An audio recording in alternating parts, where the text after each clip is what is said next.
And I've got three more. The last three are that how Russia is using artificial intelligence to interfere in elections. Moscow's attempts to interfere in US and other elections are nothing new, though their tactics and strategy are constantly evolving. Objection. The next one is Russian interference coming soon to an election near you. Russia pursues a systemic strategy of undermining elections and influencing public opinion in the West. EU and NATO countries must recognize that Moscow often acts through agents within their own borders and build resilience to such interference. And what's the source? This one is CarnegieEndowment.org. Okay, without objection. Thank you. The gentlelady from North Carolina is recognized. Thank you, Mr. Chairman. And Director Patel, I'm glad that I'm going a little out of order here because I'm going to pursue some of the things that you were just talking to Mr. Fry about and remind you about your confirmation hearing. At your confirmation hearing in January, you said under oath, and I quote, "There will be no politicization at the FBI. There will be no retributive actions taken by the FBI should I be confirmed." And in your written response to the Senate questionnaire, you said, I quote, "Personnel decisions shall be based on performance and adherence to the law. And every FBI employee will be held to the absolute same standard and no one will be terminated for case assignments." So I want to just go through a couple scenarios with you to get a sense of whether you think these are examples of politicization of the FBI or making decisions based on the performance and adherence to the law. So, first question. Would hiring FBI agents, analysts, and supervisors from only one political party being politicization of the FBI or making personnel decisions based on performance and adherence to the law? We don't ask FBI people, applicants, where their political parties are. Mr. Patel, do you ask FBI applicants who they voted for? The FBI does not. Are you aware that in the lawsuit that Mr. Driscoll filed against you and the FBI, he was asked who he voted for? Since that lawsuit has been filed and it's ongoing litigation, I'm not able to comment. Well, but it also means that you just said that what happened in his situation didn't happen. So we will go on to the next question. Let me ask you an even easier one. Does firing agents for working on the cases that they were assigned to and that the president didn't like, is that politicization of the FBI or making personnel decisions based on performance and adherence to the law?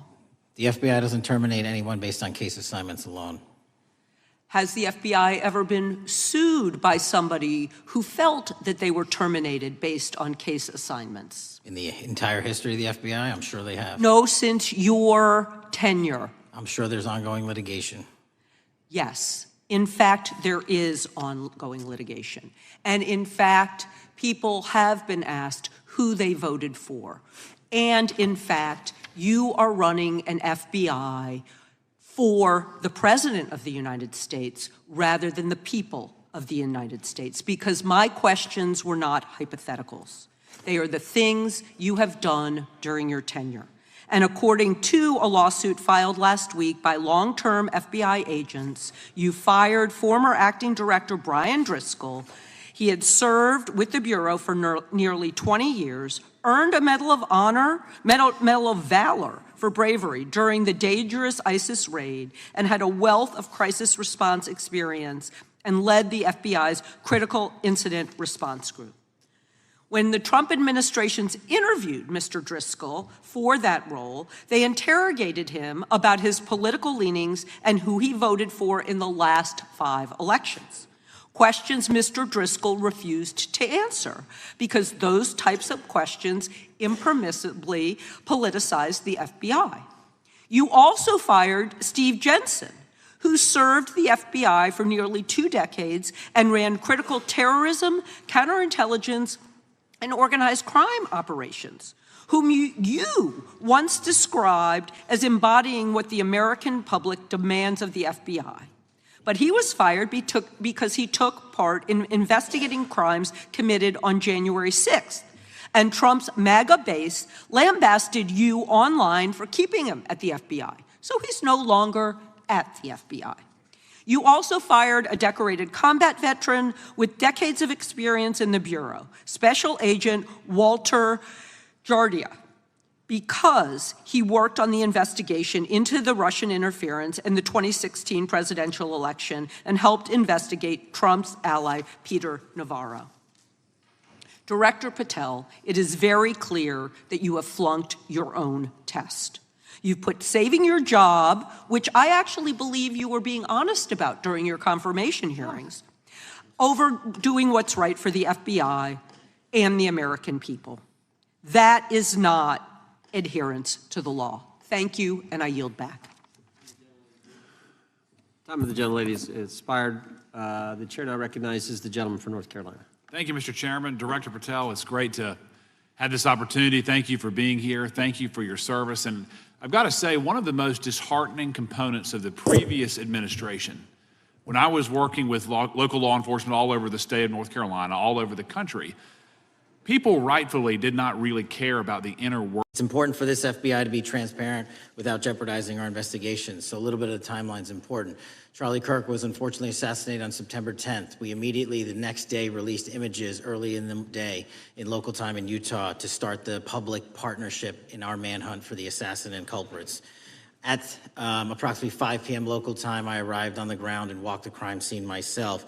And we flew multiple FBI assets in and out to process DNA simultaneously while bringing in evidence response technicians, hostage rescue teams, and other experts to assist state and local law enforcement with their investigation.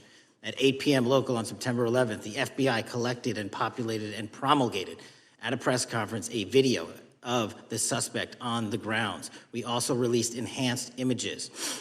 Due to that release that I directed and ordered, the suspect involved was apprehended and in custody at 10 p.m. local time. That's less than 2 hours after we did the video release and the photo release. So within 33 hours, that individual suspect was in custody.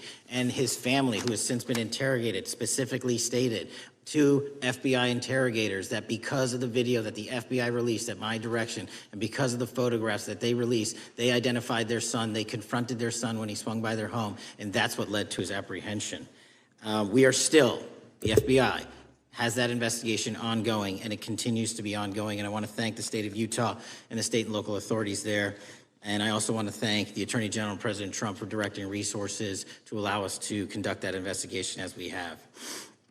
Under this administration, the FBI has arrested more than 23,000 violent criminals. 23,000 in 7 months. That's twice as many year to date last year. We've taken over 6,000 firearms off the streets. 6,000 guns are no longer in the hands of criminals in 7 months. We've identified and found and located 4,700 child victims. That is a 35% increase year to date last year. We have arrested 1,500 child predators. That is a 10% increase year to date last year in just 7 months. We've assisted our partners with countless counterterrorism operations around the world. We've captured, at the FBI, 4 of the most top 10 wanted fugitives in the world in 7 months. To put that in perspective, that's as many as my predecessor nabbed in the entirety of the Biden administration. We got 4, we got more coming. On top of that, in 2 weeks, thanks to the help of the CIA, we collected and captured one of the individuals responsible for the horrific Abbey Gate bombing that led to the murder of 13 service members. We did that in 2 weeks. They didn't do it in the 4 years of the entire prior administration. Nationwide, we've been executing our Operation Summer Heat, the FBI's national focus on targeting violent crime based on intelligence-driven operations. Ask the citizens of Seattle, Miami, Memphis, Charlotte, Chicago, New Orleans, to specifically highlight New Orleans and Nashville. There has been a 250% increase in violent crime arrests in those cities alone and other mid-major cities that I've just listed. In just a few short months, we have already unleashed 1,000 FBI personnel across this country. Every single state across this country is getting a plus up. This is a fiction that the FBI is short or that we are compromising the men and women in the field. They do not need to be in Washington, D.C., so we're sending them into the field to each and every one of your states. Because of that, crime is at an all-time low. We had to do it because of the explosion of crime. And maybe the most important stat for Americans to realize, in just 7 months, we are on track to produce the lowest murder rate in modern U.S. history by double digits. Those are results not of mine. Those are results of the men and women of the FBI. If you want to criticize me, bring it on, but do not attack the brave leaders in the field. We are also working 24/7, 365 on the opioid epidemic that is killing more than hundreds of thousands of people a year. We have seen 1,600 kilograms of fentanyl off the streets so far in 7 months.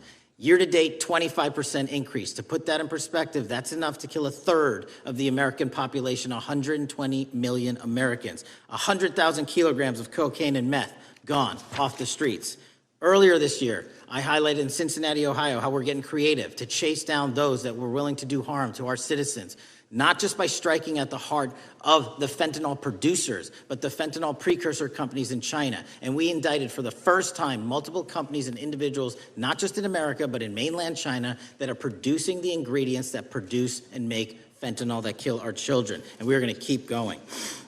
Counterterrorism work, cyber attacks, and foreign adversaries are something the FBI must never sleep on, and we are not sleeping.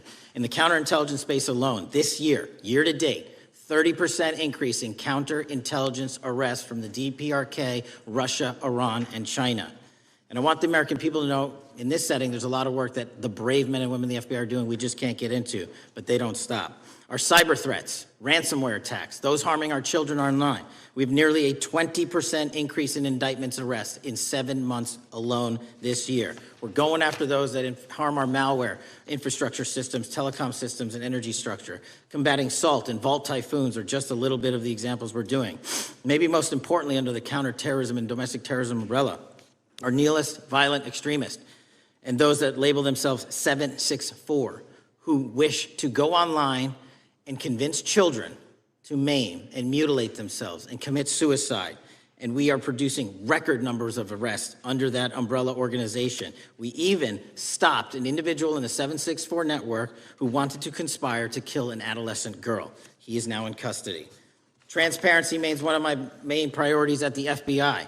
And this is what I've done in my 7 months at the helm. We've produced more than 33,000 pages of documents to Congress to a variety of committees, including, I believe, 7,500 to this committee alone, if memory serves me correct.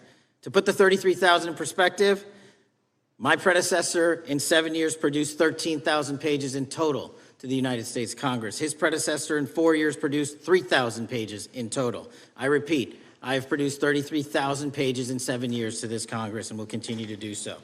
I'm dedicated to restoring the trust and the mission and the integrity of the FBI, and we cannot do so without congressional oversight, and I promise you I will continue to do so. On the Epstein case, the original sin on the Epstein case was how it was handled by Mr. Acosta when he first brought the case in 2006, 7, and 8. The original case had a very limited search warrant, had a very limited search window, had a very limited investigative window. I was not there when those search warrants and that investigation was launched. I would not have done it that way. They were limited to only 3 to 4 years of investigations from 97 to approximately 2001 and 2002 to 2005. Mr. Acosta allowed Mr. Epstein to enter into a plea agreement where he served weekend jails for trafficking minor women. He also was allowed to leave jail to go home on the weekends. Plus, he allowed a non-prosecution agreement to be signed as part of that plea deal, prohibiting future investigations from that prosecution and from that evidence, and prohibiting the collection of further material. That is the original sin. We are working with Congress to produce more than any administration ever has material on Epstein. And I welcome the challenge to tell us that we are not being as transparent as the law allows. We even went to court and asked the judges to lift those prosecutorial agreements and to lift those court order seals, and they denied us 3 times. Congress is welcome to do the same and join the fight. And I'd lastly like to focus on operation that the president led in D.C. Because of this, we are taking this fight in D.C. to every single city across the country. 2,100 arrests in the last month alone. D.C. has seen a 60% decrease in gun crimes, 75% decrease in carjackings, and 53% decrease in homicides in our nation's capital. And rightly so. We're bringing that fight to the streets of America. I want to thank you for your support, and I'm proud to be the director that leads this FBI into a new headquarters building that they've needed for decades, saving the taxpayer $3.5 billion, and also providing our workforce a safe environment. If you don't know the calamity that is the Hoover Building, I invite each and every one of you to walk around. I'll give you a tour myself, and you can see where the cement falls on the heads of our employees that is only to be saved by netting. Just to give you an example. Thank you for support to our mission. And I do want to highlight one thing about D.C. It's because the FBI gathered sources and evidence that we were able to, through our source network, identify the horrific murder of the D.C. intern, Eric Tarpinian. And I've spoken to his family, and we are working to bring them justice. And Mr. Chairman, in my 16 years, now my 17 years of government service, if anyone has any questions about my service, bring it on. Yeah. Thank you, Director. We will now proceed under the 5-minute rule. The chair recognizes the gentleman from California, Mr. Ison. Director, delighted to have you here. You are a breath of fresh air. As you outlined, and I won't repeat it, the accomplishments, you did so with the same resources as your predecessor, roughly. Is that correct? I believe so, yes. And so how much of that has to do with taking people out of the backside of the FBI and moving them into the field, into doing the job for which we primarily pay the FBI? It's exactly what we needed done. 1/3 of the FBI's workforce resided in the National Capital Region before I got there. 1/3 of the crimes do not happen in Washington, D.C. Not anymore. Not anymore. So 1,000 personnel of the FBI were deployed across this country on a permanent basis, and every single state in this union is getting a plus up, not a reduction, a plus up of 1811s of intel analysts and support staff. And that is why the crime rates are going down in record numbers. Thank you for doing that, and it's perhaps the hardest thing for a bureaucrat to do is to lower the head count around them that support them, and I appreciate your willingness to do it different than your predecessor. A lot of what you covered earlier was the find, the discovery, and then the prosecution that is done by the DOJ. But I want to talk a little bit about the prevent side. On the Charlie assassination, sir? No, on all of these. Okay. Okay, for example, and I'll bring it up before the Democrats bring it up, January 6th. January 6th, we now know, because of your find, that in fact there were people involved who were not just observers but participants who in fact, it's been alleged, and I personally believe, in fact, were part of promoting, perhaps even the one woman who died, encouraging her to walk through a door that led to her death. When you see that kind of activity, and you know it was done under predecessors with full knowledge, whether it's January 6th, where embedded people crossed the line, or any other activity, including obviously the Russian hoax that we're now dealing with up in front and center. My question to you is, what can you or others do to prevent it from occurring again? Not on your watch, but on future watches. How can we know that this won't happen again the moment you leave the FBI? It's simple. What I'm doing through our leadership cadre is having FBI agents do what they were trained to do, not what they were not trained to do, not put them in situations that both harm them and the public. We're also utilizing our SORT networks and prioritizing the threat structure to go after the narco traffickers, the counterterrorism people, the counterintelligence threats, and the cyber threats. That's what they were trained to do, and that's what we're letting them do. One major question I have, after decades of doing this, on our side of it, both the chairman, myself, and others, both at oversight and here, have seen that the FBI and the Department of Justice hide behind non-statutory practices. Now, you've changed the interpretation of many of those practices. That's why we're getting the discovery that was previously withheld. How do we work together to make sure that we never again have false walls, non-statutory walls that say the Department of Justice has a prohibition about giving, quote, you fill in the blank, that has led to the chairman not seeing anything until you took over? I'm wedded to aggressive constitutional oversight. Having been a House congressional staffer, I know that is an important part of securing our democracy. And the way we make it an everlasting, enduring process is by showing the American people the results of what we are doing and the important work of this committee and putting it out to them so they can see government waste, fraud, and abuse. And then they can demand from our constituents and our electors that they want this process to continue. Last major question here. Some things are so sensitive that we both would agree they cannot be made public. Will you commit to this committee, when it is too sensitive to disclose, that you would at least make it available for in-camera review by the chairman and ranking members or others designated? I have done that, and I will continue to do that. Well, thank you, Mr. Chairman. This is a breath of fresh air. This is the beginning of what we need. But my questions today for the director are ones in which I believe that we do need to codify by agreement or by statute, if necessary, the kind of openness and transparency that we're seeing from this administration, the kind of discovery that's allowing us to do our oversight properly. And I would hope that that be the follow-up to this, obviously along with the Attorney General. And I yield back my 4 seconds. Thank you. The gentleman yields back. The gentleman from New York is recognized. Thank you, Mr. Chairman. Welcome, Director Patel. In the wake of the tragic murder of Charlie Kirk, Donald Trump said, quote, "Violence and murder are the tragic consequences of demonizing those with whom you disagree, day after day, year after year, in the most hateful and despicable way possible," close quote. I would note for the record that Donald Trump has famously demonized practically every person he has ever disagreed with, and therefore, using his own logic, he has put their lives at risk.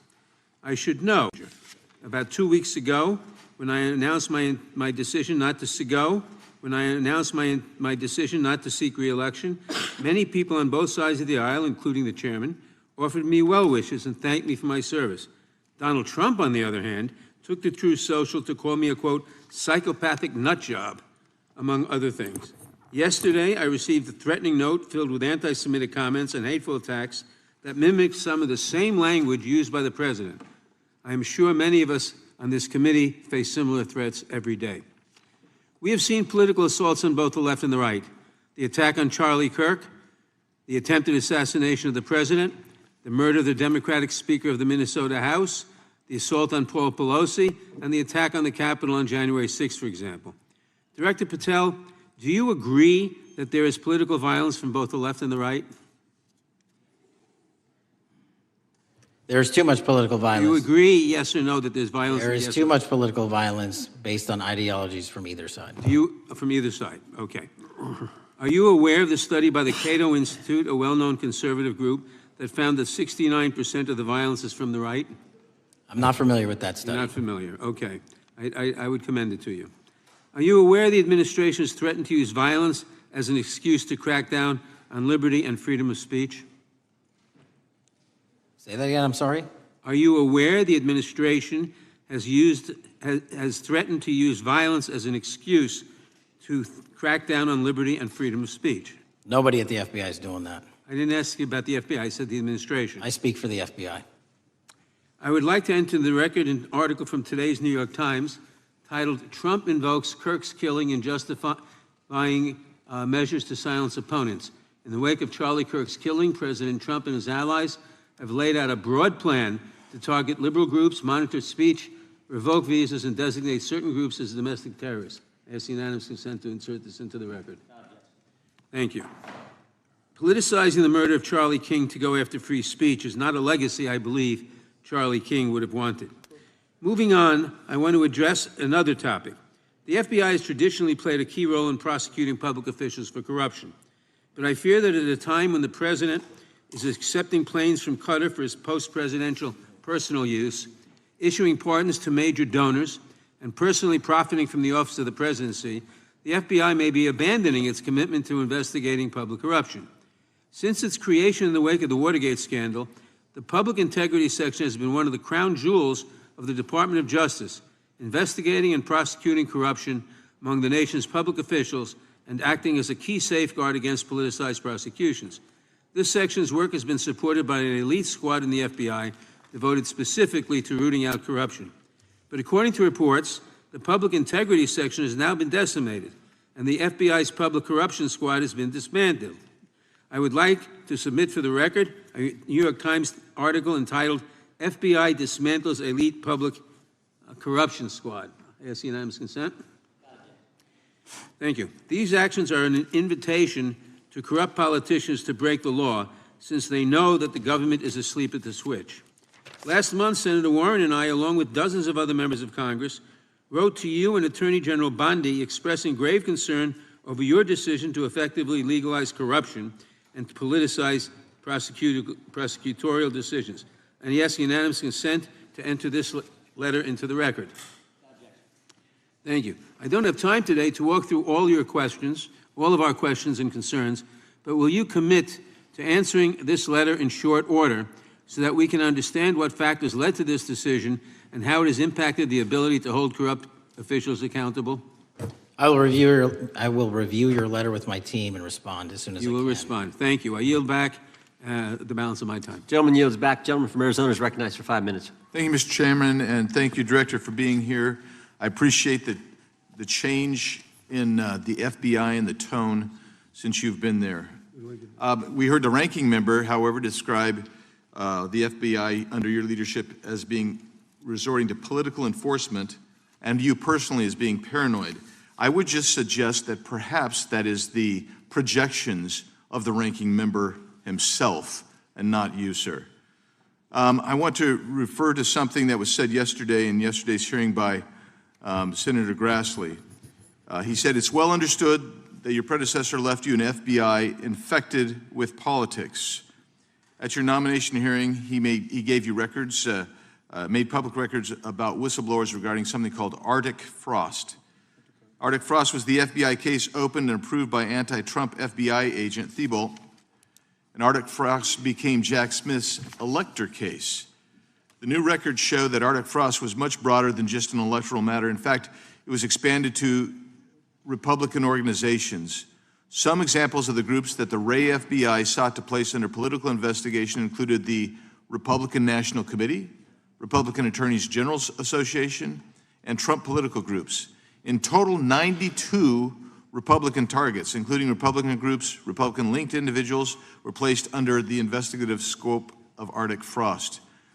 On that political list for investigation was one of Charlie Kirk's groups, Turning Point USA. In other words, Arctic Frost wasn't just a case to politically investigate Trump.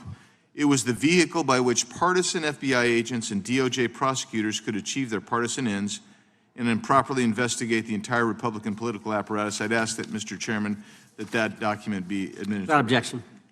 So, I know that this may be under current investigation, but I wish to ask specific questions about this for just a moment. What search tools were used in Arctic Frost to view private communications of targets?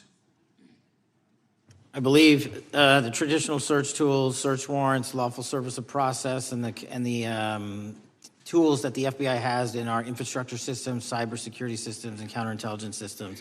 But generally speaking, if I may, I want to use this to highlight the fact that I'm continuing my promise to work with Congress to produce documents simultaneously and also conduct ongoing investigations. I'm giving you as much as I can, and I'll give you more when I can. Thank you.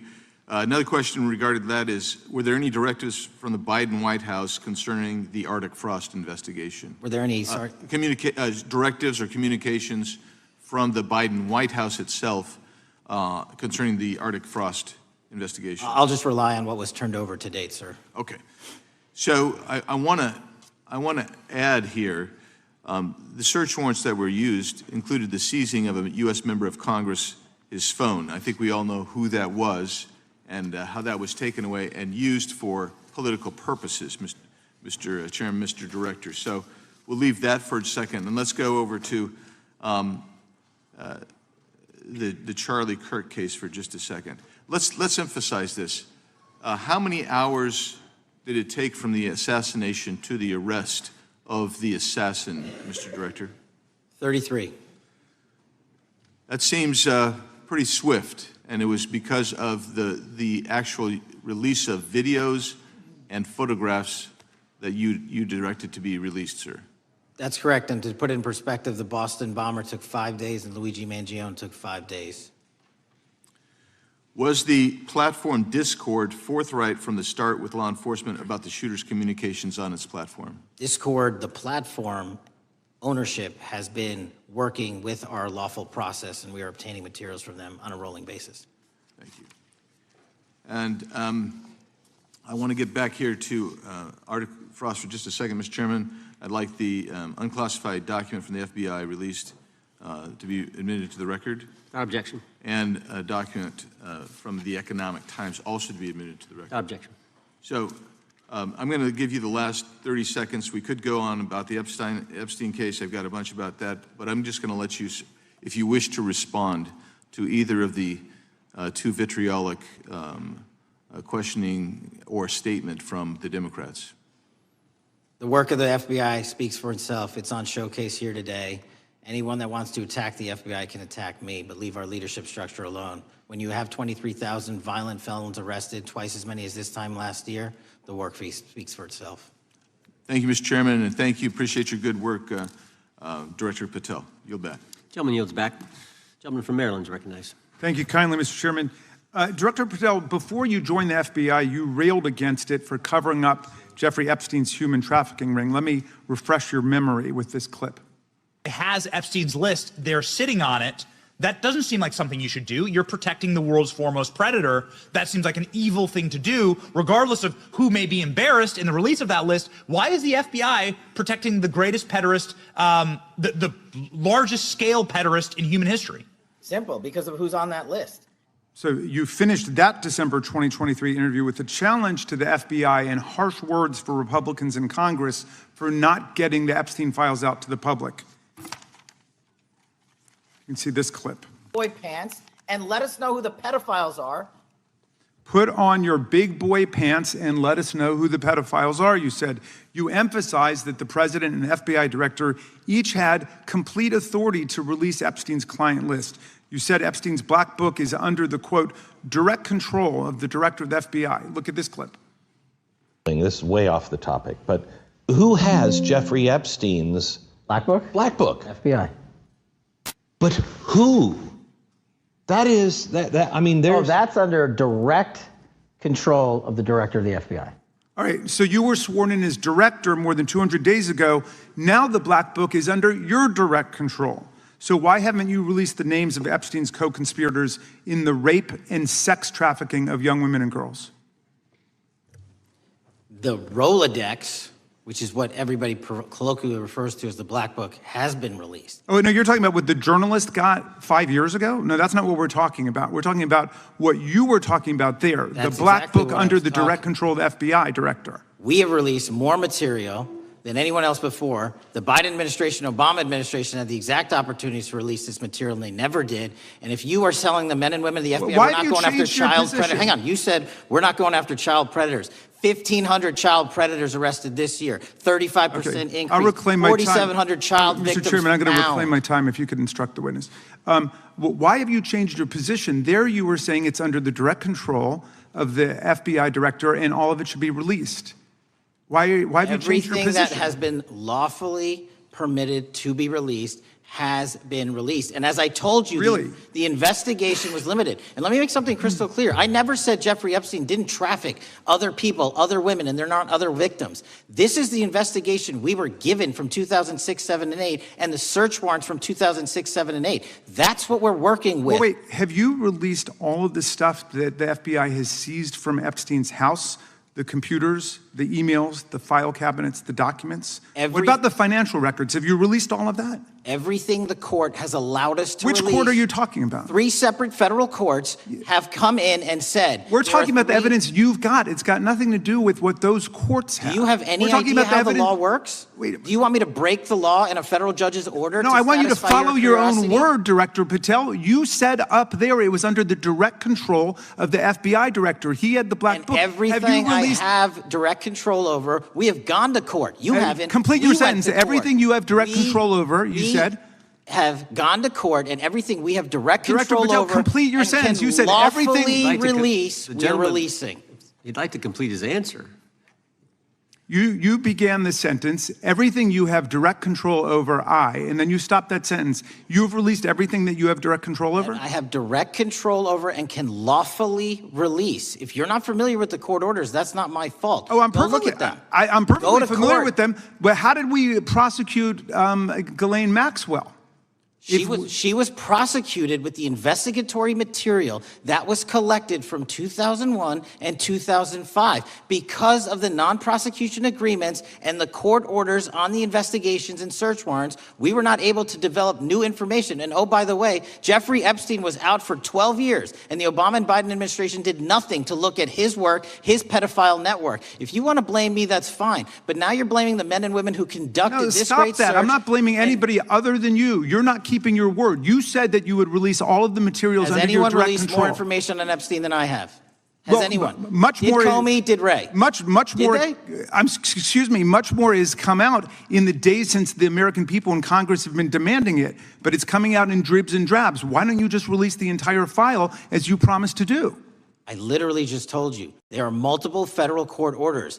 I'm not going to break the law to satisfy your curiosity. You didn't join us when we filed court to release the court orders. You could have. You have lawyers. You could have shown up. You didn't do that. That's a tiny fraction of the material we're talking about. That is not. It is a tiny fraction. How do you know that? Have you seen everything? It's all misdirection. How do you know The time that? of the gentleman has expired. The gentleman from California is recognized.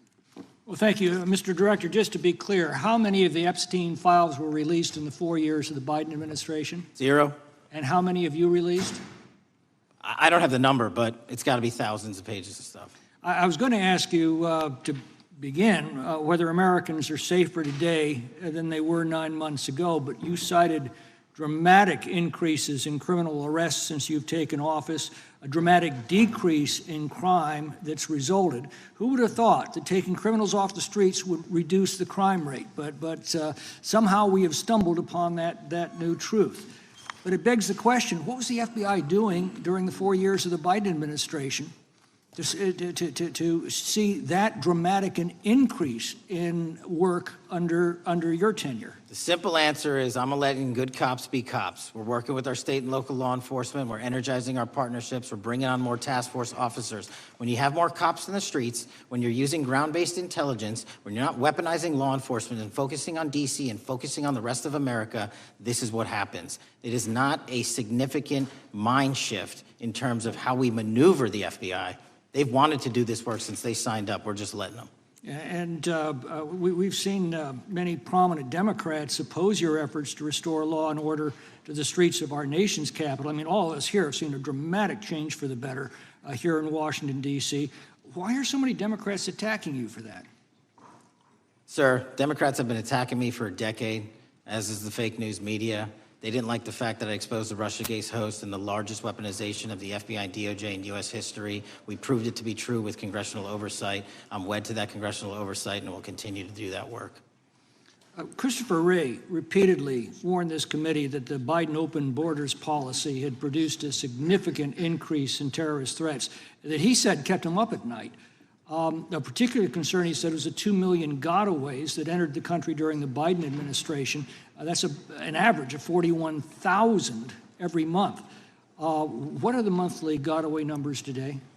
Sir, I'll have to get back to you on the exact gotaway numbers, but identifying that there are gotaways is step one. Going and manhunting them is step two, and that's what we're committing our resources to do. Well, that's my next question, is what progress has the administration made in apprehending and removing terrorist threats that came in during the Biden years? I think you're talking about, if you're not, let me know, known or suspected terrorists, and we've encountered almost zero at the southern border since the southern border has been sealed. But the problem that we are running into is our northern border. It's largely expansive. The enemy has adapted, and we need more focus on the northern border to stop known or suspected terrorists from coming in from places like China, Russia, the Middle East, Africa, Afghanistan. And what can you tell us about the remaining threat posed by potential terrorist cells here in the United States?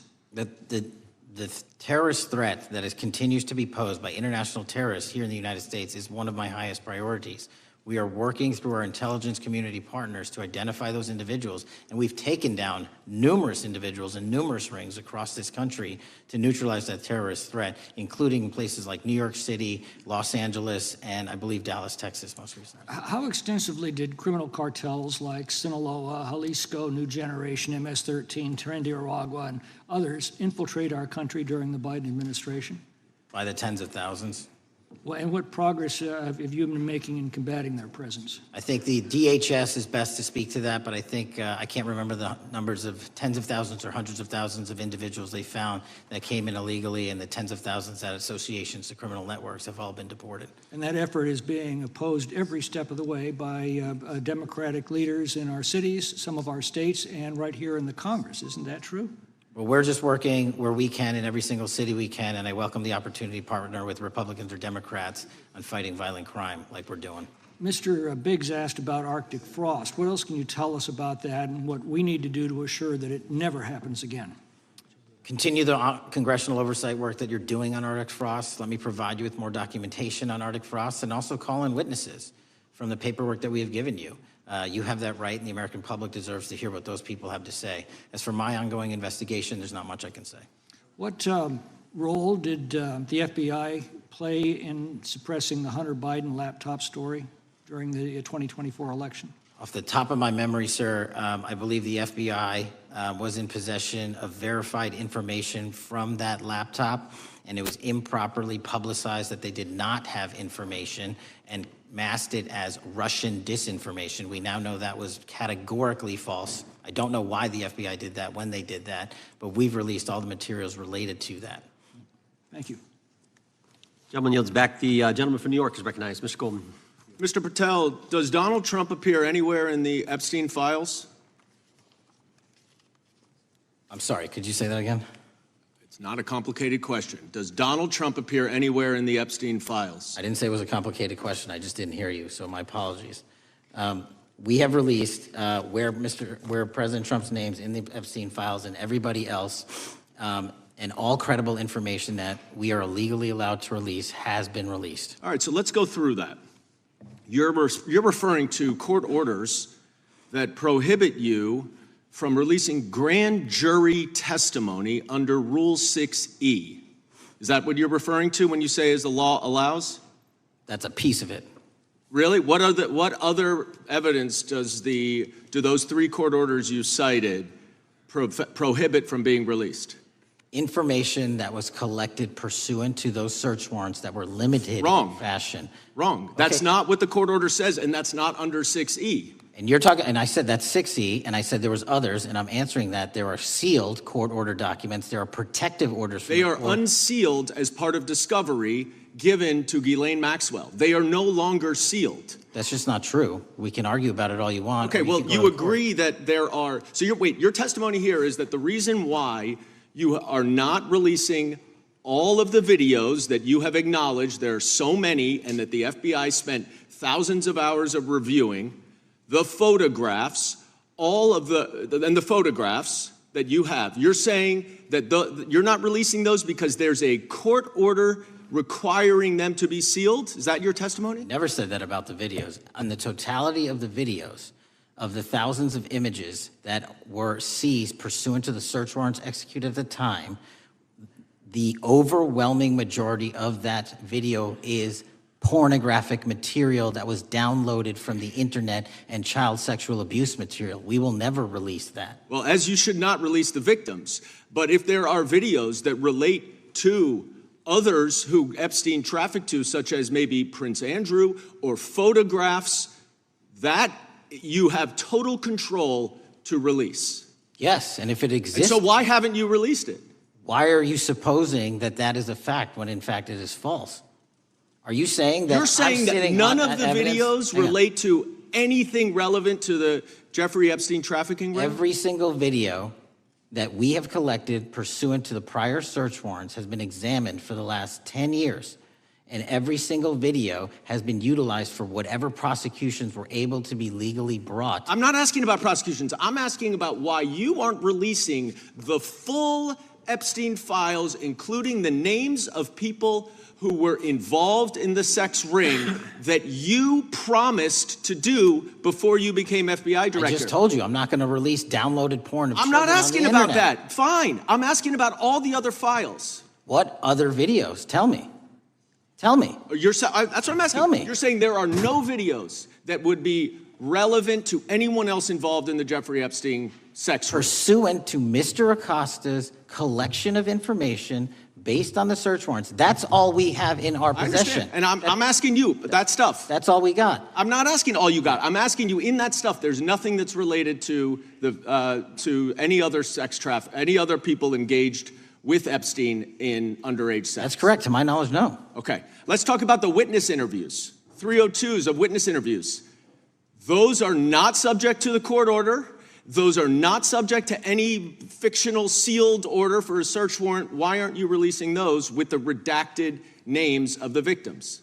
We are releasing as much as legally allowed. That's why we went back to How the is courts. that? How is that not legally allowed? Sir, do you know how court orders work? Do you know how protective orders Actually, work? Do you know how Mr. sealing Patel, orders I was work? a real prosecutor for 10 years. I know exactly how. So I was a court fake orders. one? And I want to understand what the court order prevents you from releasing witness statements that the FBI took. You should know that as a real prosecutor, when the court hand downs a protective order and a motion to seal, the material is sealed unless So that your judge testimony waives here it. is that all of those witness statements are under a court order, a protective order.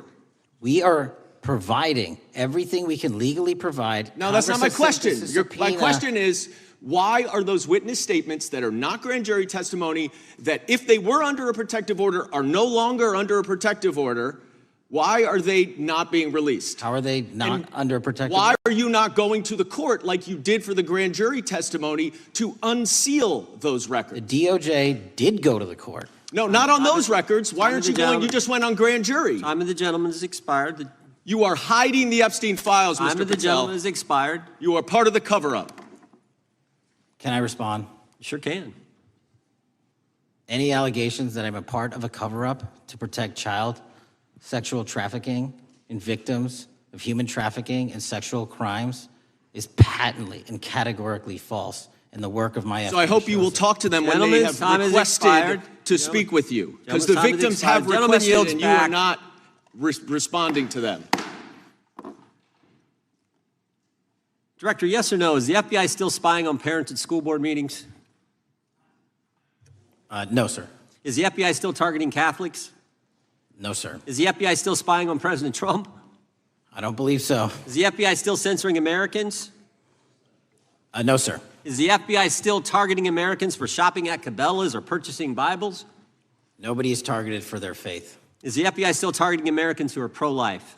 Nobody is targeting anyone for their beliefs. Is the FBI still cooking the books on crime data? The crime data is real.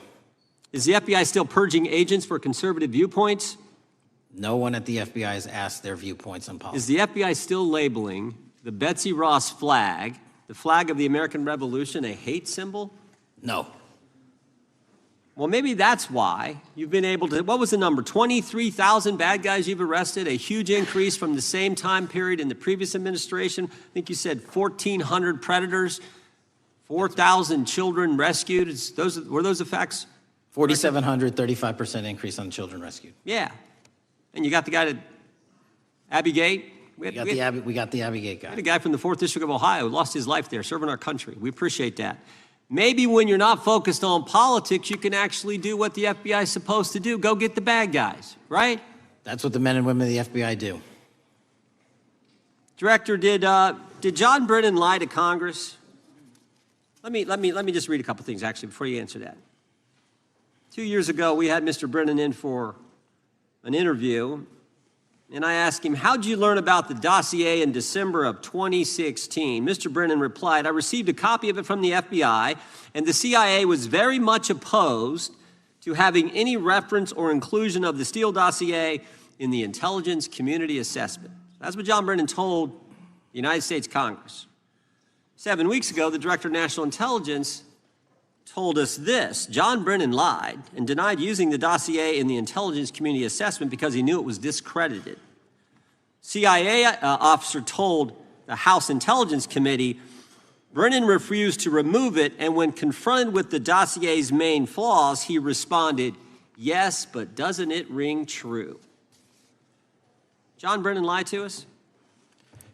Mr. Chairman, I won't stylize the evidence. What I will say is that the intelligence community assessment, those that created it, and any individual involved with it, is an ongoing investigation. There's an investigation into what took place in December and January of December 2016, January 2017, when this whole thing started, this grand conspiracy. That is being investigated, is that right? That has been publicly announced by the department. That's been announced by the department. Did Chris Wray hide documents from this committee? You would know better than me, sir. Well, I think you told us like 700 pieces of information you've given this committee since you've been the director relative to just one incident, the Catholic memorandum from the Richmond field office. I can give you the comparison, sir. Yeah, the Catholic memo, I believe we turned over 750 documents. In Mr. Ray's tenure, I believe they turned over 19 pages. 19 pages. You've given us 700. Why would Chris Wray hide information from this committee? You'd Want to hazard a guess? I'm sorry? Hazard a guess why he would do that? I don't know, sir. I think maybe it was because FBI was spying on a priest, trying to get him to break the priest penitent confidence that exists. You think maybe that was the reason? You'd have to ask him, sir. Yeah, we'd love to do that. I want to read a few names here. Arctic Haze, Tropic Vortex, Riding Hood, Foggy Falls, Echoes Fate, Sirens Lure, Genetic Christmas. What are these code names about, Director? You know? Not off the top of my head. Well, Arctic Haze, Tropic Vortex. My understanding, these are code names for leak investigations of classified information from the year 2017. Does that ring a bell? In terms of leak investigations, many of those are classified and many of those are ongoing, Mr. Chairman. But we are working with you to produce documents as we close those investigations or as we declassify them. Let me ask you this question, because this is something I've wondered about, the way the FBI used to work. The way this whole thing so many of these things unfolded. Seems to me you had all these people in government leaking information that then gets reported in the press, and there's a story written about it, and then that article is then used to further the investigation and move forward with what they want to do. Did that take place back in 16 and 17? That's the exact scenario that took place in the FISA application for Carter Page and the rest of the Trump campaign. And that is frightening, because that's what the CIA is supposed to do in foreign countries. It's not supposed to happen to Americans, but it did, didn't it, Director? Yes. And not just any Americans, it happened with the President of the United States. Is that accurate? Yes, sir. Yeah, and you were the key guy in helping expose that. And I think our country will be forever grateful for what you did to let the country know that was going on involving Americans, which is not supposed to happen, and not just, again, any American, but the President of the United States. Chair now recognizes the gentlelady from California. Thank you, Mr. Chairman. I'm concerned by reports that FBI agents have been diverted from their important work on crime and anti-terrorism to work on matters that are not critical to our safety. I'd like to play the video, the whole video Jeffrey clip. Epstein's Black Book? Black Book. FBI. But who? That is, I mean, there's... Oh, that's under direct control of the director of the FBI. So, but the Black Book, it's not just sitting, I mean, that's Hoover power times 10. And to me, that's a thing I think President Trump should run on. On day one, roll out the Black Book.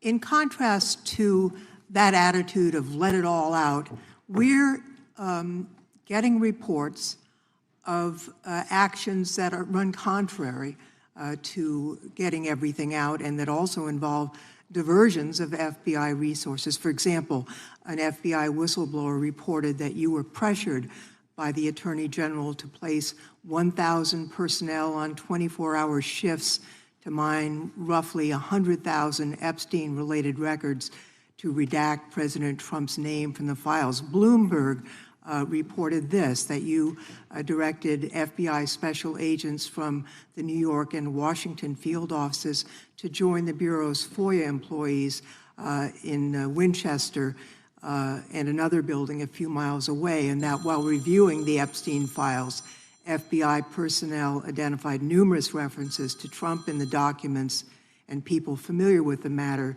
said that Trump's name, along with other high-profile individuals, was blacked out. Now, the New York Times reports, and this is a quote, Justice Department officials diverted hundreds of FBI employees and federal prosecutors from their regular duties to go through the documents at least 4 times, including once to flag any references to Mr. Trump and other prominent figures.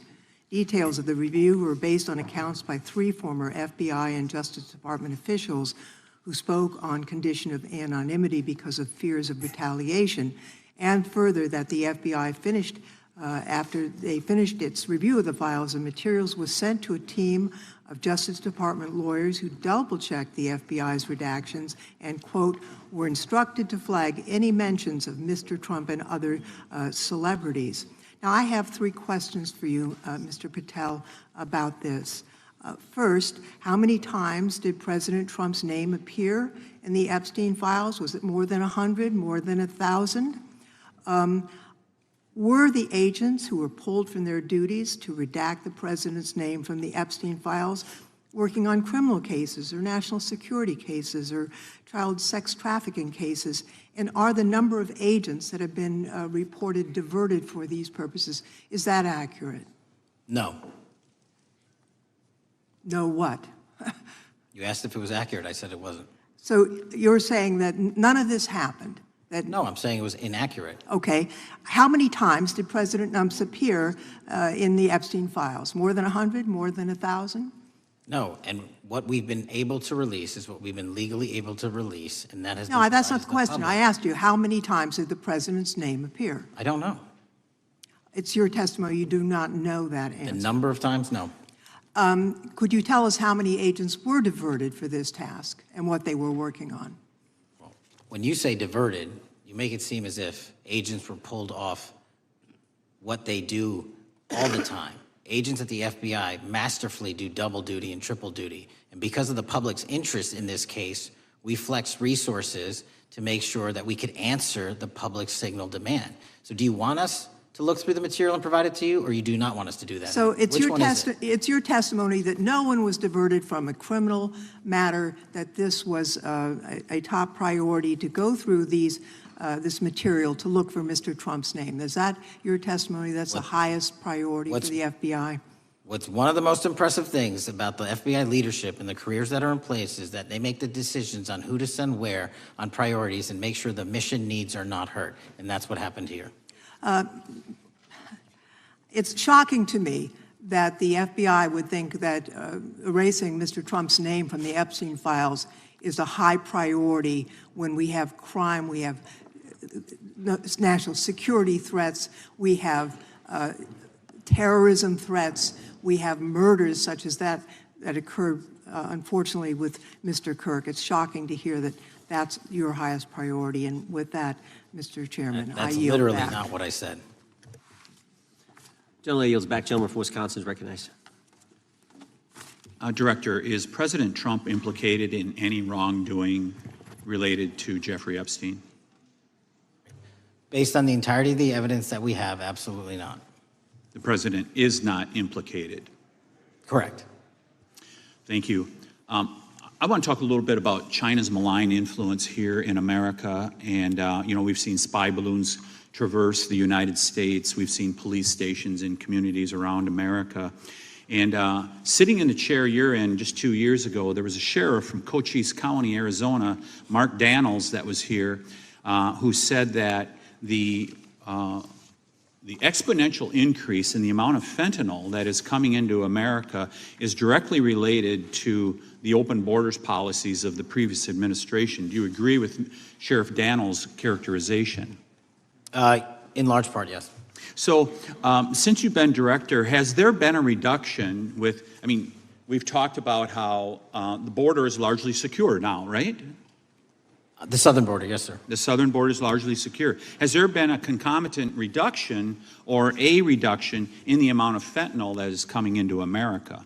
There has been a massive reduction to the tune of, we have seized more than 25% year-to-date this year than the prior year, and that's enough fentanyl to kill 120 million Americans. Does China play a role in this fentanyl that's coming to America? As I stated in my opening, sir, what they do and the companies in China, mainland China, do is produce the precursors and the cutting agents that they ship overseas through various countries into the Mexican drug cartels who produce it. So they basically are the cooks in terms of the ingredients. Tell us, what is the FBI doing to stop China from delivering death to America? So for the first time in a decade, I actually reached out to my counterpart at the Ministry of Public Security. No one at the FBI had done so, to engage. Ministry of Security, where's that? In mainland China. In mainland China, okay, thank you. To engage in a conversation to say, hey, can we have a certain number of these precursor chemicals listed in China so that they become illegal and illegal to trade. We're also working with our counterparts in places like India and Guatemala because the transshipment routes of the precursors, the Mexican drug cartels have gotten creative, and instead of coming directly to America, are going into these countries. And we've had massive success in India and Guatemala, and in those governments, great partnerships in shutting down the ability to ship the precursors into those countries, which are ultimately destined to America. So those people that are working with security agencies have been working with you, is that accurate? Yes, sir. So I want to turn to a couple cases that are at the University of Michigan, where Chinese nationals, on behalf of the Chinese government, smuggled in illicit biological materials,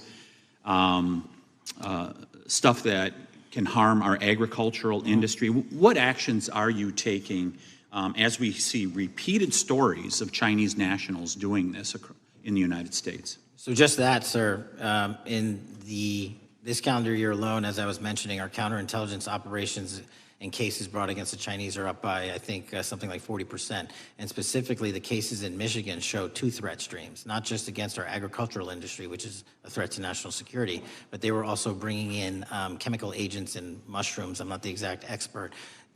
That would have ultimately hurt our population. We arrested and charged all of those individuals, and we are aggressively going after them in every single state because they weren't doing it in Michigan alone. Should research universities across the United States be doing a thorough job of vetting Chinese nationals that are coming to their universities? They should. Turning to spying in America, you know, we heard the stories about Senator Dianne Feinstein's driver, who was a Chinese spy. We're familiar with Linda Sun, who worked in Governor Hochul's office, Christine Fang in California. What are you doing to find these people who are Chinese spies that are trying to burrow themselves into the politics of America? Because we know it's happening, right? Yes, it is. And what our counterintelligence unit is doing is aggressively seeking the intelligence into where these individuals are working. Then we are utilizing our operational authorities to go in and investigate them either through our human source networks and collecting information through lawful process, online, search warrants, and data so that we can bring proper arrest charges and publicize to the world what they're doing here. And just because we've caught a few doesn't mean we've caught everybody. We've got a lot more to go. I get one more quick question in. The FBI arrested a judge in Wisconsin, Hannah Dugan, for interfering with a federal law enforcement operation. Could you tell us a little bit about that? And is a judge above the law here in the United States of America? Well, no one is, and that case is ongoing. But as you stated, and these allegations said, there was an interference in a federal lawfully executed federal law enforcement priority that was interfered with. I yield back, Mr. Gentleman yields back. The gentleman from Tennessee is recognized. Thank you, Mr. Chair. Director Patel, I believe you had primary importance in starting Operation Viper in Memphis. Is that correct? Yes, sir. And Operation Viper brought in the FBI, the DEA, the ATF to help the Memphis police in policing the city? That'll be phase 2, sir. Phase 1 was FBI and local law enforcement in Memphis for the last few months. Okay. You did a good job, and the police director and the mayor have told me that was been helpful, the FBI working with the police. And the FBI are trained in law enforcement. They know Miranda rights, they know how to do policing, and they do a good job working with the police. Do you think that the National Guard is necessary to do the work that the FBI is doing now? Thank you. I do think it's necessary to finish it. What we've done is 500 arrests in Memphis and 110 federal indictments. But what we need to do is we've only secured a piece of where the criminal conduct is occurring in Memphis, and we can't work inside perimeters that are not established and safe, and we don't have the manpower to give us the space to fully go into the areas where the criminal activity remains. Well, are you suggesting that the National Guard is going to go into the more heavily crime areas? They're going to establish, like they did in Washington, D.C., perimeters where local law enforcement and the FBI, DEA, ATF, and U.S. Marshals can go into.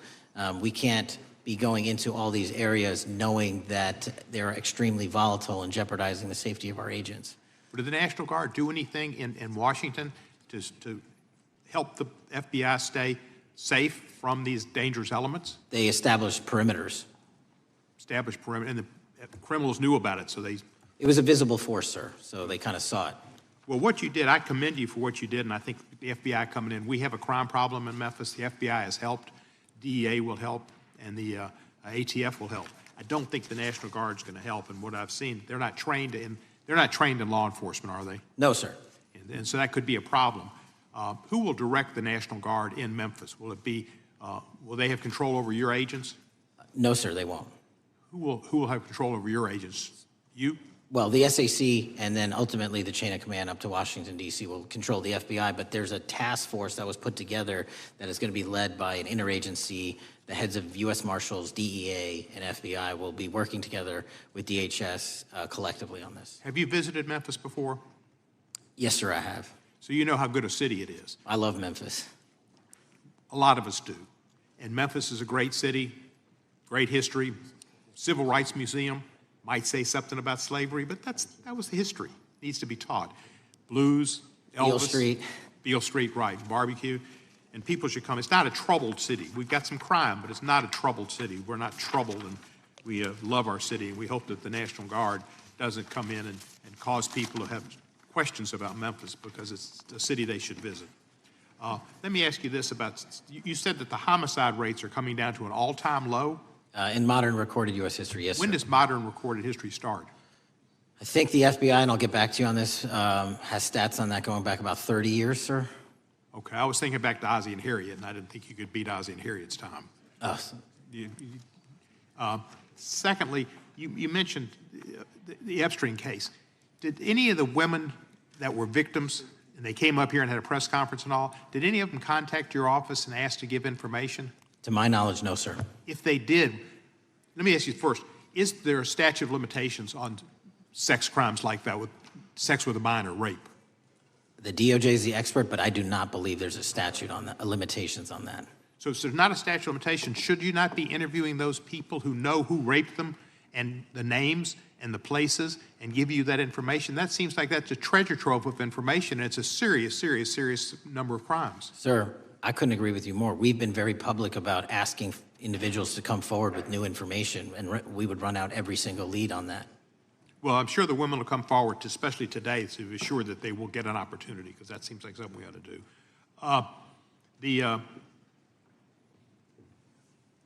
Mr. Driscoll, what was his reputation? I can't comment on Mr. Driscoll's matter. It's an ongoing litigation. Yeah, but his reputation you could tell us about. I can't tell you about his reputation. His work has been laid out in that lawsuit. How many of the FBI agents who worked on the January 6th case have been fired? I don't have that number, sir. Do you have a ballpark figure? No, but I can tell you that individuals based on case assignments in the FBI that I have led have not been terminated for case assignments. Thank you, sir. And come back to Memphis, and you work with Kevin Kane in our Tourism Bureau. He's great. Thank you. And thank you for your work in Memphis. Gentleman, yes, back. Mr. Chairman, I have a unanimous consent request. Gentleman's recognized. So I've got 4 documents I'd like to introduce into the record. The first one is Jeffrey Epstein's 6th story played out for years in plain sight.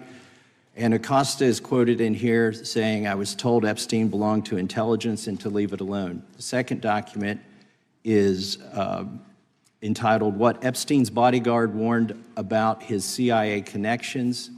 The third document is from Fox Digital. It's titled, "Epstein's Private Calendar Reveals Planned Meetings with Obama Admin Official CIA Chief." And the last document is Wall Street Journal article that highlights Ehud Barak's 36 meetings With Jeffrey Epstein, he was the former Prime Minister of Israel and head of military intelligence for Israel. It may have held that title when he met Epstein, and then, yes. Without objection, the gentleman will hold for a second. The gentleman from Maryland is recognized. Thank you, Mr. Chairman. Just one UC request. This is Judge Engelmeyer's decision from August in U.S. versus Epstein, stating the government's 100,000 pages of Epstein files dwarfs the 70-odd pages of Epstein grand jury materials. Without objection, the gentleman from Kentucky is recognized for 5 minutes. Thank you, Mr. Chairman. Director Patel, I watched some of your Senate hearing yesterday when Senator Kennedy asked you, you've seen most of the files, who, if anyone, did Epstein traffic these women to besides himself? You replied, according to the transcript, there is no credible information that he trafficked them to anyone else. You also said somewhere in the hearing and here today that the problem is that the case files are constrained by limited search warrants from 2006 to 2007, and that the non-prosecution agreement hamstrung future investigations. Those constraints only apply to Southern District of Florida. They do not apply to Southern District of New York, the location of the 2019 sex trafficking indictment, which produced many things, including a series of FD 302 documents. According to victims who cooperated with the FBI in that investigation, these documents in FBI possession, your possession, detail at least 20 men, including Mr. Jess Staley, CEO of Barclays Bank, who Jeffrey Epstein trafficked victims to, victims including minors, such as Virginia Roberts Giuffre, may she rest in peace. That list also includes at least 19 other individuals, one Hollywood producer worth a few $100 million, one royal prince, one high-profile individual in the music industry, one very prominent banker, one high-profile government official, one high-profile former politician, one owner of a car company in Italy, one rock star, one magician, at least 6 billionaires, including a billionaire from Canada. We know these people exist in the FBI files, the files that you control. I don't know exactly who they are, but the FBI does. Have you launched any investigations into any of these people, and have you seen these 302 documents? Sir, I have asked my FBI agents to review the entirety of the Epstein files and bring forth any credible information, and we're working with Congress not only to divulge that information and produce it to you, but any investigations that arise from any credible investigation will be brought. There have been no new materials brought to me launching a new indictment. So is the loophole here, or is it your assertion that these victims aren't credible, that the 302s maybe didn't produce credible statements that rise to a probable cause? It's not my assertion, sir. It's the assertion of two different United States attorneys' offices from 3 separate administrations who investigated those same materials in lifetime. Are the 302 documents in the FBI's possession? They reviewed all that, yes, sir. And so have you reviewed those 302 documents where the victims name the people who victimized them?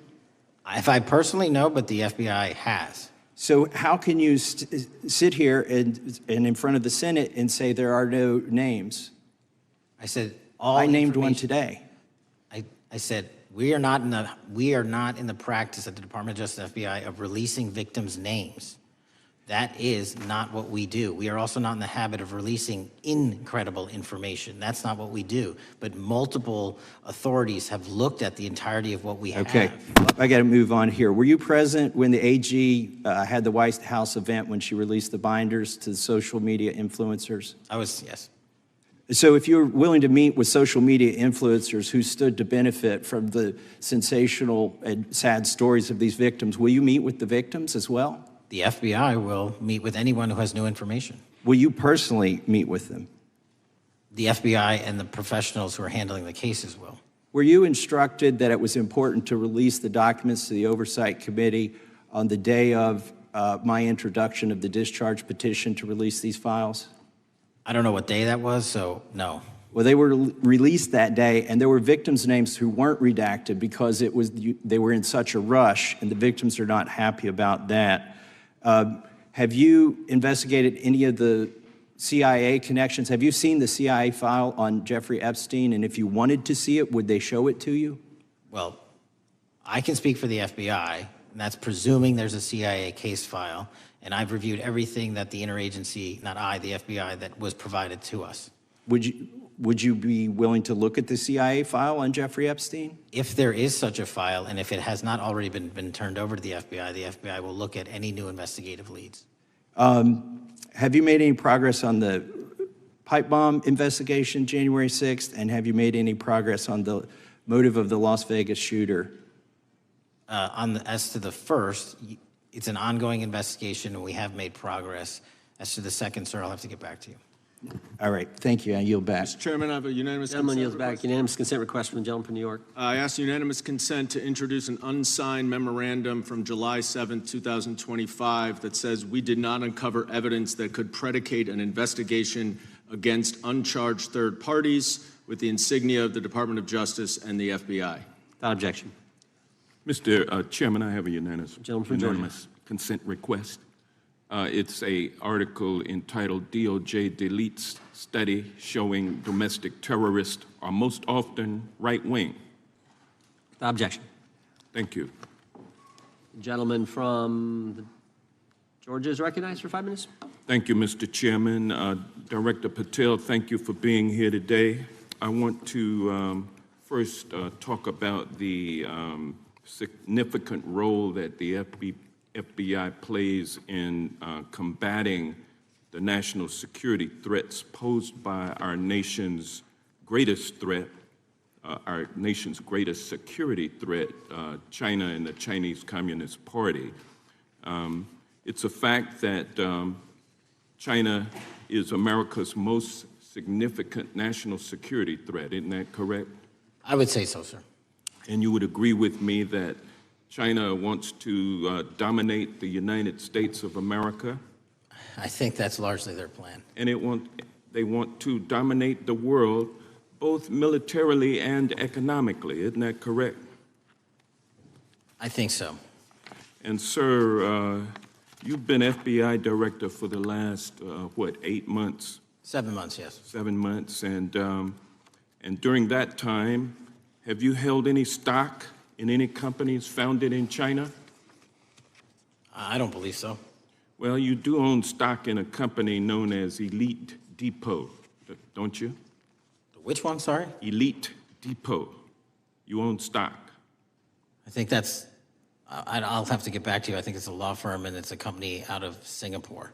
Okay, well, no, the company out of Singapore, which is owned by Elite Depot, is the Shein Company, which was founded in China, correct? That company operates out of Taiwan. Well, they changed their headquarters from China back in 2022 to Singapore for tax purposes, but it's owned by a Chinese billionaire. I think his name is Charlie Zhu, and you own stock in the company that owns Shein. Which I disclosed during my confirmation process. You certainly did.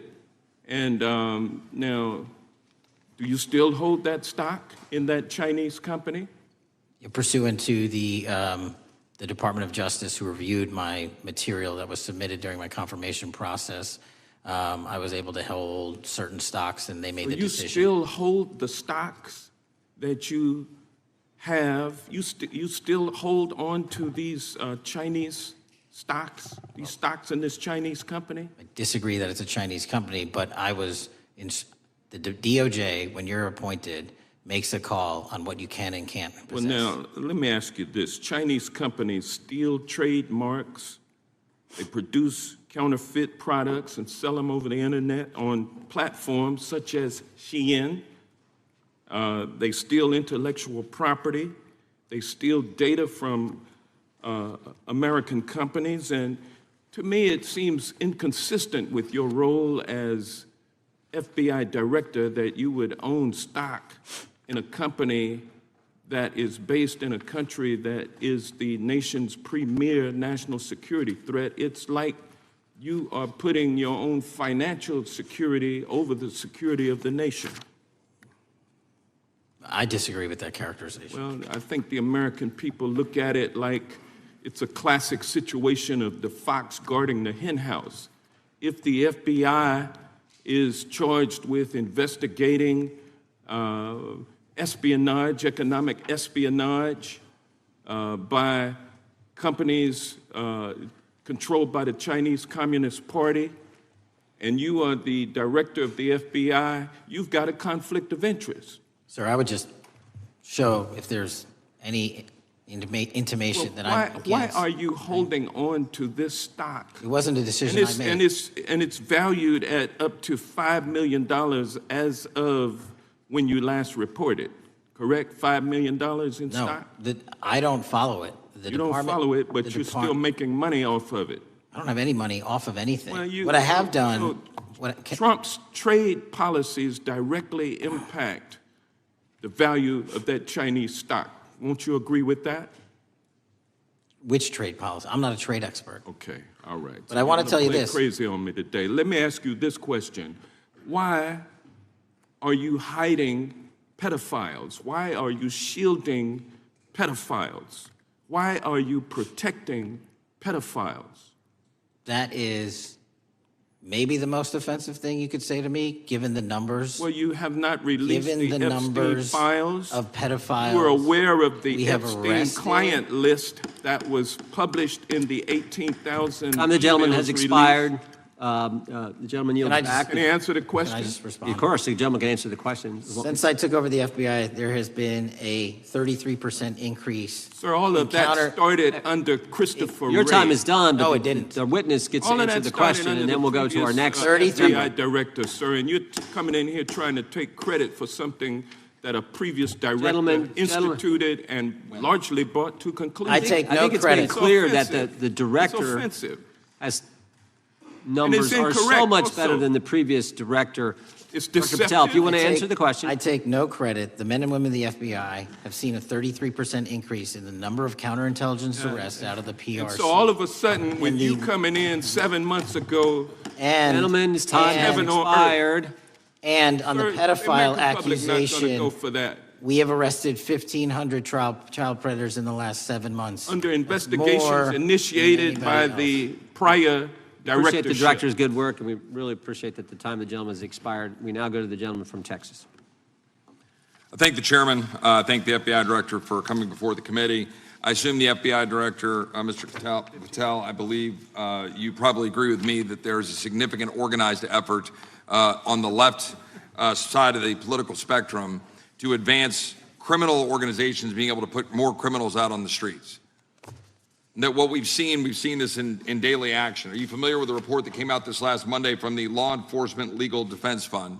I'm not familiar with that, sorry. So this report came out this past Monday, and it said that significant amount of the money flowing out of George Soros and other leftist organizations and funders has been funding DAs and prosecutors, and quote, many of these DAs had never managed an office, prosecuted a criminal case, developed organizational policies. In dozens of America's largest cities and counties, this report finds these progressive district attorneys have outsourced core parts of the American criminal justice system to activists and political donors, taking direction and advice on everything from staffing decisions and communications strategy. Organizations, it's a complex web of donors going in through these organizations to put radical DAs and prosecutors out there, putting criminals on the streets. Does the FBI director agree that this exists and is a problem? I will accept the factual representation, and if that exists, it is a problem.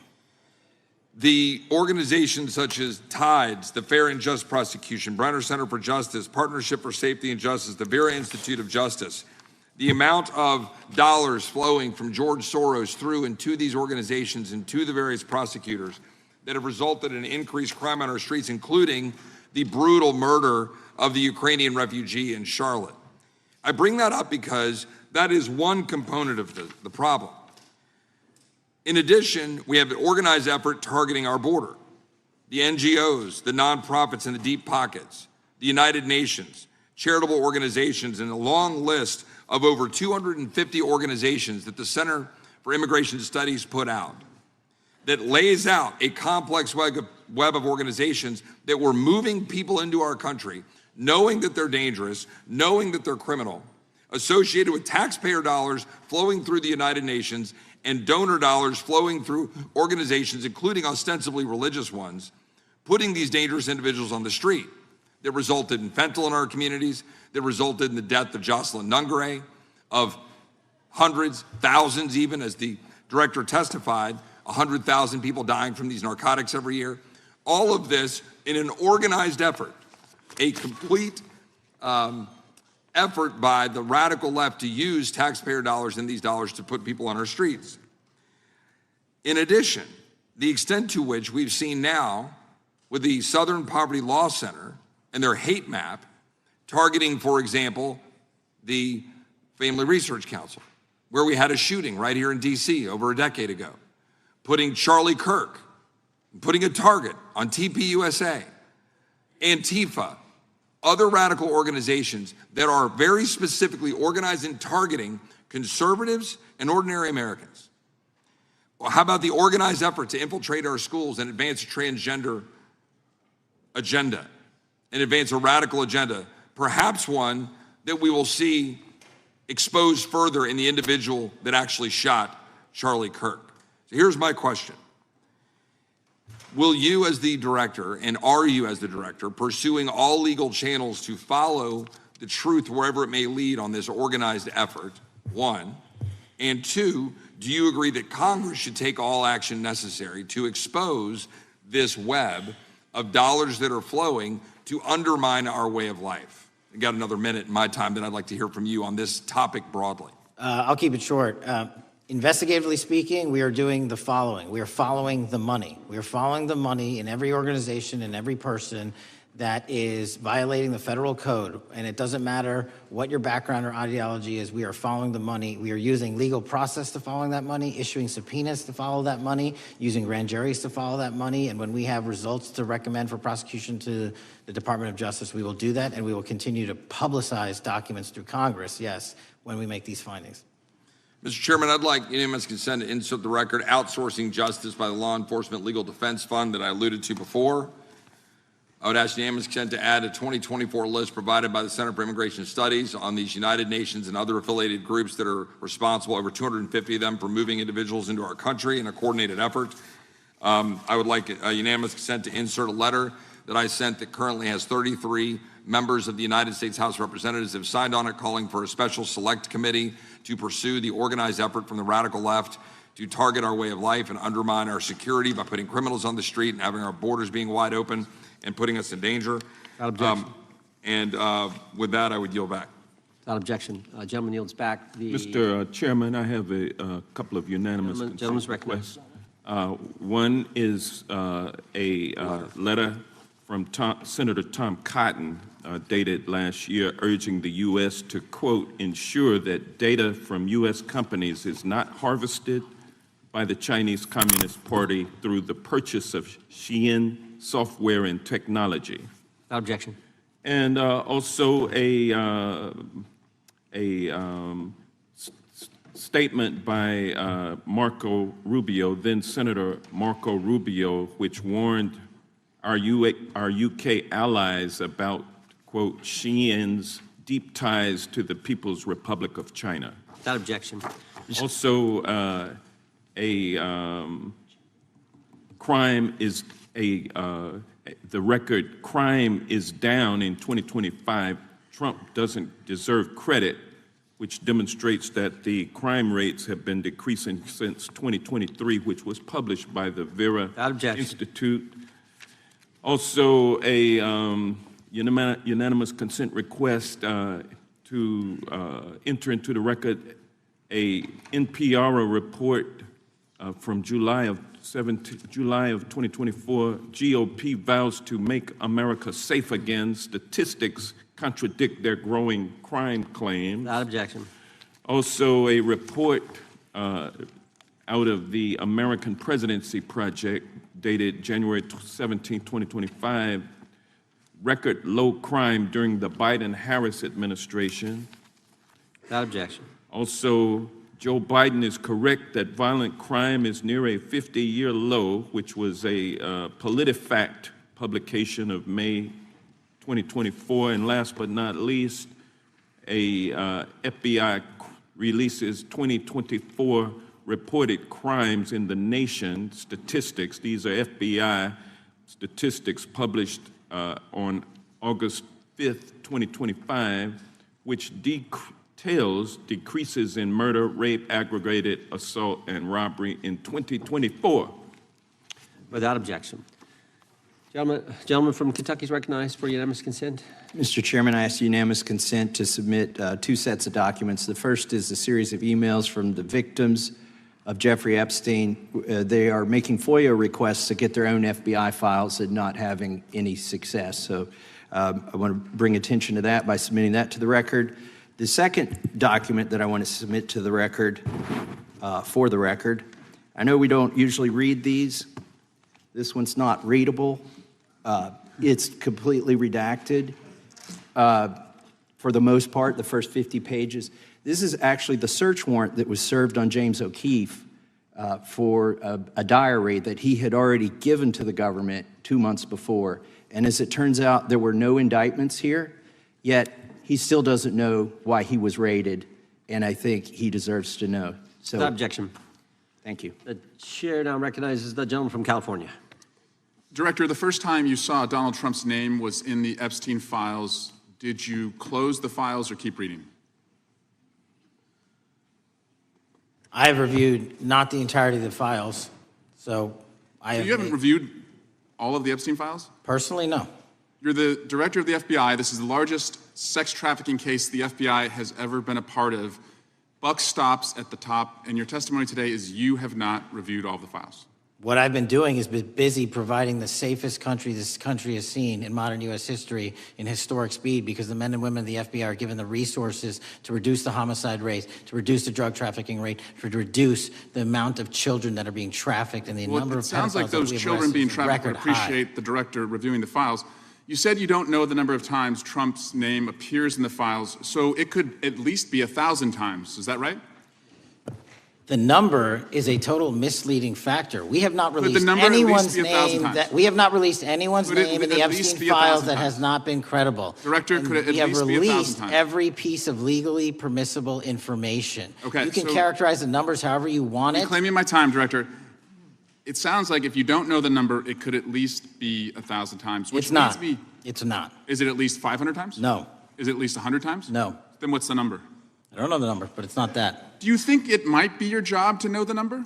My job is to provide for the safety and security of this country. My job is not to engage in political And that innuendo includes protecting so you can go sexual out to the assault sticks and get your 20-second hit in your fundraising reclaiming my article. time, But Director. keep going, reclaiming your time, because the Director, people of California are being If the underserved by president- your If the representation. president is not implicated, why not release everything that involves We have released everything, the president and anyone else's side, that is credible and lawfully be able to be released. Your fixation on this matter and baseless accusations that I'm hiding also child Mr. Massey's pedophiles is disgusting. interest. Anyone that says that needs to look at the stats alone. And go back to the state of California, who's receiving the biggest surge in FBI resources through my redeployment, because the cities of Los Angeles, San Diego, and San Reclaiming Francisco my are time, needed. Director. Remembering your oath to tell the truth, did you ever tell Donald Trump his name is in the files?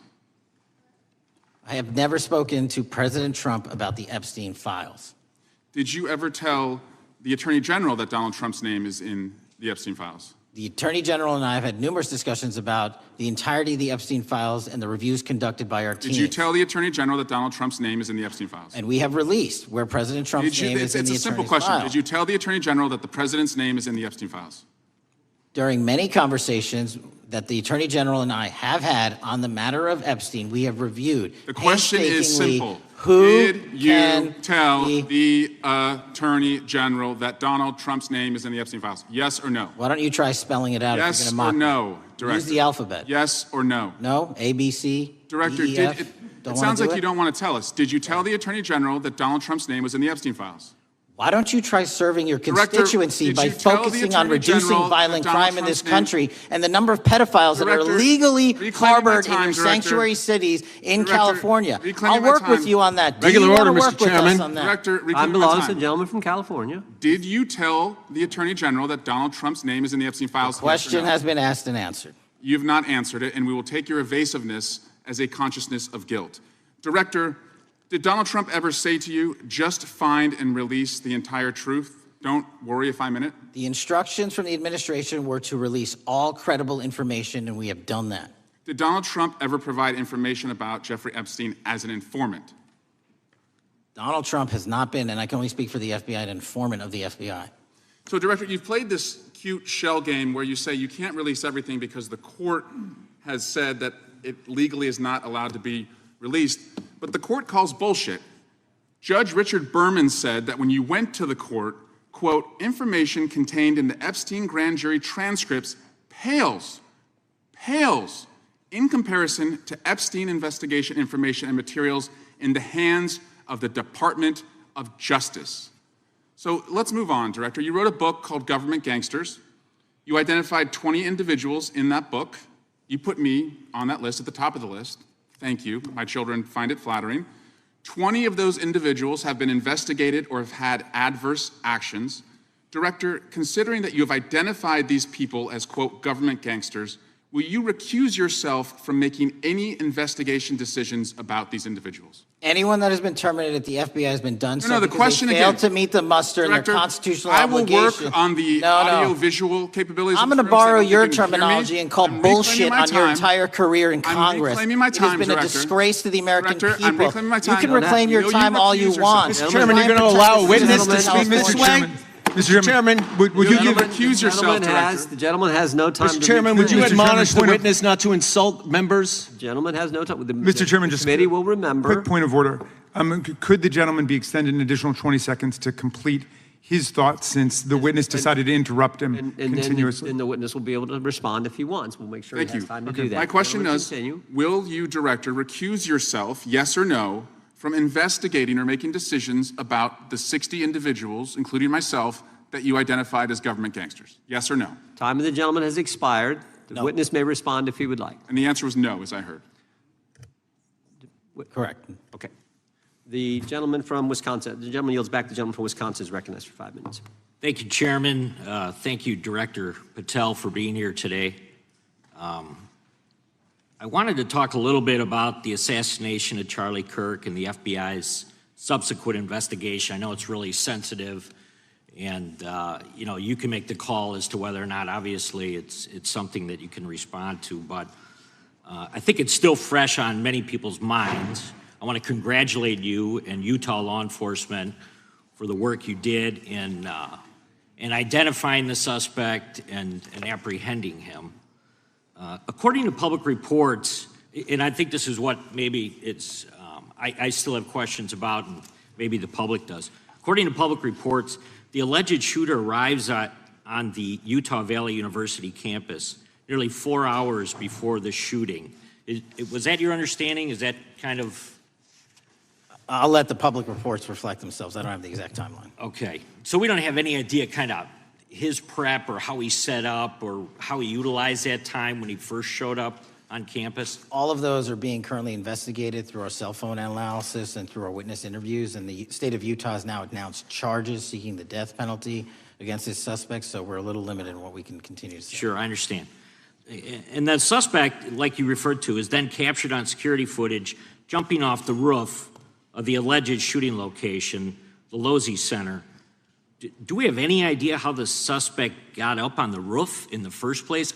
I think for members of Congress, especially after Butler in Pennsylvania, it's just unimaginable that there could be some type of security breakdown prior to an event of that size where somebody could access a rooftop. So not commenting on the case, but having gone to the crime scene and walked the steps that we believe were taken, the roof was actually readily accessible through an exterior stairwell, so anyone could have gotten on it. Okay, okay. The suspect flees on foot to kind of this wooded area where he drops the rifle, wraps it in a towel, and then proceeds to his staged vehicle and basically drives home.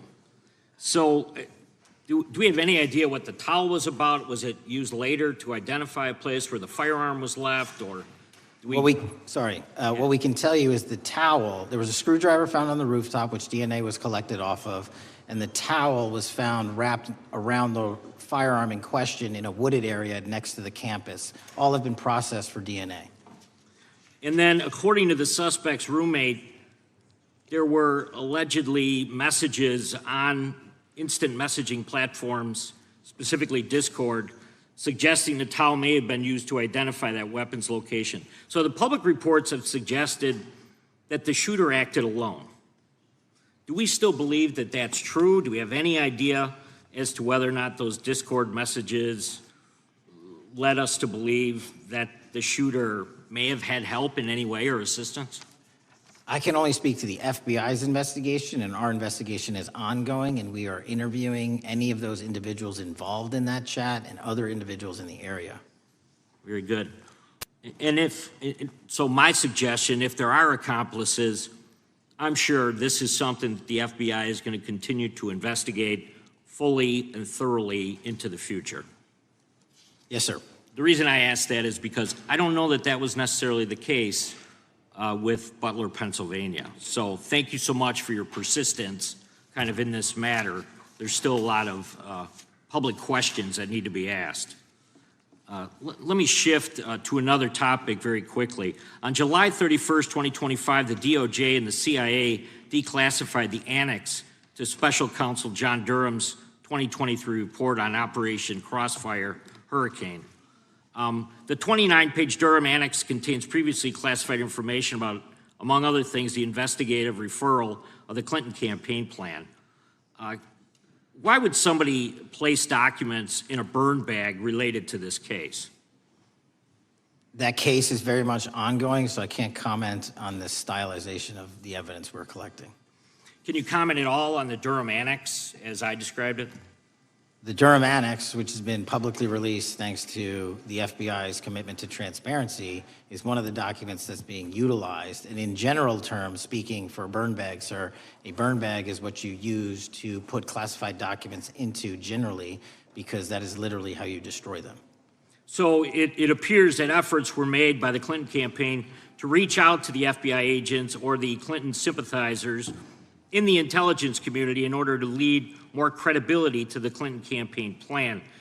Do you think that's an accurate characterization?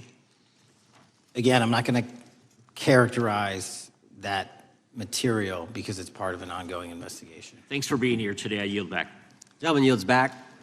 Gentleman from California is recognized. Thank you, Director Patel, for being here today. The FBI searched Jeffrey Epstein's Manhattan residence, correct? I believe that happened in 2018. I think there was 2 locations, sir. It's 2019, and in that residence, the FBI found a safe, correct? I don't have the catalog of evidence in front of me. In that residence, the FBI found a safe, correct? I'll accept your representation. Okay.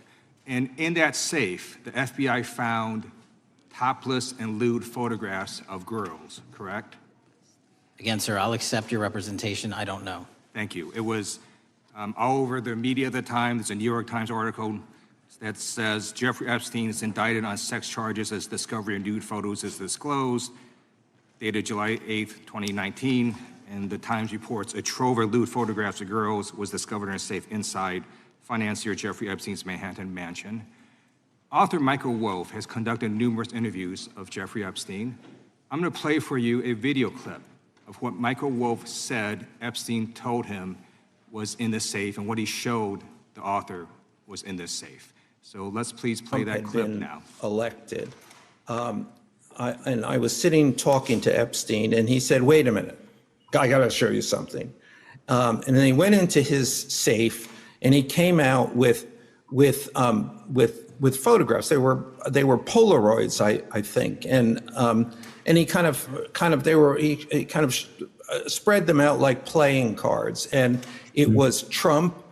I mean, I think there were a dozen of them, and it was Trump with girls of an uncertain age at Epstein's Palm Beach house, where all of the things that he would ultimately be accused of took place. And I remember very vividly 3 of them. There are 2 in which Trump is, the girls, topless girls, are sitting on Trump's lap.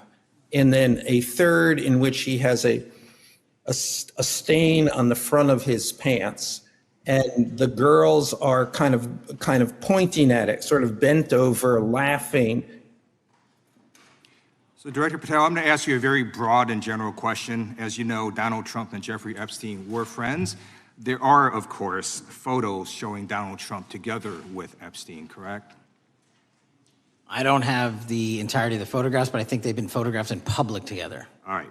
Are there any photos showing Donald Trump with girls of an uncertain age? No. How do you know that? Because that information would have been brought to light by multiple administrations and FBI investigators over the course of the last 20 years. Well, you know what? That's just not true, because no one knew about the creepy birthday message that Donald Trump wrote to Jeffrey Epstein until the Wall Street Journal disclosed it, and then all of a sudden, the Epstein estate provides it to Congress. Well, so certainly, you weren't there at the search. You don't know what Epstein may or may not have done with those photographs even prior to the search. Maybe someone has it. Maybe the Epstein estate has it.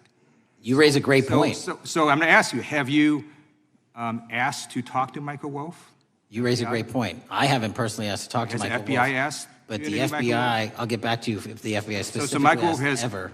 about 100 hours of testimony of Jeffrey Epstein. Wouldn't it be good for the FBI to interview Michael Wolff? I'm not saying they haven't, I just don't know. Has FBI subpoenaed the tapes that Michael Wolff has conducted of Jeffrey Epstein? I don't know. All right, so if you could provide us an answer, that would be terrific. Well, let me ask you this question then. Have you looked at all the photos in Epstein files? I have looked at all the information that the investigators who investigated this case have provided to run out credible leads. And in the Epstein files, was there that creepy birthday message that Donald Trump had written to Epstein? No, that's what I was trying to tell you. You raise a great point. The estate of Jeffrey Epstein has a voluminous amount of information that they have not released before. Okay, so that's great. So wouldn't it be great if FBI subpoenaed the estate of Jeffrey Epstein for all that information? The estate is under no obligation to provide that material, even pursuant to a subpoena. That's a great point. Yeah, that's just false. Okay. That's just false. You're the frickin' FBI. You can subpoena the information from the estate, and you better do that. I'd like to move literally on. not how it works. I'm going to move on now and talk about Epstein's client list. You confirmed that it exists. Attorney General Pam Bondi confirmed earlier this year that it exists. So I just want to ask you a simple question. Is Prince Andrew on Epstein's client list? The material related to Prince Andrew has been made public. Is Prince Andrew on the client list? We have released the index of names All right, that were in Jeffrey Epstein's. Is Donald Trump on Epstein's client list? The index has been released, and the index will speak for So itself. I'm just going to say, America is a huge red flag. The FBI director could not answer whether Donald Trump was on Epstein's Gentleman's time client has list. expired. I Chair yield now back. recognizes the gentleman from Virginia. Thank you, Mr. Chairman. I want to thank the director for being here and for his work over the last several months, removing the taint of partisanship that has infected the intelligence community over the past several years under the last administration, under the last several directors, standing up for law enforcement, standing up for the brave men and women who work in your agency. But to set the record straight, you know, we have to correct the record. And the record, early days of the first Trump administration saw a dramatic spike in news stories that contained sensitive and sometimes classified details about the FBI's bogus Russia probe, about a leak a day. It's unacceptable that senior FBI officials coordinated to leak classified information to try and harm President Trump. Documents produced to the committee in August of this year revealed that the FBI interviewed a former intelligence committee staffer who gave details on a systematic process through which leaks of classified information were affected by then Chairman, now Senator Adam Schiff. Were these findings escalated within the Bureau's chain of command, and if so, to what level? Sorry, were the findings escalated? Were these findings that were given to us escalated within the Bureau's chain of command, and if so, what level? Did you receive this information? That entire matter is currently under investigation by the people at the FBI that handle leaks of classified information. All right, it's good to know that there is an ongoing investigation. Can you tell me whether these leaks to the media compromised any ongoing FBI investigations during the Trump-Russia probe? I can tell you, generally speaking, the leaks of classified information are detrimental to any work the FBI is doing. Now, former Director James Comey testified before the Senate Judiciary Committee that he had never been an anonymous source, nor authorized anyone to be an anonymous source in news reports about matters relating to the Trump investigation or the Clinton investigation. Was Comey's testimony true? In reference to Director Comey, I I'm very limited in what I can say because of what the current status of those matters are with the FBI and the Department of Justice. When I am able to make those public, I will. Can you tell me if there's an ongoing investigation there? Again, without identifying any individuals related to the information you're generally speaking about, there is an ongoing matter that has been under review by the Department and the FBI for some time. Because we know that the documents that we received last month revealed that former Director Comey used Columbia University law professor as a conduit to leak stories to the media that contained classified information. Let me move on to the way that the FISA process was weaponized by past directors. Prior to your confirmation, you raised concerns about government misuse of FISA, including Section 702, stating that FISA was in need of major reform. Specifically, you highlighted that the Fisk report that the FBI had conducted 278,000 improper searches of the FISA database. Do you remain concerned about governmental abuse of FISA in Section 702? I'm always concerned, but what we've done since I became FBI director is implement new audit systems. We are nearing 100% review of the 702 query system that you are specifically referring to, and we've also eliminated anyone that has ever touched that database that has in any way made a mistake, whether intentional or not. And we have also identified a system in which those going forward who misuse the 702 system, they don't get 2 strikes. They get 1 and you're done. Okay, I'm glad you mentioned you're continuing to audit because, as you know, in May, the New York Times reported you closed the FBI's Office of Internal Auditing. Can you explain why you decided to close this office? Yeah, because under the new restructuring of the FBI, to save resources, there were 2 different places doing the exact same thing. We have a specific division dedicated to audits. I didn't need another audit system doing the audits again. And so we folded some of those folks with their expertise into our specific division and then took the rest of those folks and are moving them out across the country. Under previous FBI leadership, FBI agents were found to have lied to the Fisk. There have been hundreds of thousands of violations of the querying standards. In light of past violations, what action is the FBI taking to ensure that similar abuses do not occur in the future? Exactly what I've outlined. You cannot have access to the 702 query system if you improperly queried that system at all at any time in your career. Okay, at a Senate hearing 2 years ago, your predecessor, Director Wray, testified FBI had previously purchased U.S. phone geolocation data for a specific national security pilot project and further stated that the project had not been active for some time and that the FBI relies on court-authorized process to obtain location data from companies. Does the FBI purchase location data or any other data of Americans from data brokers? I don't believe so, but I'll get back to you. Thank you, that'd be important. I appreciate that. I yield back. Gentleman yields back. Gentleman from Washington's recognized. Thank you, Mr. Chairman. Mr. Patel, before you joined the FBI, you had very strong opinions about what the FBI was hiding regarding Jeffrey Epstein. In a September 2023 interview with Glenn Beck, you said the Black Book is under the, quote, direct control of the director of the FBI. In December 2023, you said, let us know who the pedophiles are. Even for a short time after becoming FBI director, in February of 2025, you tweeted, quote, there will be no cover-ups, no missing documents, no stone left unturned. In June, you told Joe Rogan, quote, we've reviewed all the information, we're gonna give you every single thing we have and can. But then suddenly in July, everything changed. You and Attorney General Pam Bondi released one video and said that there was nothing more to see. Your July memo says you uncovered more than 300 gigabytes of data and physical evidence, but that you had decided no further disclosure would be appropriate or warranted. That is a quote. I think what happened, Mr. Patel, is that suddenly you discovered that Donald Trump's name was all over these files, and you started a giant cover-up.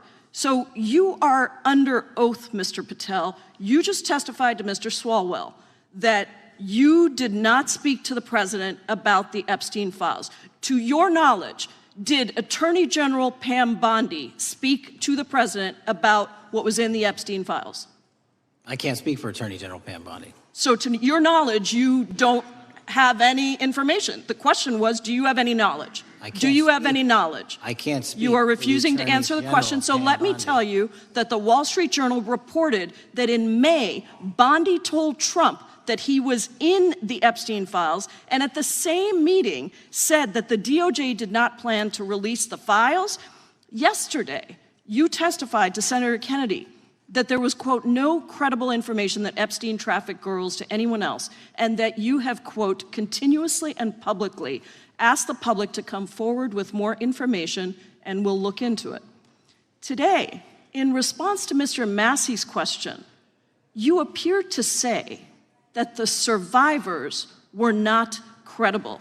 These are survivors. That's not at all what I said. Okay, great. I'm going to ask you this in a second, but let me tell you about the survivors, and let's bring them up here into the room. These are women who came to the Hill and testified that they were groomed and raped at the age of 14 and 16 years old, and they called to meet with the president and to meet with the FBI and to have people investigate their claims. Some of them have never testified before. If you are so interested in getting the public to submit any information, why have you not met with them? You said you haven't met with them. Have you met with them? I'll give you one more chance. My job as the FBI director is to Is invite the all answer yes or investigative no leads. to whether or not you met with these women who were sexually abused and raped? Any insinuation by you or any What people is on the your an- side that I am not manhunting child predators and sex traffickers, just look at the Mr. stats. Patel, And you talk Mr. about Chairman, cover-ups, man. Mr. Chairman, you this talk is about my time, cover-ups. and I will take as much time as I Where were want. you during the Instruct Obama and witness, Biden Mr. administrations Chairman. when these so-called Instruct the cover-ups were witness. going on? Mr. Why didn't Chairman. anyone in those administrations talk to any of these Mr. purported Chairman. witnesses? Let's I get have some regular order, welcomed Mr. every Chairman. single person to provide credible information. Time belongs to the gentlelady from Washington. And I'm but gonna when you- take when another you couple accuse of the minutes. witness of something, he's allowed to respond. That's how it works. You say Listen, something, he didn't you even, say excuse me, Mr. Mr. Chairman, you have Point always of order. been fair, but I'm- this is and I'm not being fair. fair, and you will get No, your- this you will is get your my time. time, and he You will give the said gentlelady that the a few witnesses additional were not credible. seconds of time. I'm going to get an additional minute of time because No, that's you'll how get much what time you he won't get a took. minute. You'll get some seconds. What we think is under 5 minutes. You don't get to demand how Mr. much time you Patel. get. That's not how it works. Mr. Patel, are the victims of the Jeffrey Epstein horrific trafficking ring, are they credible? Any person with information about ongoing sexual didn't- trafficking. I'm asking you if they're credible. Ma'am, I'm Are commenting they on the credible? evidence we have. But And we have routinely asked for people to come forward with more evidence, and we will look at Mr. it. And the evidence that we have was the same evidence that the Mr. Biden and Patel, Obama Justice Departments Mr. had. Patel, And they this is determined, not new. me, they determined that that Chairman, information was not Mr. credible. Chairman, he's not letting me even ask my questions. You This is ask the ridiculous. questions, he gives an answer. You may not like what he says, No, but that I'm doesn't mean you asking, get to he's interrupt not answering him. my question. Mr. Chairman, have could we an- restore the gentlelady 45 seconds so she We can will give complete her her question? additional 30 seconds, which is what I said I'm earlier. going to keep taking my time because you'll take here's the time thing. that you get. You get are 30 not seconds. answering the question. The question I is, have, you just don't like the these answer. are these women credible? It's a yes or no answer. I have answered the question. Well, and I what is keep the telling answer? you, I'm the only FBI director that has welcomed new information in this Okay. case. This You're not- administration is the only one that has welcomed any new information in this Is there case. a yes or no to Present whether the new credible victims are credible? information. Present new Are information. the victims credible The victims- or not? I'll tell you what happened in the last Trump Are they administration. credible or not? You can't even Victims say. credibly came forward, and you know what happened? President Trump authorized the indictments of President Jeffrey Trump Epstein, called not them a Biden, hoax. not Obama, President Trump no one called else. the entire thing a Democratic hoax. So I would like to ask The you gentlelady's if time has you expired. will I gave her meet- the additional if 45 seconds she if you requested. will The meet- gentlelady yields back. The gentleman from Mr. New Chairman, Jersey is I would like recognized to for his ask if 5 you would minutes. meet with the women who were sexually time does not belong- abused and raped and groomed time does at not the belong ages to the of gentlelady from 14 Washington. and The 16 time now belongs- years old. Are the you time- going to cover up? No, I'm Are not you gonna- going to I'm continue gonna to recognize cover the up gentleman for from the New Jersey rich for and his 5 minutes. powerful men, including those that might be on this committee? I can yell Or too, are Mr. you Chairman, but I don't going want to yell allow above them this. to The time belongs testify? to the gentleman from New Jersey. I Are you appreciate the going to allow gentlelady them to yielding testify, back. Mr. Patel?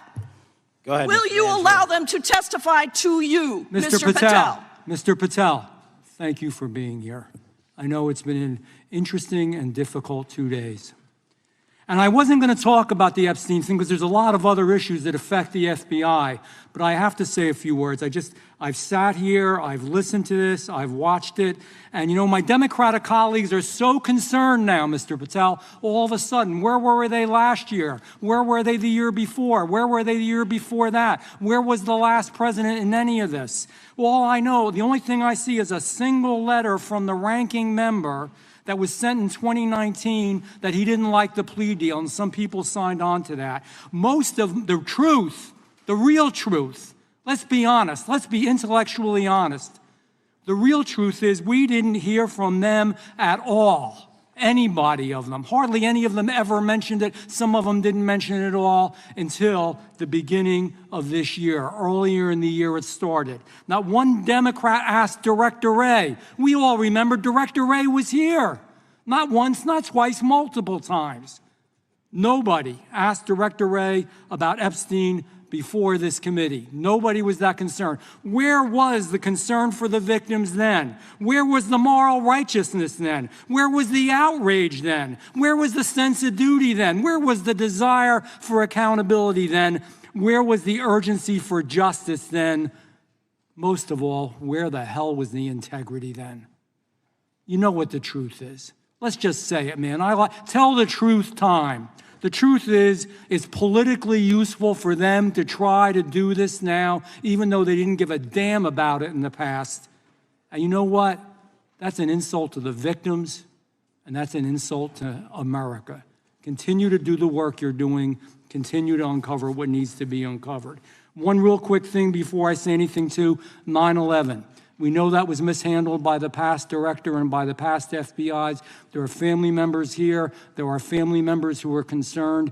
God Almighty, we want to get to the truth of that. I ask you, please, to meet with them, to talk to them, and to investigate this with truth. You know, in the Biden administration, we went through a very dark and difficult period of time. The FBI trust was broken with the people. Catholics were, this is the stuff we've been talking about, were labeled radical threats for praying in their churches with their rosaries. Parents at school boards were called terrorists for standing up for their children. Hindu holy men in New Jersey. We have the largest Hindu temple in the world. They were attacked. They were put up against the wall with guns to their heads. So it isn't just a Catholic or Christian thing. American Jews were targeted in colleges and universities, and a lot of folks in the FBI, in the past FBI, not this one, didn't give a damn. We can't go back to targeting religion. We can't go back to silencing free speech. The Biden administration did that. So I got questions for you. Hopefully thoughtful questions that you can answer for us in a thoughtful way. How is this FBI now, under your leadership, how are we restoring trust for Catholics, for Hindus, for Jews, for parents, for all the other, for just American people that were targeted by FISA because they had a different viewpoint? How are we restoring that trust in the FBI? In multiple ways, sir. One, and maybe most importantly, is through transparency and providing the American public with the material so they can see, read it themselves as to what the abuses were in the past, whether it relates to the Catholic memo or the Hindu incident you talked about at the largest temple in North America. Any institution of faith and any member of faith will not be investigated by this FBI because they are men and women of faith ever, period. And nor should they. Nor should they. I don't mean to interrupt you, but my God, of all the amendments to the freedom of speech, freedom to believe in what you want to believe in, I know you're standing up for that. Continue. I'm sorry. No, that's it. Sorry. Okay. The Richmond memo was driven by a reliance on sources. The Southern Poverty Law Center, you know, the words sound nice, but the organization's not so nice. And we've seen the Anti-Defamation League distort data that counts as violence. Have you been able to identify and eliminate these kinds of partisan sources? We welcome all sources, but we want objectivity and neutrality and decency in the way we report all this. Have you been able to uncover any information there? How do we make sure our sources are good in the future? We have reviewed the source processes that infiltrate any institutions of faith, and they will no longer be going into institutions of faith. They will be directed towards criminal activity and protecting the homeland, the two most important missions the FBI has, and that's what we're going to continue to do. Good. And I'll say this, there was a lot of bull today, a lot of you know what, and I'm not going to say it because I respect the institution so much going on around here. Continue to do the work of the people. You are here for that reason. The administration is here for that reason. It was weaponized and politicized, the FBI, in the past. I hope to God we never, ever see that again. One of the darkest parts of American history. Thank you, Mr. Patel. I yield back. Mr. Chairman, I have a unanimous consent. Gentleman yields back. The gentleman from New York is recognized for UC. I would like to introduce a CNN article that explains how an alleged top leader of the MS-13 gang was dismissed. His case was dismissed in Brooklyn so that he could be deported back to El Salvador, even though he was charged with murder. Without objection. Mr. Chairman, I have some unanimous consent The lady from requests. Washington is recognized. I ask unanimous consent to enter into the record an article titled "Justice Department Told Trump in May That His Name is Among Many in the Epstein Files." Without objection. I have another one that is a July 2025 article by the New York Times entitled "How a Frantic Scouring of the Epstein Files Consumed the Justice Department," stating that DOJ and FBI employees reviewing the Epstein Files were instructed to flag any mentions of Trump and other celebrities. Without objection. And I have another unanimous consent request to enter into the record an August 2025 article by The Guardian entitled "Ghislaine Maxwell Hinted at Epstein's Ties to Trump Officials. Why Wasn't She Pressed for Names?" stating that Maxwell told Deputy U.S. Attorney Todd Blanche that some of the, quote, cast of characters around Epstein are in Trump's cabinet. Without objection. Chair now recognizes the gentlelady from Pennsylvania. Thank you, Mr. Chairman, and thank you, Mr. Patel, for coming before us to testify today. I am concerned by your repeated claims that you're not able to disclose anything further about the Epstein investigation and files, and that there's no evidence of a broader conspiracy or other people who should be charged, because the American people aren't buying that you've been transparent or that there's nothing further to be seen. In your exchange with my colleague, Mr. Roy, you reiterated something that I heard you say yesterday in your Senate testimony, and that is, under your direction, the FBI will always follow the money. Is that right? The money, did you say? Yes. Yes, you said you'll follow the money. That's great.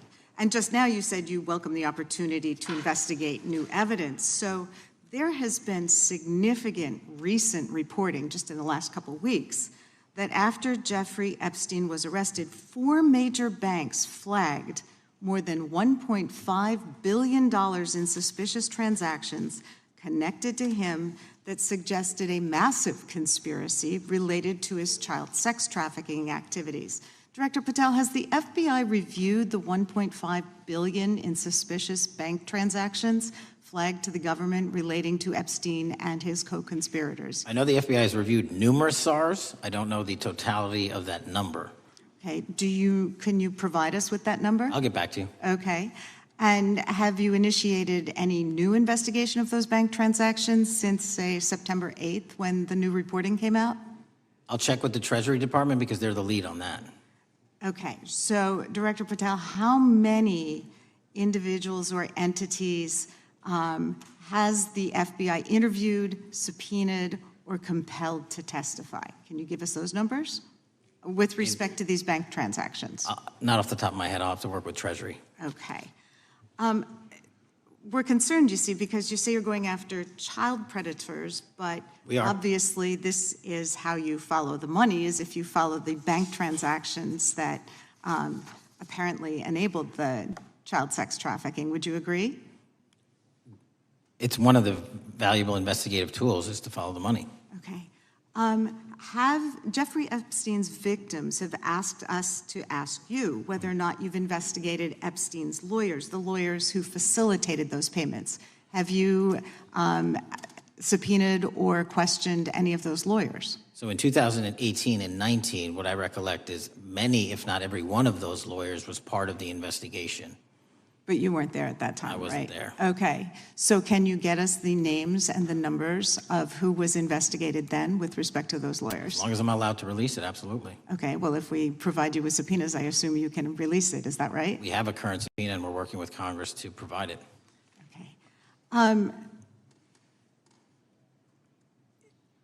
You've said that the Acosta investigation had an original sin. Mm-hmm. What do you mean by that? Basically, if you're looking at an actual pedophile ring, what you should not do is limit the time frame in which you're legally able to collect information. So search warrants that Mr. Acosta utilized in 2006 and 7 leading to the 2008 plea agreement had a very specific narrow window of years, I think 3 or 4 years. And so information pursuant to legal process wasn't collected for 10 years or 15 years or 20 years. It also, subpoenas were not sent out to hundreds of witnesses at the time, hundreds of victims at the time. None of that was done. None of these people were put in grand juries. And so the totality of information from the jump, instead of being this big, was like this. And that, in my opinion, is not how you run an investigation if you're trying to break a sex trafficking ring. So you're now in charge of the FBI. Why haven't you done that investigation?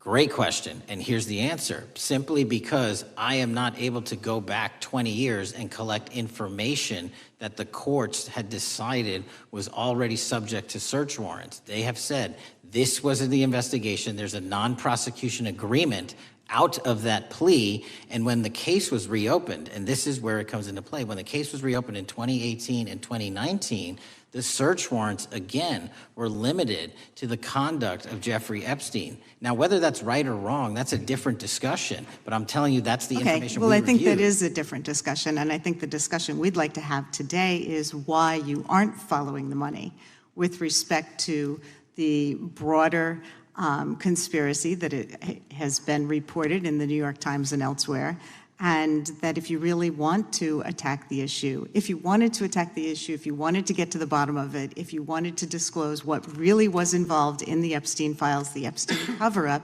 that you would be taking very different actions that you are today. I do want to seek unanimous consent to enter into the record the New York Times September 8th, 2025 article, How J.P. Morgan Enabled the Crimes of Jeffrey Epstein. Objection.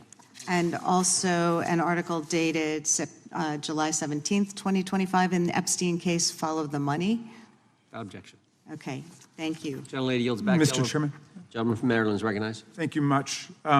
Pursuant to Clause 2K6 of Rule 11, I move that the committee subpoena the CEOs of 4 banks, J.P. Morgan, that's Jamie Dimon, Bank of New York Mellon, Robin Vince, Bank of America, Brian Moynihan, and Deutsche Bank, Christian Sowing, in order to get the suspicious transaction reports. These 4 banks have flagged to the government $1.5 billion in suspicious transactions related to the sex trafficking crimes and conspiracy of Epstein, Maxwell, and all of their collaborators. And as you know, Mr. Chairman, we got the SARS reports for Hunter Biden totaling around $20 million.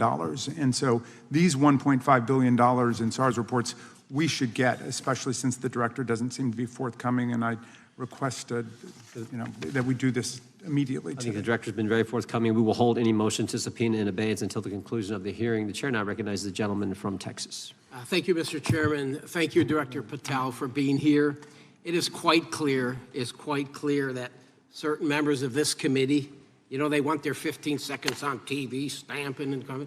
Maybe it's for fundraising. Maybe they're struggling in their district. They need a little bump. But they turn a committee into a clown show, and that's what we're seeing. You're being unjustly attacked today. I watched the Senate hearings yesterday. You were attacked there. We know there's an agenda. There's always an agenda. It's the same characters with the same personalities, the same objective, and that is destroy the mega movement. You're being attacked, Director, is because you're effective. You highlighted what you've been doing in D.C. with the president in reducing violent crime. You're very effective. Another individual that was very effective with meaningful debate and dialogue was Charlie Kirk. And they killed him for it. Charlie Kirk was a man of faith. First and foremost, he loved his Lord Jesus. He loved his family. Beautiful wife, beautiful children. Just a remarkable, honorable man that was silenced with this assassin's bullet. I would say if Charlie Kirk lived in the biblical times, he'd have been the 13th disciple. He'd have been the 13th disciple.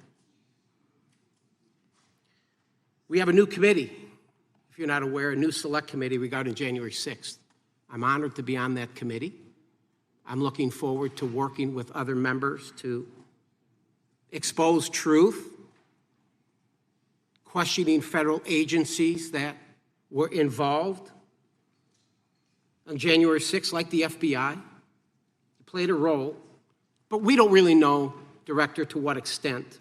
We don't know. The January 6th sham committee was not formed by Nancy Pelosi to seek truth. It was nothing about getting to the truth about January 6th. Their sole mission was to damage Donald J. Trump and end his political career. And everybody knows it. That's what the purpose was. You know what's nice, so I kind of get to ask the question, though, how did that work out for you? Donald J. Trump is back in the White House, and America loves him. I spent 30 years in law enforcement, retired sheriff from a large county in the great state of Texas. I've seen, Director, I've seen more enthusiasm and support for law enforcement today because of what you and Donald Trump have done over the last 8 months to protect the American people. The American people couldn't count on their government to protect them. Crime is rampant. And now we have a president and an administration that puts the American people and their safety first. It's interesting, a few minutes ago, a classmate reached out to me and sent me I told him, I said, yes, we got Director Patel in front of our committee today. And Andy Kane wanted me to tell you, he said, quote, tell him we love him. Tell him we love him and all the brave warriors exposing the deep state. Kash, you're a great American, sir. You're a great American. Your work as the director of the FBI is commendable. It's commendable. And I want to thank you, sir. Thank you for your service. Keep up the good fight, brother. Don't let him tear you down. Keep up that good fight. You have it in you. With that, sir, I yield back.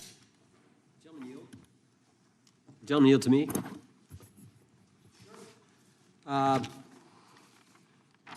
Director Patel, there were 26, the gentleman mentioned the select committee, there were 26 confidential human sources at the Capitol on January 6, 2021.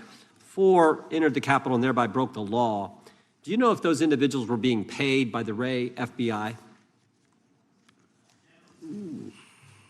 So we've provided 600 pages of documents to this committee alone regarding January 6th. That's 600 pages more than any of my predecessors. Yep. Generally speaking, confidential human sources are always paid by the FBI. That's how it works. I can't speak to the specifics on each one and how much they make. And we appreciate it. We've reviewed some of that material, and you've given us a lot of material that we didn't get from Director Ray. That specific question, I think, is important to the American people.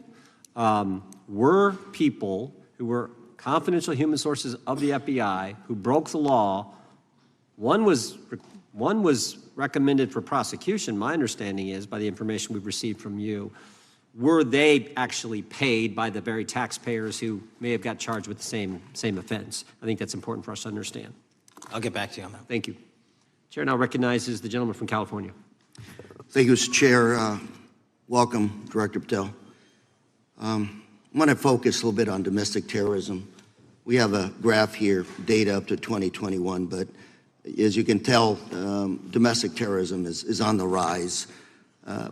Nation, our citizens under threat. We saw the assassination of Charlie Kirk, 2 assassination attempts on the president, school shooting Minnesota last month, and closer to home, just a couple of days ago, Huntington Beach, peaceful vigil for Charlie Clark, infiltrated by neo-Nazis who essentially made the local individuals attending that event fear for their safety. All of us know that a lot of these domestic attacks are by lone wolves, but yet they do leave clues, social media or elsewhere. Director Patel, you're it. You're the thin blue line. The FBI, your job to protect our citizens back home from those that would harm us. You have to find the needle in the haystack. Takes a lot of work, a lot of resources. Talking to my local sheriff this morning, who said they're concerned. Federal cuts to local grants that help them do the job. Then, of course, let's not forget about other threats. There are coming before us, like high-tech fraud. Local senior recently was talking to me about a text she had gotten, a demand by the IRS to send a payment immediately, or the IRS agents were on their way to arrest this individual. Pretty gutsy stuff by folks probably from Europe, North Korea, Russia, China, people, okay, going after those precious savings our senior citizens rely on. Yet the president's proposing a budget cut of $500 million or more to your organization, the FBI. You've said that that'll essentially equate to about 1,300 less jobs at the FBI. So I'm going to ask you essentially, what is it that we can do to help you do your job? Little concerned. Friday night lights. One of the events I love to do on Friday nights, go to the local high school football game. Sit there at the stadium and you always say, what if? What if? You're the thin blue line. Can you do your job cutting $500 million from your budget? Thank you, sir. I think we are doing our job, and the distinction is with the budget that we have, we are flexing more resources to the field. California is receiving the largest FBI plus-up of any state in the union due to that plus-up. They're not getting a reduction. No state is getting a reduction. Every state is getting a plus-up. And so I'm utilizing the money that we have to first plus it up. And the empty vacancies that we have, those haven't been filled in years, not under my leadership. Here's my concern. You're going to do well, you're doing more with less, is what you're saying. Yet we're about to vote on a budget that has $88 million more to protect members of Congress, the executive branch, and the Supreme Court. There's a contradiction here. Back on Main Street, we're saying you can do more with less, you can protect them with less money, yet here in Washington, we're saying we need more money to protect members of Congress. It's a little contradiction here, or maybe, sir, you ought to talk to leadership about coming in with your management style to protect the Supreme Court, Congress, and the administration. Otherwise, it's essentially a hypocritical situation. We need more protection, yet folks on Main Street can do with less. My concern is folks on Main Street. We also were, I think we received over $300 million in the big, beautiful bill, and we're also receiving pots of money from our interagency, so this sort of $500 million cut isn't entirely accurate. You're still getting cut $200 million plus. You're still moving your agents to do ICE work, so you are leaving a lot of bases uncovered. And I'm not going to be argumentative with you, Director Patel.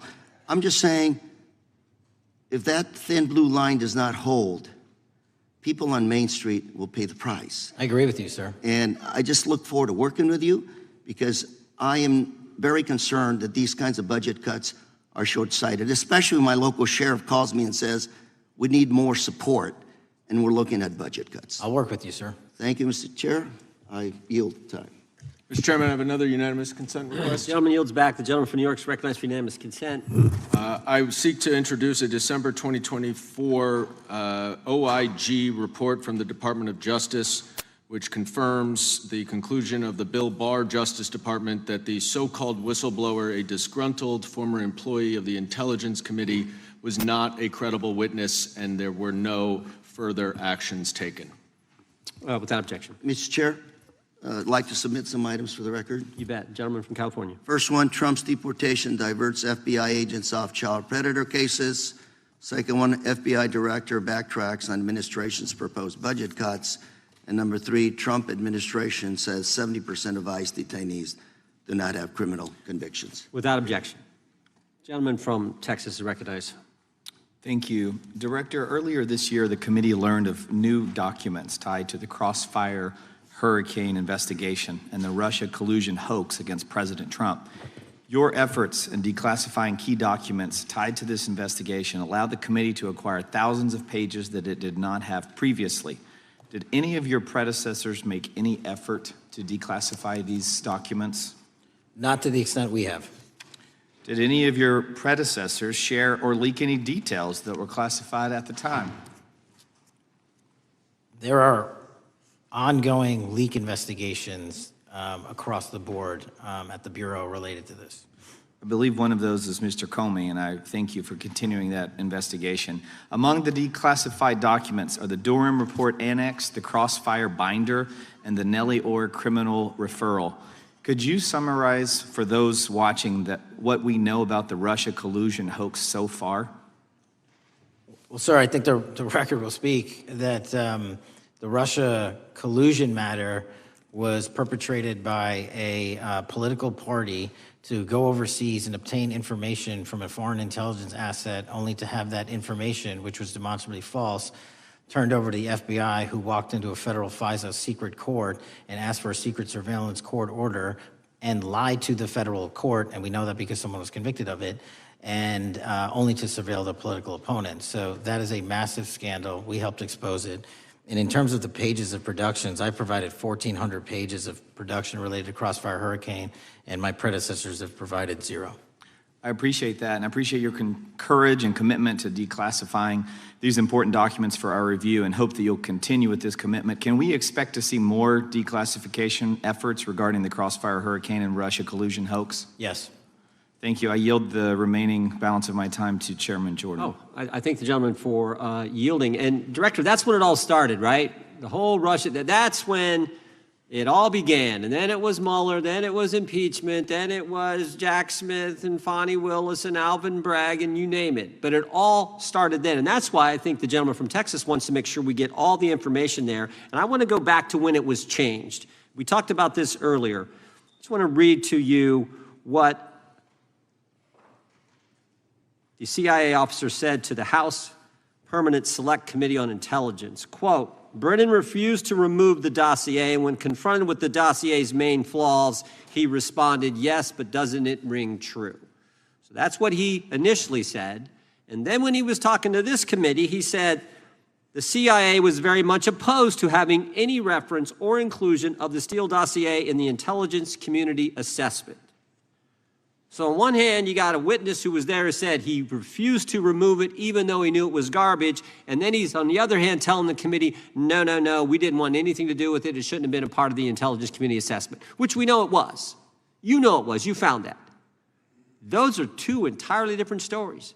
I think Mr. Brennan has some explaining to do, frankly, what happened there. And I think you said earlier that this whole thing, and I think you said to Mr. Gooden, this whole thing is being looked at as part of this grand conspiracy to undermine the president, whether it's Comey, Brennan, Clapper, former head of the Intelligence Committee, now senator from, whoever it is, that's all being looked at. Is that accurate?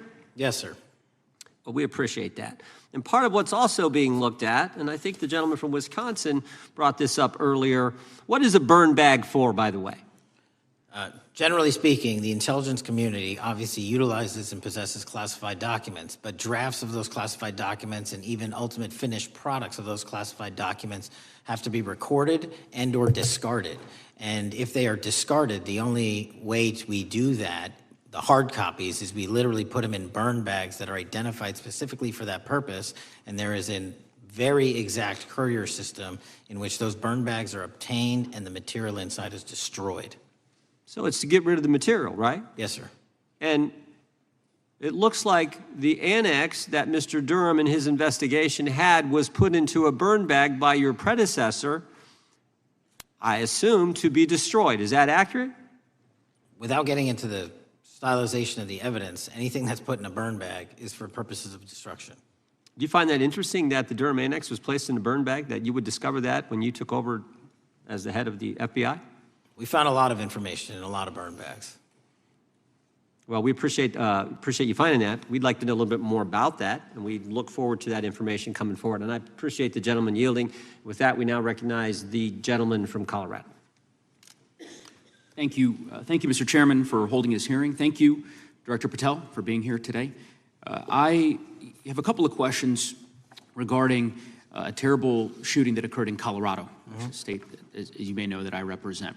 You've testified previously about, I think, what you would describe as your efforts to provide more information regarding the investigation with respect to the horrific assassination of Mr. Kirk. And so, in that same vein, I'm hoping you can provide this committee and my constituents in Colorado with some clarity. Absolutely. I think, as my colleagues know, in Evergreen, Colorado, Jefferson County, a county that I proudly represent, at Evergreen High School, a shooter ultimately injured 2 students. We're praying for their swift recovery. There's an article here from Colorado Public Radio. The title is, quote, FBI was already investigating an account that may have been linked to the Evergreen shooter. You're familiar with the circumstances generally, Director, regarding this terrible tragedy. Yes. So my understanding from the public reporting is that an organization reported to the FBI in July of this year regarding, just reading here from the article, that the FBI opened an assessment into a social media account user whose identity was unknown and who was discussing the planning of a mass shooting with threats nonspecific in nature. This is the FBI's statement to the press. And that the FBI continued to work this assessment investigation to identify the name and location of the user up until September 10th, 2025, which was the day of the tragedy. Can you provide us some clarity on what were the impediments to finding, the account user, and maybe describe in greater detail the FBI's work in that regard? Generally speaking, yes, because I know even though the shooter's deceased, the investigation we're not done. Sure. And so the impediments to finding these individuals, and you highlight a great point. We had 2 huge tragedies in the span of days in this country. The school shooting in Evergreen, Colorado being one of them. And proactively going out onto these social media platforms, which are so large, is our biggest impediment. And we need to rely on the service providers. There's actual legislation, I can't remember the name of it, that's up for renewal, which will, and I think at the end of the month, which gives service providers the ability to report that information in from their end without liability. We need that to continue, because while the FBI has so many people and the police are great at doing it, there's just too many platforms to cover down on. Well, I appreciate that, Director Patel, and I think we're certainly, I'm interested in continuing this conversation, because I think the reporting suggests that there's a pattern, and that ultimately, we want to make sure that law enforcement is able to prevent this kind of tragedy from happening in the future. I have a question. It's not meant as a gotcha question, so it just frame it there. But it is in regards to some reporting around a periodic transaction report that you had filed earlier, this year. So this is in July, pursuant to the ethical obligations as a senior executive official. You remember filing that in July? Yes. Yeah, so in that report, as best as I can surmise, you disclosed that you divested, $100,000 or more in a variety of different stocks, which I presume was pursuant to the ethics agreement that you negotiated with the Department of Justice. In that same report, there's a disclosure regarding purchases of 2 different transactions. So between $15,000 to $50,000 in a national coffee house chain, and between $50,000 to $100,000 in a semiconductor company on May 9th and May 12th.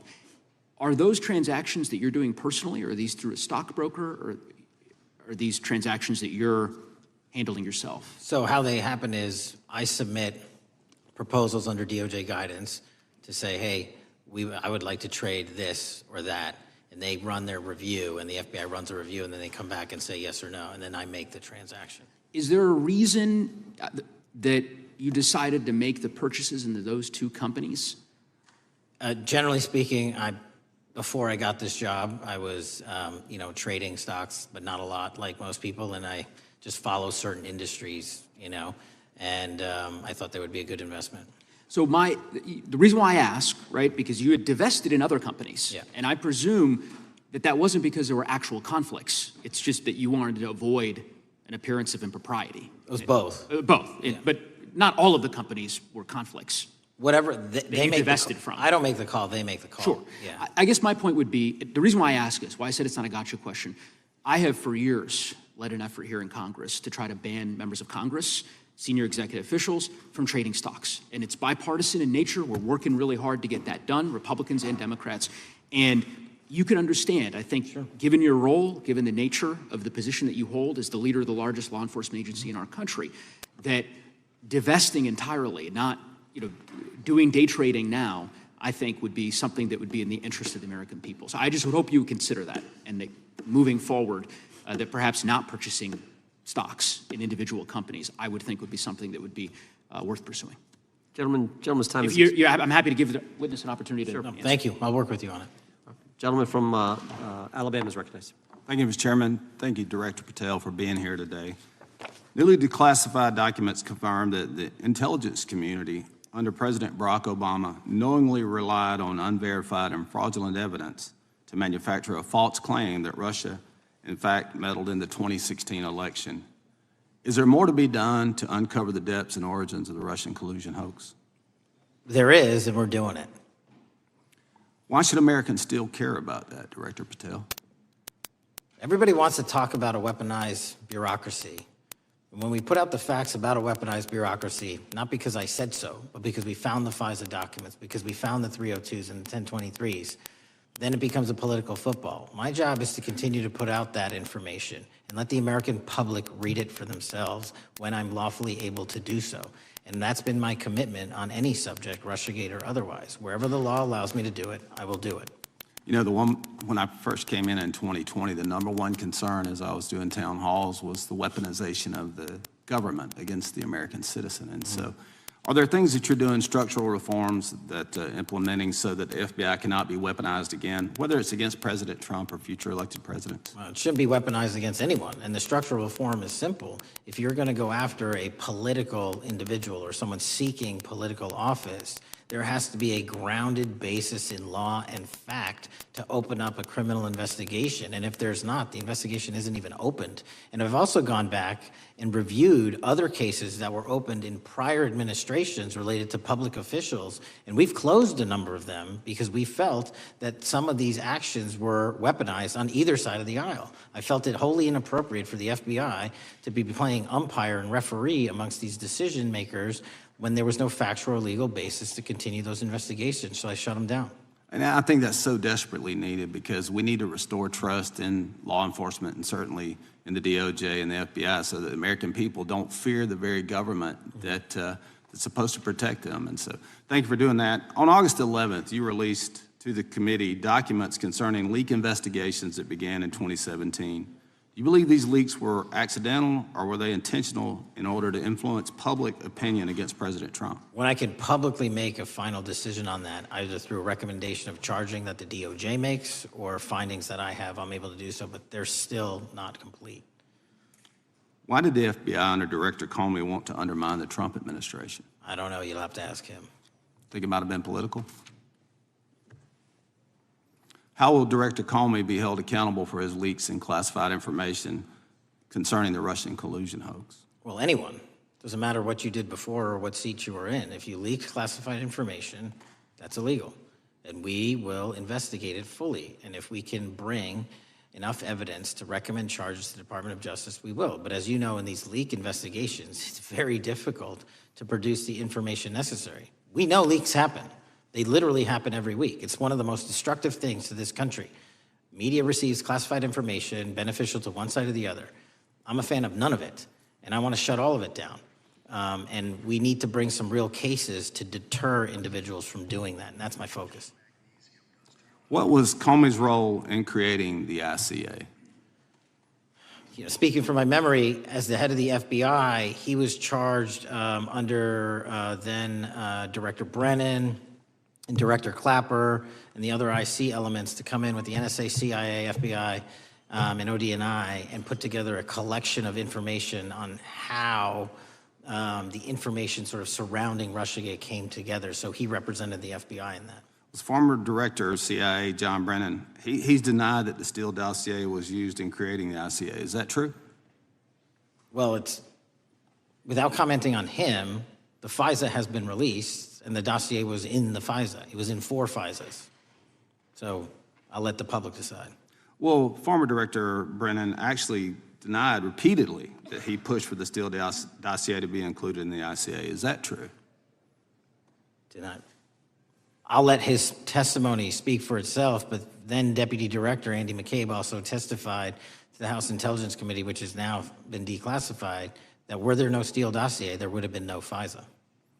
Well, my time's getting close, but let me tell you this, sir, and well, my colleague from Texas said, thank you for the job you're doing. You're making the American people safe. You're restoring trust in these agencies that so many of us had lost trust in. So thank you for the work you're doing. That thin blue line, you're doing a fine job, and we want to let you know we appreciate it. Thank you. God bless you. Lady from California is recognized. Thank you, Mr. Chair, and thank you, Director, for coming here today. And actually, thank you for your response to my colleague from New York who asked you earlier about violent extremism. And you said that there is violent extreme ideology on both sides. And I think you actually alluded to that same statement yesterday in the Senate. So I too have some questions I'd like to ask you. These are not gotcha questions, and just deny, please, what you deem to be false. So Dylan Roof, who followed white supremacist propaganda, murdered 9 black parishioners in Charleston in 2015. Do you deny this? I'm sorry. Dylan Ruth? Roof? Can you give me some more information? You're head of the FBI, you probably know this. If you don't know, that's fine. You can give me a reminder. I've got a lot in front of me. It was national news. Robert Bowers murdered 11 Jewish worshipers in Pittsburgh in 2018. I do remember that. And it was the deadliest anti-Semitic attack. So do you admit that that happened? I'm not saying the other thing didn't happen. I'm just asking for a little information. Patrick Cruces, who posted a manifesto about a Hispanic invasion, walked into a Walmart in El Paso, Texas in 2019 and began firing. He murdered 23 people that day, and the youngest was 15. Do you admit or deny that that happened? I'll take your presentation as accurate. All right, well, I have to say all of these cases have been adjudicated. As I said, they are not gotcha questions. These incidents were national news. And as director of the FBI, you have access to all of this information. So in 2022, Peyton Grendon walked into a supermarket in a black neighborhood in Buffalo, New York, and started shooting. He murdered 10 people that day. And on September 10th, your friend Charlie Kirk was assassinated. Tyler Robinson has been taken into custody and charged, but also on that day, Desmond Holley, a 16-year-old white male, shot and injured 2 students at a high school in Colorado before killing himself. And according to the Anti-Defamation League, he had a fascination with mass shootings and white supremacy. So do you admit to, deny these facts? Those happened. Okay. Your predecessor, former FBI Director Christopher Wray, said that one of the most dangerous concerns is that racially motivated violent extremism, especially white supremacists, has been the biggest chunk of our domestic terrorism cases and is responsible for the most lethal attacks over the last decade. Do you admit or deny, A, that he said this? I'll let the record reflect that. Whatever he said was what he said. All right, and do you agree? That there is racially motivated crimes being committed in America, yes. Yes, especially white supremacists, which is the biggest chunk of our domestic terrorism. I'm glad that you said this. So last week, President Trump was asked if there were extremists on both the left and the right. He was actually asked this by Fox and Friends, and his exact words were, "I'll tell you something that's going to get me in trouble, but I couldn't care less. The radicals on the right oftentimes are radical because they don't want to see crime. The radicals on the left are the problem, and they're vicious, and they're horrible, and they're politically savvy." Do you agree with the president? I don't speak for the president. The president speaks for himself. Do you agree with the president? On what matter? On the question that I just asked, do you agree with his statement about the radical left? That there's ideology that's driving violence on both sides? Yes, that's what he acknowledged. No, he didn't. He didn't. But I'm glad that you're saying that and actually creating some separation between you and the president. And I'm glad that you are acknowledging that there is violent extremism on both sides. What's interesting is that the research arm of the Department of Justice, the National Institute of Justice, do you know what that is? I'm familiar with them. Okay, great. It is the research arm of the Department of Justice, and it published an article in 2024 devoted to domestic radicalization, violent extremism, and terrorism. I have it. It's interesting that it's no longer on the website. It has been scrubbed, but I ask these questions because what makes a strong, qualified director of any business, of any household, of the FBI, what makes a reputable prosecutor is not lapdog loyalty, but a commitment to the creed that evidence is agnostic and that the evidence will lead you to making the right decisions. And your job, no one's job is to like the data or the evidence, it is to collect it. That is how you gain trust. And Mr. Chair, I would like to enter into the record, if I may. White supremacist group stands by racist ideology with unanimous consent. Without objection. Dylan Roof, the radicalization of the alt-right and ritualized racial violence. Without objection. Thank you. Another article, how Robert Bowers went from conservative to white nationalist. I'd like to enter that into the record with me. Without objection. Patrick Cruces believed he was fulfilling Trump's wishes in El Paso attack, his attorneys said. I'd like to enter into the record. Without objection. Buffalo shooting, how far-right killers are radicalized online. I'd like to enter that into the record. Without objection. Evergreen high school shooters online activity reveals fascination with mass shootings, white supremacy. I'd like to enter that into the record. Without objection. Murder and extremism in the United States in 2024, a report by the Anti-Defamation League. I'd like to enter that into the record. Without objection. And the article, the report that was scrubbed from the DOJ just recently, National Institute of Justice Journal focusing on domestic radicalization, violent extremism, and terrorism. I'd like to enter that into the record. Without objection. And lastly, the libertarian think tank Cato and their analysis on violent extremism and the right rising in extremist acts. I'd like to enter that into the record. Without objection. Thank you, and I yield back. Gentlelady yields back. Gentlelady from Wyoming is recognized. Just very quickly, Director Patel, thank you for being here, for your service to this country, and for the transparency that you have brought to the FBI and for the American people. Transparency that was absolutely non-existent in the Biden administration and FBI. I believe that you might have been asked earlier about whether you had had an opportunity to visit with any of Epstein's legal counsel. Were you asked that question earlier? I think so. Okay. One of the legal counsels or legal fixers for Mr. Epstein was Stacey Plaskett, the Democrat delegate to Congress from the Virgin Islands. So perhaps for those on the other side who are interested in talking to Jeffrey Epstein's attorneys, they could sure visit with one of their own colleagues. I want to focus on something that I think is very important that has not been addressed enough today, and that is related to the consequences of the Biden open border. One consequence of the Biden border crisis is the impact that it continues to have on our tribal communities, with the cartels taking advantage of our open borders, the Mexican drug cartels, by infiltrating our reservations and bringing violence, drugs, murder, trafficking, and more. Last year, when I questioned the Attorney General Garland about what the DOJ was doing to protect these communities, he simply deflected responsibility and said that Congress had not appropriated sufficient resources for them to be able to protect our tribal communities.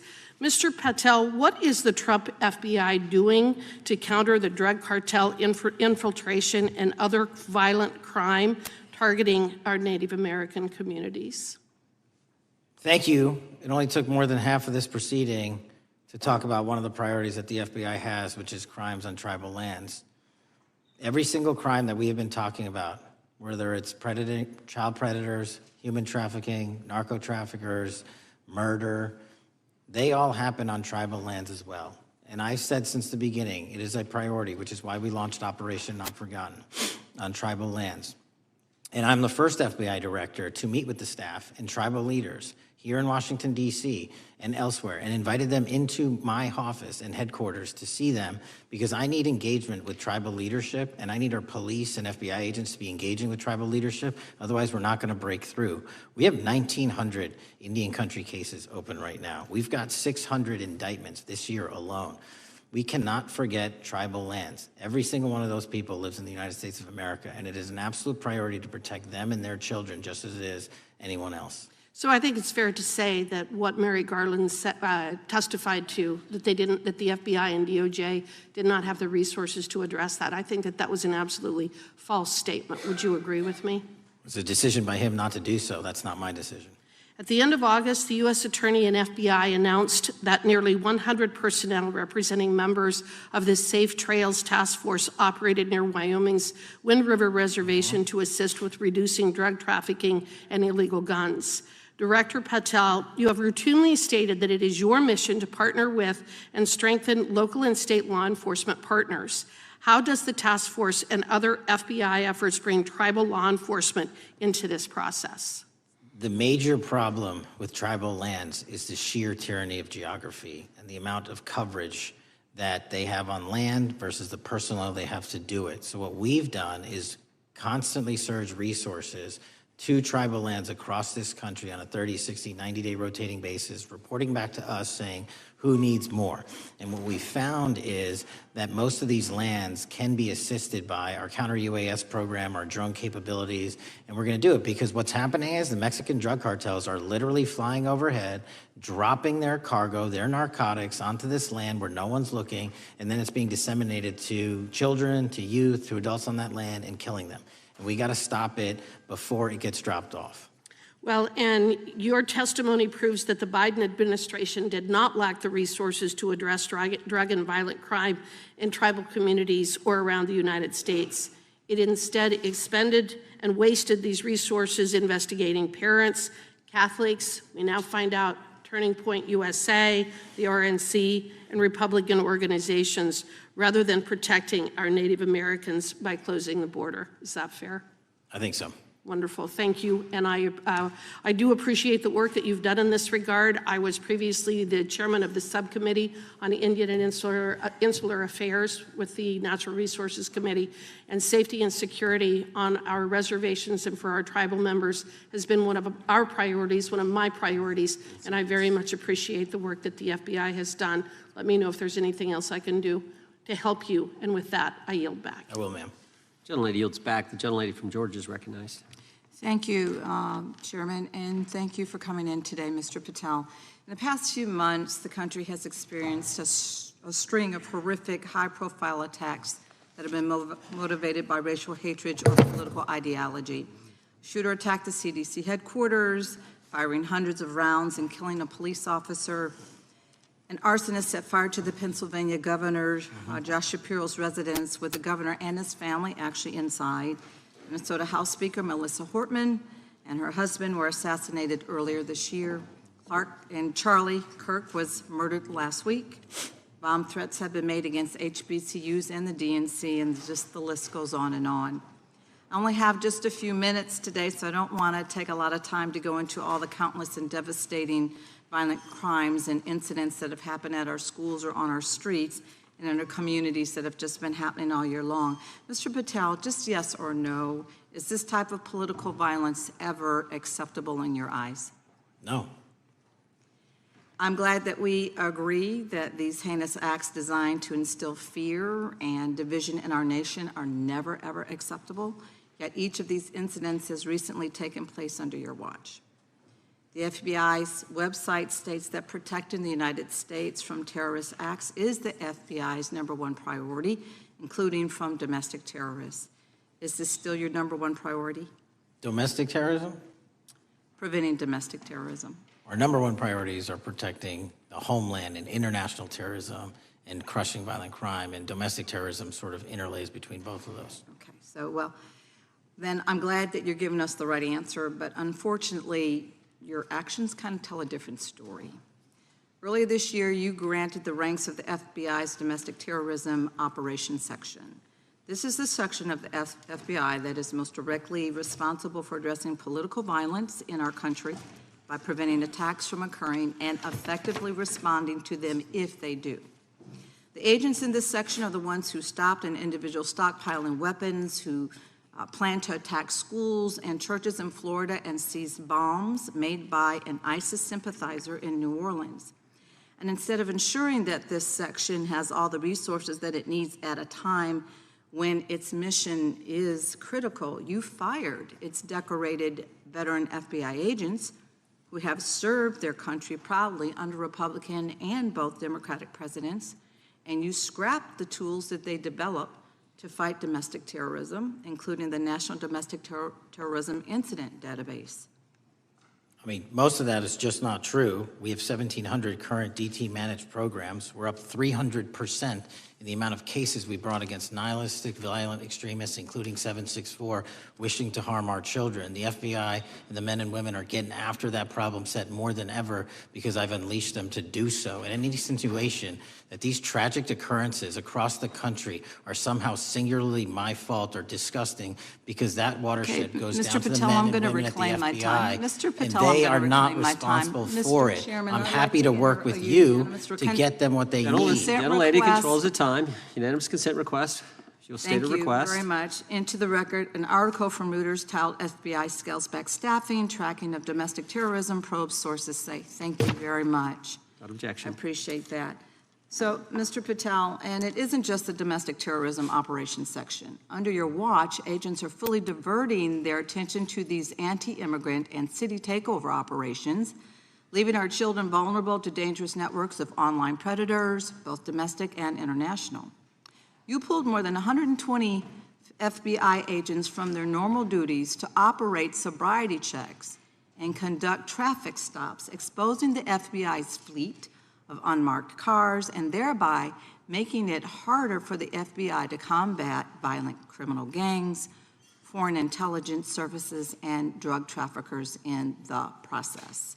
That's simply not true. If we were not able to do two things at one time, how would we be Patel, I seizing reclaim record my amounts of time. I reclaim my fentanyl? time. 23,000 Chairman, I'd like to violent enter felons have into been the arrested. Time belongs to the More gentlelady. than twice as many as Consent last Time belongs year. to the gentlelady from Georgia. Thank you very much. And this request basically is, it is an article from Reuters, which quotes law enforcement officers familiar with agents who once covered child exploitation cases, but now focus on immigration child exclusive.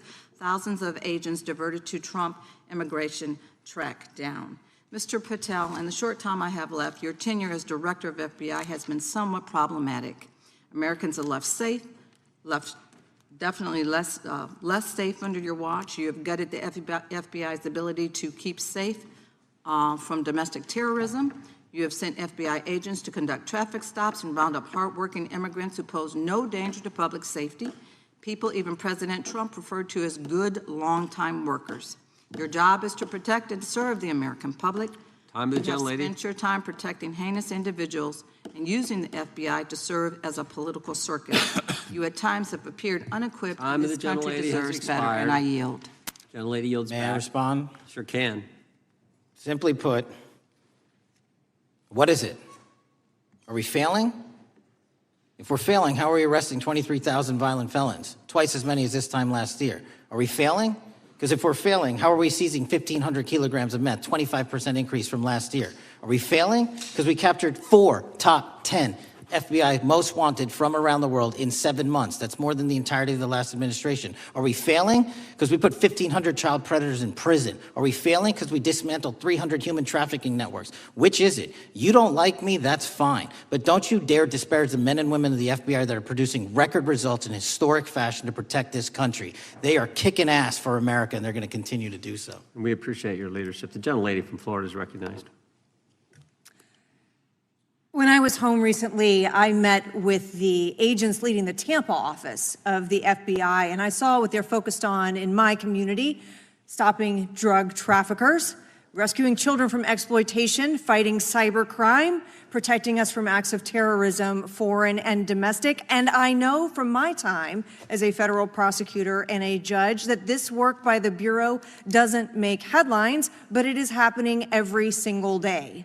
At the top, accountability is necessary, transparency is critical, but today we've seen an effort not just to diminish, but to distort the work of Director Patel and the agents he leads. If we really care about transparency and about truth, then what we owe to the American people is this reality, that thousands of dedicated professionals at the FBI wake up every single day thinking not about themselves but about this country and keeping every single one of us and our children safe from harm. And Director Patel, I would like to hear from you the facts about what the FBI is doing and your efforts to fight crime. Director Patel, isn't it correct that since January 20th, 2025, the FBI has made over 25,000 immigration-related arrests, including 350 members of Tren de Aragua and 195 members of MS-13?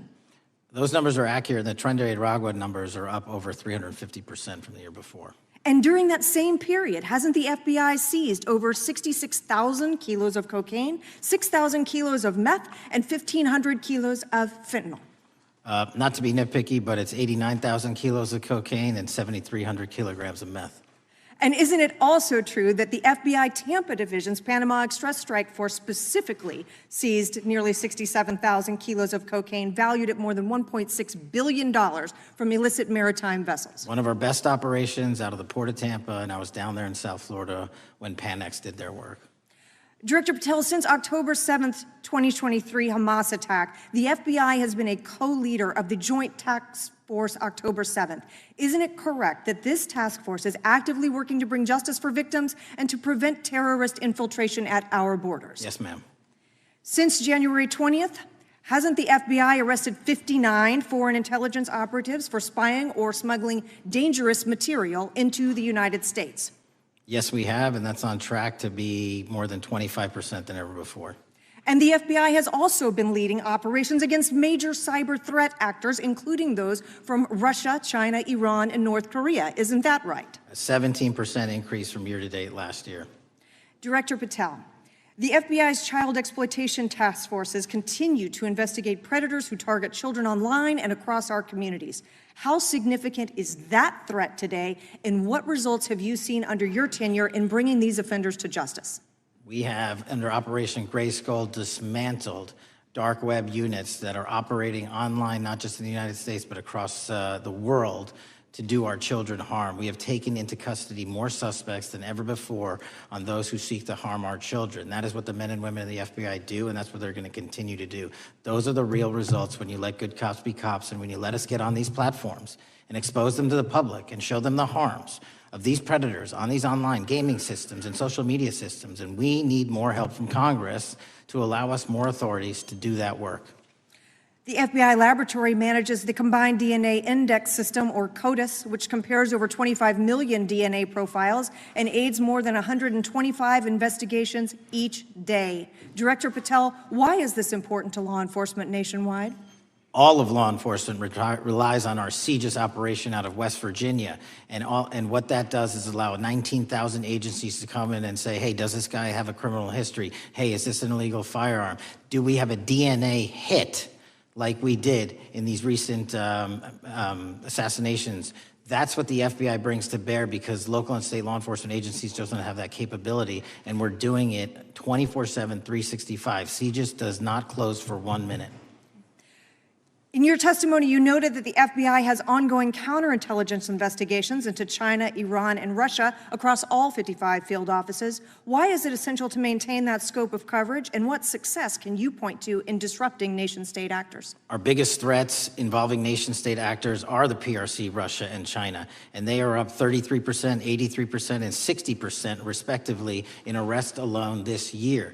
Those nation-state actors wish to do harm in our infrastructure, our critical infrastructure system, our energy, our water supply, and also go after and target individuals and senior citizens and take their money through online pig butchering schemes, which we've exposed in Cambodia by way of the CCP. This is groundbreaking work that the American public should be seeing that their FBI is doing, and I'm happy to have the opportunity to report on it.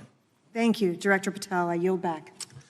Gentlelady yields back. The gentlelady from Mr. Chairman, I have a couple. Unanimous consent. Thank you so much. I appreciate it. In response to Mr. Mattel's making the remarks that that maybe our colleagues are disparaging the men and women of the FBI, I'd like to enter the record 3 unanimous consent requests. One is entitled FBI is Using Polygraphs to Test Officials' Loyalty. The second is Kash Patel knowingly broke law when firing top officials, lawsuit alleges, published by NBC. And the third is FBI forces out more leaders, including ex-director who fought Trump, demand for January 6 agents' names.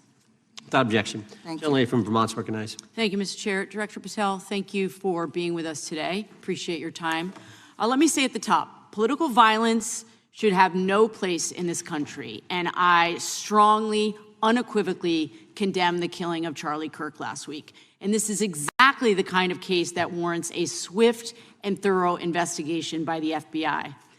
What shouldn't be happening, however, is this administration's seeming attempt to exploit Mr. Kirk's death within minutes of this horrible, horrible assassination, dividing us even further without knowing enough about the killer's complicated, confused political ideology and the extent of his motivation. And this week, Vice President Vance claimed that this is, quote, an extremely destructive movement of left-wing extremism, and said that, quote, it's part of the reason why Charlie was killed. He pledged to go after organizations on the left.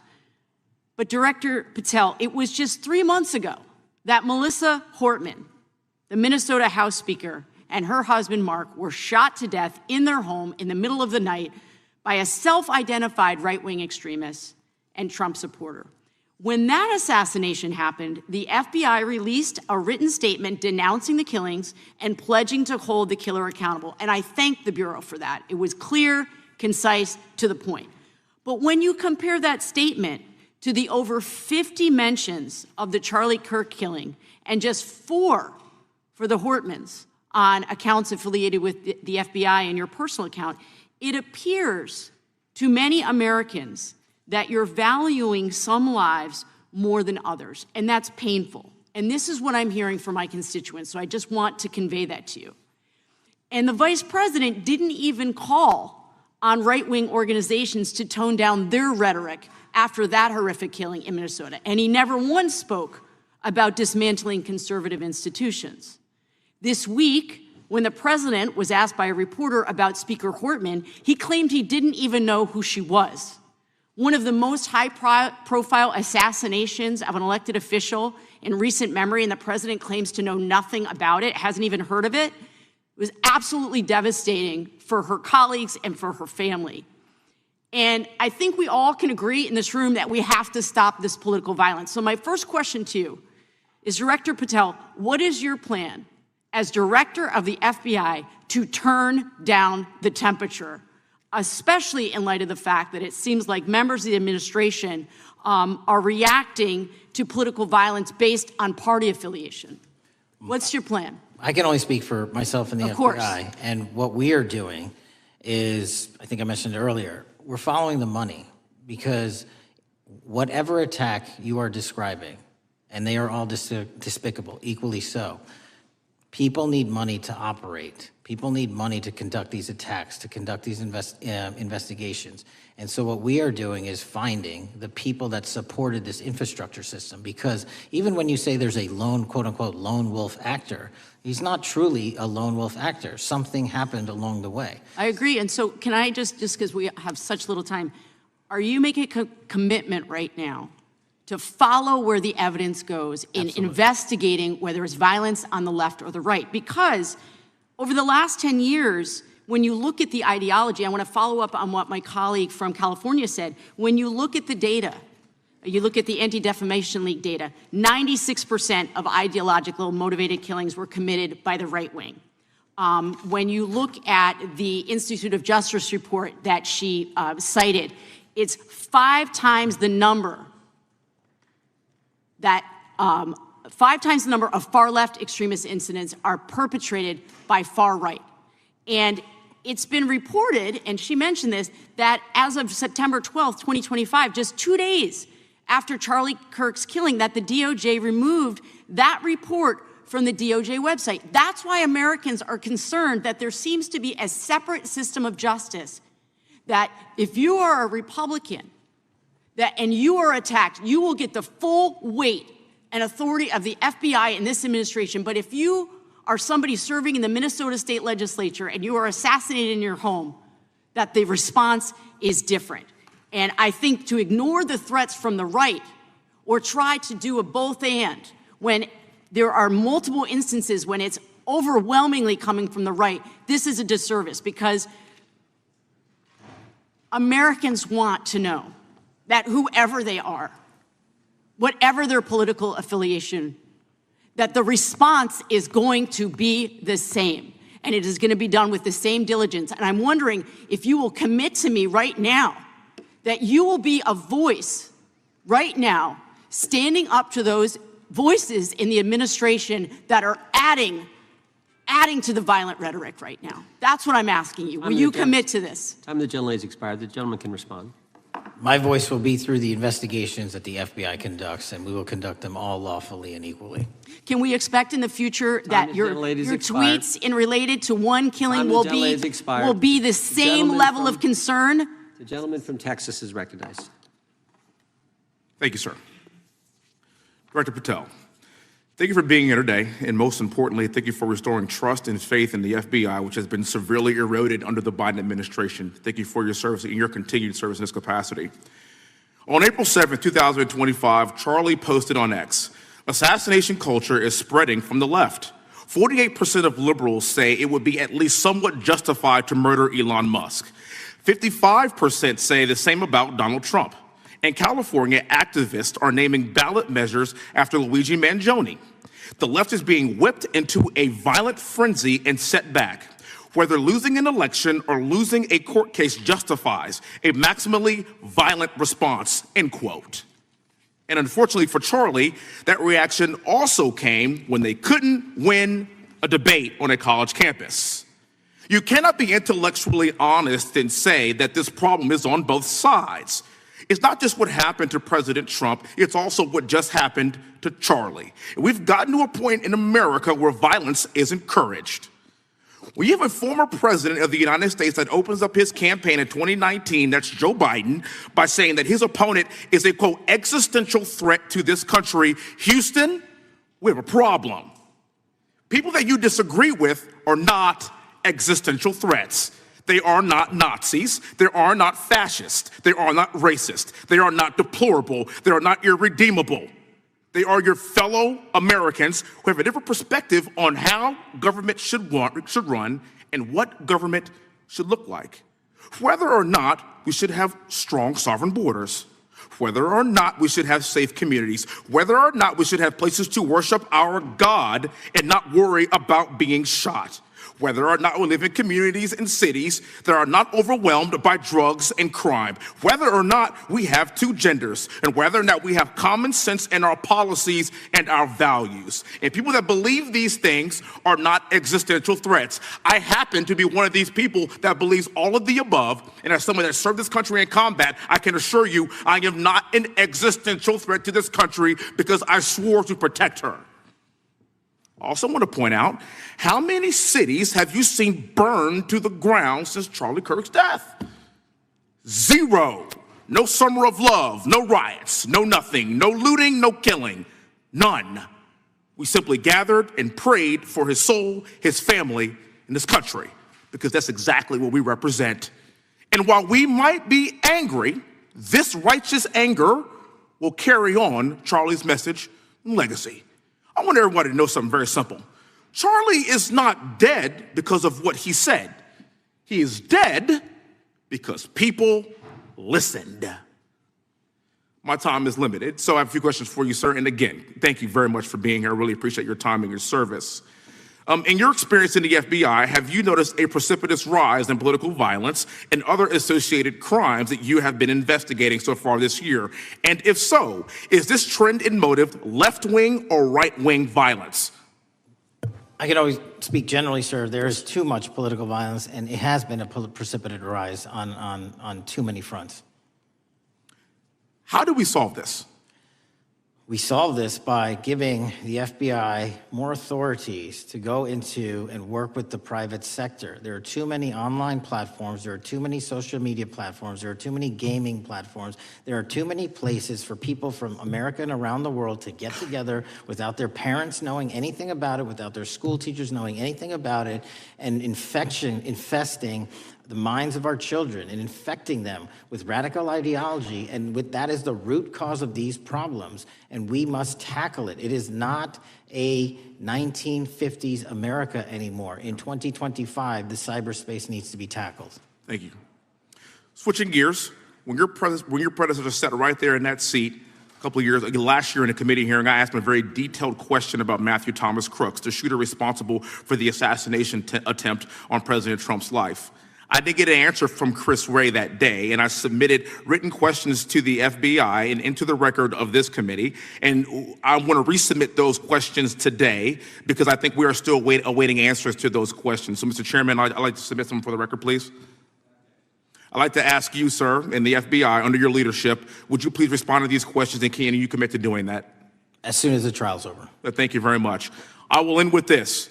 Charlie Kirk is not dead because of what he said. Charlie Kirk is dead because people listened. He set up a tent that said, "Prove me wrong," and exercised his First Amendment right. That's all he did. And we will continue to do so in this country in order to preserve this constitutional republic. And with that, I yield back. Thank you. Gentleman yields back. The gentleman from Florida is recognized. Thank you, Mr. Chairman. Before I begin, I want to caution my colleagues on one-sided violence in this country. We just heard that there were no riots on the right. We're literally sitting in the building where there was a giant riot by supporters of the president, the right. We also heard that only leftists, have said that Trump is a Nazi. In 2016, the current vice president of the United States said, Trump is either a cynical asshole or he's America's Hitler. And so this is the problem. I don't want to have to say this garbage, but you want me to sit here and get painted with one brush, the whole left. No, there are extremes on the left, and there are extremes on the right. And we collectively should tackle that. But to come here and just look at us and say we all support what's going on in the extremes is why we can't solve anything in this building.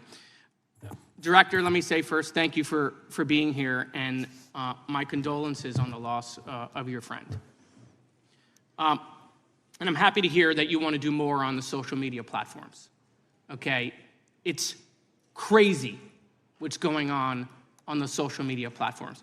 There are so many conspiracy theories on what's going on with Charlie Kirk. Israel assassinated him. Right? There are conspiracy theories about your personal social life all day. It is totally rampant. Big names on the right, Candace Owens, right? Talking about how what's been released as far as the dialogue between the perpetrator and his roommate is manufactured by the FBI, manufactured by the administration. It is totally rampant, allowing foreign governments to just perpetrate these platforms, all of these bots, all of the time to weaponize Americans. You see what's going on here? This is a byproduct of all of that. What's going on in the streets is a byproduct of all of that. What's happening is you see people celebrate Luigi Mangione is a byproduct of all of that. And so if we want to do something, then we should talk about Section 230. We should talk about how we're going to make sure that we don't let foreign governments poison our children's mind. And so I will work with you on that, Director. I'll work with you on 230 any day. No problem. So now, that was the good part. I want to take your attention back a second, okay? Breaking news. Kash Patel is nominated to be the FBI director. Dan Bongino is nominated to be the number 2 at the FBI. MAGA celebrates, rejoices, bells are ringing out. The team, Patel, Bongino, that sought out every podcast microphone to talk about the Epstein list. The names are finally going to get released. It begins They produce white binders. Phase 1 with the podcasters. This is not actually one of them, of course. I made this up. Your name's on it, right? And the names are going to come out. Pam Bondi says the list is on her desk. Then a memo comes out all of a sudden and says, there's no list. Oh, no.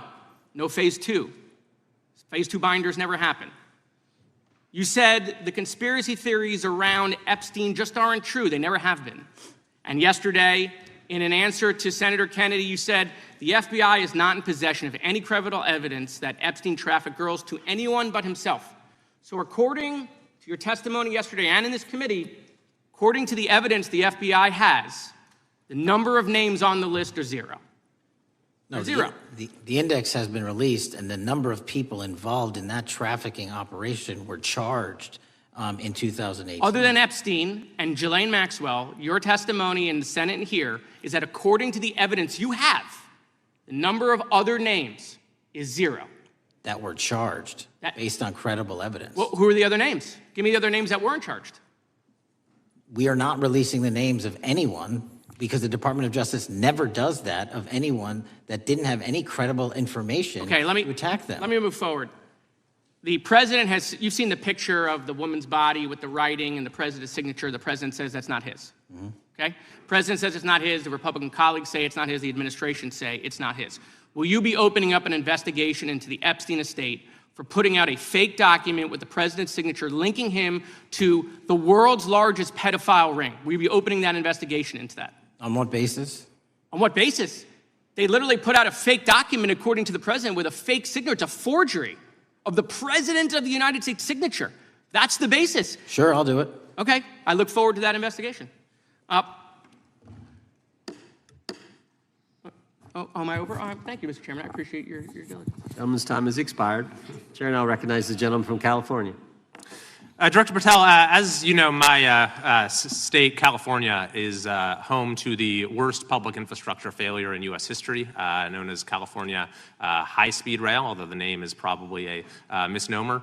Earlier this year, I joined your counterpart at the Department of Transportation, Sean Duffy, doing a compliance review of the federal money the state has received, and the outcome was that the state has not complied with the terms of its billions of dollars in funding because it hasn't actually built anything. And so that federal funding has now been cut off, but a lot of us in California still have questions as to where all the money went. We're 17 years in to this project, and absolutely nothing has been built. Not a single bit of track has been laid. There are no stations. There are no passengers. And the plan initially was to have the whole thing, LA to San Francisco, done by 2020 at a cost of $33 billion.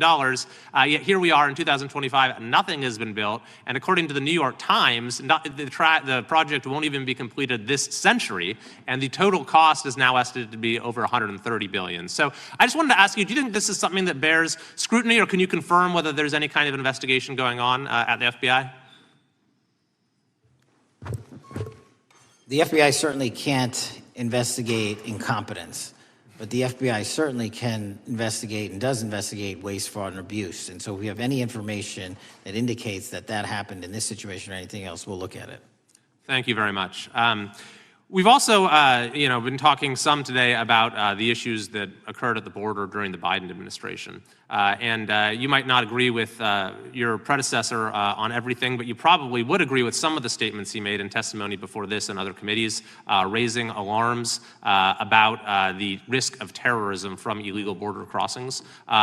Since becoming director, have you gotten some insight into how well calibrated those warnings were, and what is the status of that risk now? Since becoming director, there's been a sharp decrease of border crossings for known or suspected terrorists from the southern border. But unfortunately, there has been a sharp increase of known or suspected terrorists entering through our northern border. And so what I'm trying to do is work with our northern border states and our interagency to tackle that problem. But it is an absolutely massive border that can't physically be sealed. So we're going to have to get creative and put more resources into that. And in a similar vein, there were over 500,000 unaccompanied children that crossed the southern border during the Biden administration. As we know, many were trafficked either through forced labor or sex trafficking. Do you have any insight as to what the scale of that problem was and how have things changed over the last several months?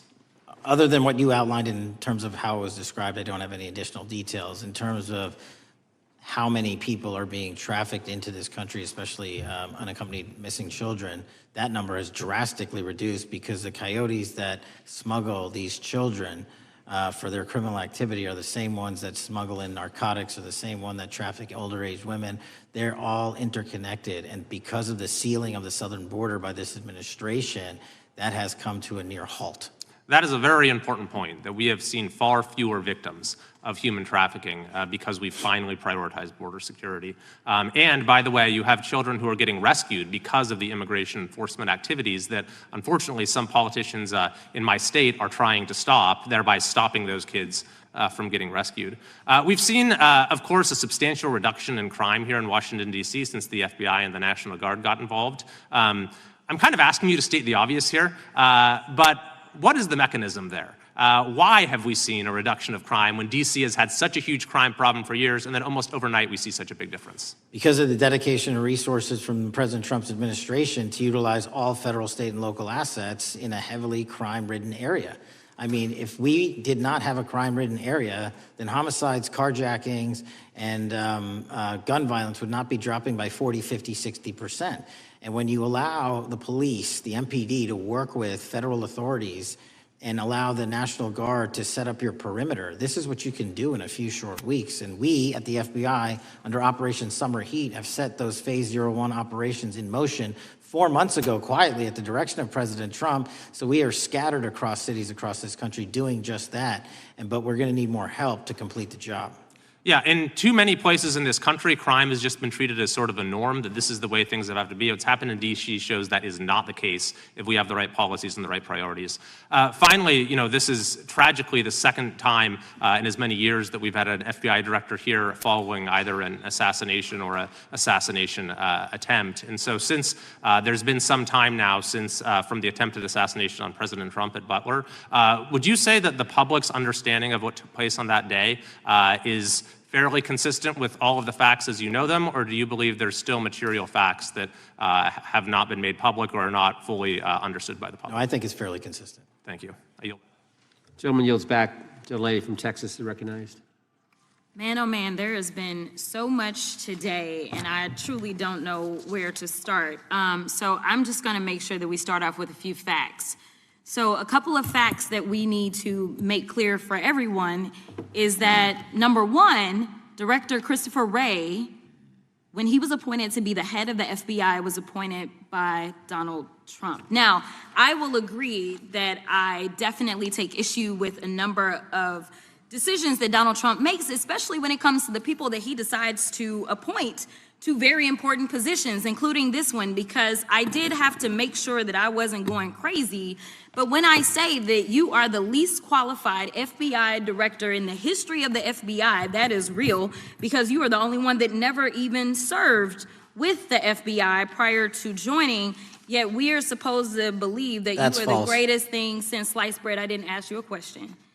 Now, what I want to go false. through is to talk about why you are a failure and why, honestly, we just need to tell you bye-bye. I know that you got a little upset and you put on your show for your boss because it seems like you're trying to save your job when it came to talking to Senator Booker yesterday.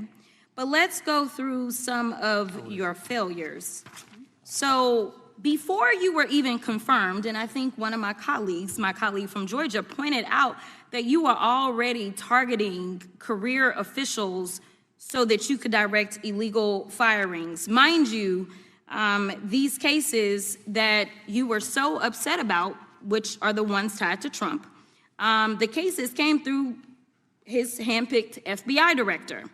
And frankly, when people sit around and say things like, oh, we're happy because now we feel safe. I don't know who feels safe in this country except for the white supremacists, because I specifically as a black woman definitely don't feel safe.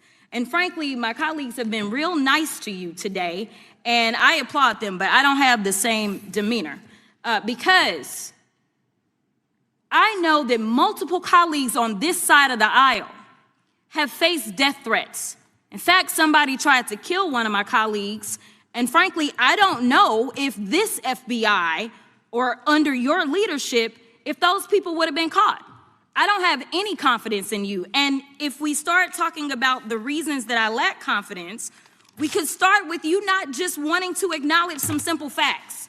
Simple facts like the vast majority of the threats are coming from right-wing extremism. And I know my colleagues have tried to stress this, but I decided that I would maybe do it in a different way.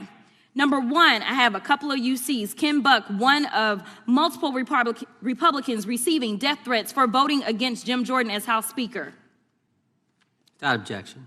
Another one, Republican lawmaker says she received death threats after voting against Jim Jordan in Speaker's race. Without objection. In addition, there was another one from another colleague who now is leaving Congress because they said that they were calling his wife anonymously and threatening her life to the extent that she ended up sleeping with a firearm. Without objection. Okay, so here's the deal.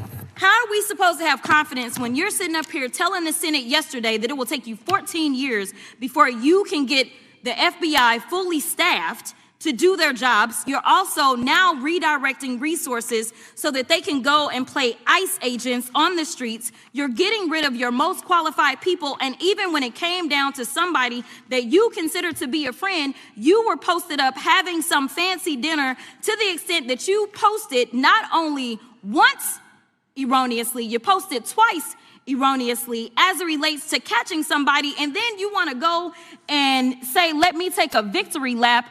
Because honestly, if it wasn't for parents deciding that they were going to turn in their child, it seems like y'all wouldn't have got there, even though he literally confessed online. So I'm confused about what it is that the FBI is doing except for trying to put on a show for the apprentice or whatever you want to call him. The day after all of this took place, there was domestic terrorism that was taking place at HBCUs. They were targeted. Yet I didn't hear anything from the FBI about what was going on. And again, black people kept saying, how did we end up in this? Because the numbers are so very clear that white supremacy is a problem. And honestly, I've not heard anything out of you today that makes me believe that you're going to do anything about the white supremacy problem, the one that is leading to children being killed, children being shot, as well as members of their community as they're worshiping in their churches. The time of the gentlelady has expired. If the gentleman would like to respond to any of that. Well, I mean, I'll respond. Kash Patel, as I said when I introduced him, public defender, former prosecutor, top staffer on the House Intelligence Committee, Deputy Director of National Intelligence with the National Security Council, Chief of Staff at the Department of Defense, and FBI Director. I think that's a pretty good resume for the guy who's now running the top law enforcement agency in our country. And we've seen all the stats that he's given to the committee on how much better they're doing at getting the bad guys than the previous guy was doing. With that, I recognize the gentleman from South Carolina. Thank you, Mr. Chairman. Director Patel, I think you're witnessing some auditions, clickbait auditions for the Academy Award for my Democratic colleagues. We'll see how they fare as they're on MSNBC later on today.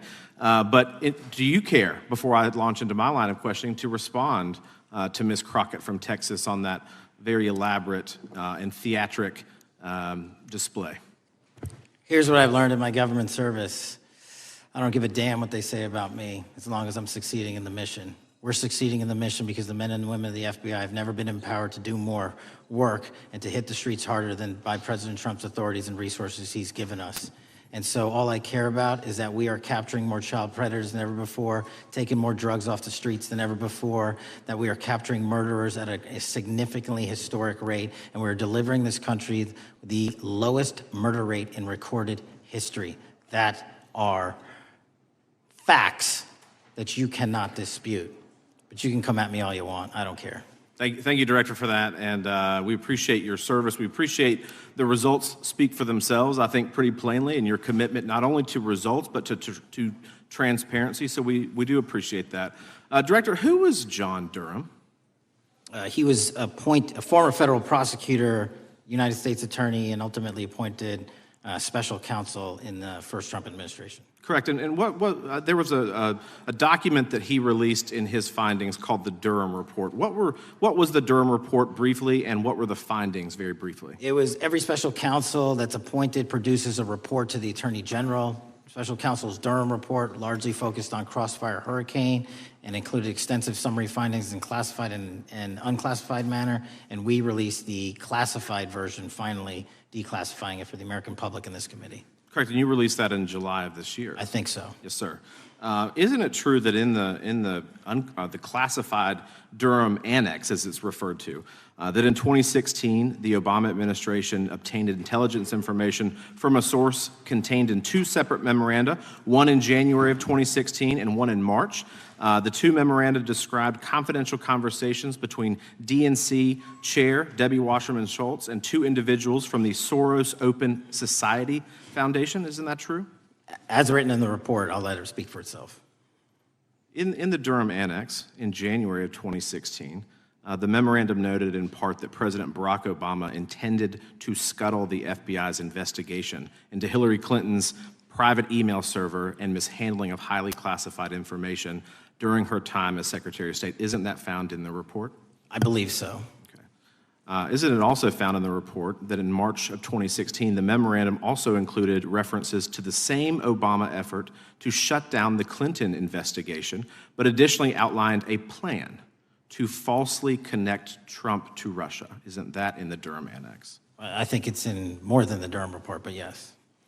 The memo also stated in part that, quote, the Democrat Party's opposition is focused on discrediting Trump, among other things. The Clinton staff, with the support from special services, is preparing scandalous revelations of business connections between Trump and the Russian mafia. Isn't that also found in the now unclassified Durham Annex? I believe so, sir. According to the Durham Annex, based on analysis and translation of the intelligence, FBI analysts believed that special services could either mean the FBI or CIA, or the Trump dossier author Christopher Steele. Isn't that in the Durham Annex? I believe so, sir. When the Obama administration received intelligence in March of 2018, Fusion GPS was preparing open source opposition research regarding purported ties between Trump and Russians. The research was paid by the Clintons campaign and the DNC. Isn't that open source and also in the Durham Annex? I believe both. Okay. And so also in the Durham Annex, which I found interesting, was the potential campaign plan was shared with high-ranking career officials at DOJ. Isn't that in the Durham Annex? I believe so, sir. The Durham Annex describes that in July of 2016, emails allegedly between Leonard Bernardo, senior vice president of George Soros's Open Society Foundation, included data providing specificity on the Clinton plan in an attempt to smear Donald Trump by falsely linking him to Russia. Isn't that in the Durham Report? I believe so. And so, briefly, this additional evidence that you've unclassified and released to the American public, what does that purport to show or augment about the Durham Report that you can share with the American people? Put simply, that the FBI was weaponized. Against a political campaign. Yes, sir. Thank you for that, Mr. Chairman. I yield back. Gentleman yields back. I have UCs. Gentlelady from Texas recognized for unanimous consent. Yes. First one is Russia's ghostwriter hacker group takes aim at German election. This is from Politico. Objection. The next one is Director of National Intelligence, 30 days until election 2024, which specifically states that our assessments about activities and goals of Russia, Iran, and China are unchanged from earlier election security updates, and that they were meddling. Without objection. And I've got three more.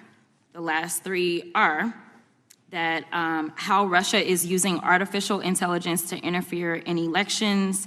Moscow's attempts to interfere in U.S. and other elections are nothing new, though their tactics and strategy are constantly evolving. Without objection. The next one is Russian interference coming soon to an election near you. Russia pursues a systemic strategy of undermining elections and influencing public opinion in the West. EU and NATO countries must recognize that Moscow often acts through agents within their own borders and build resilience to such interference. What's the source?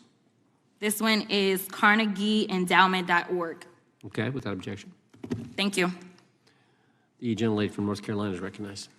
Thank you, Mr. Chairman. And Director Patel, I'm glad that I'm going a little out of order here because I'm going to pursue some of the things that you were just talking to Mr. Fry about and remind you about your confirmation hearing.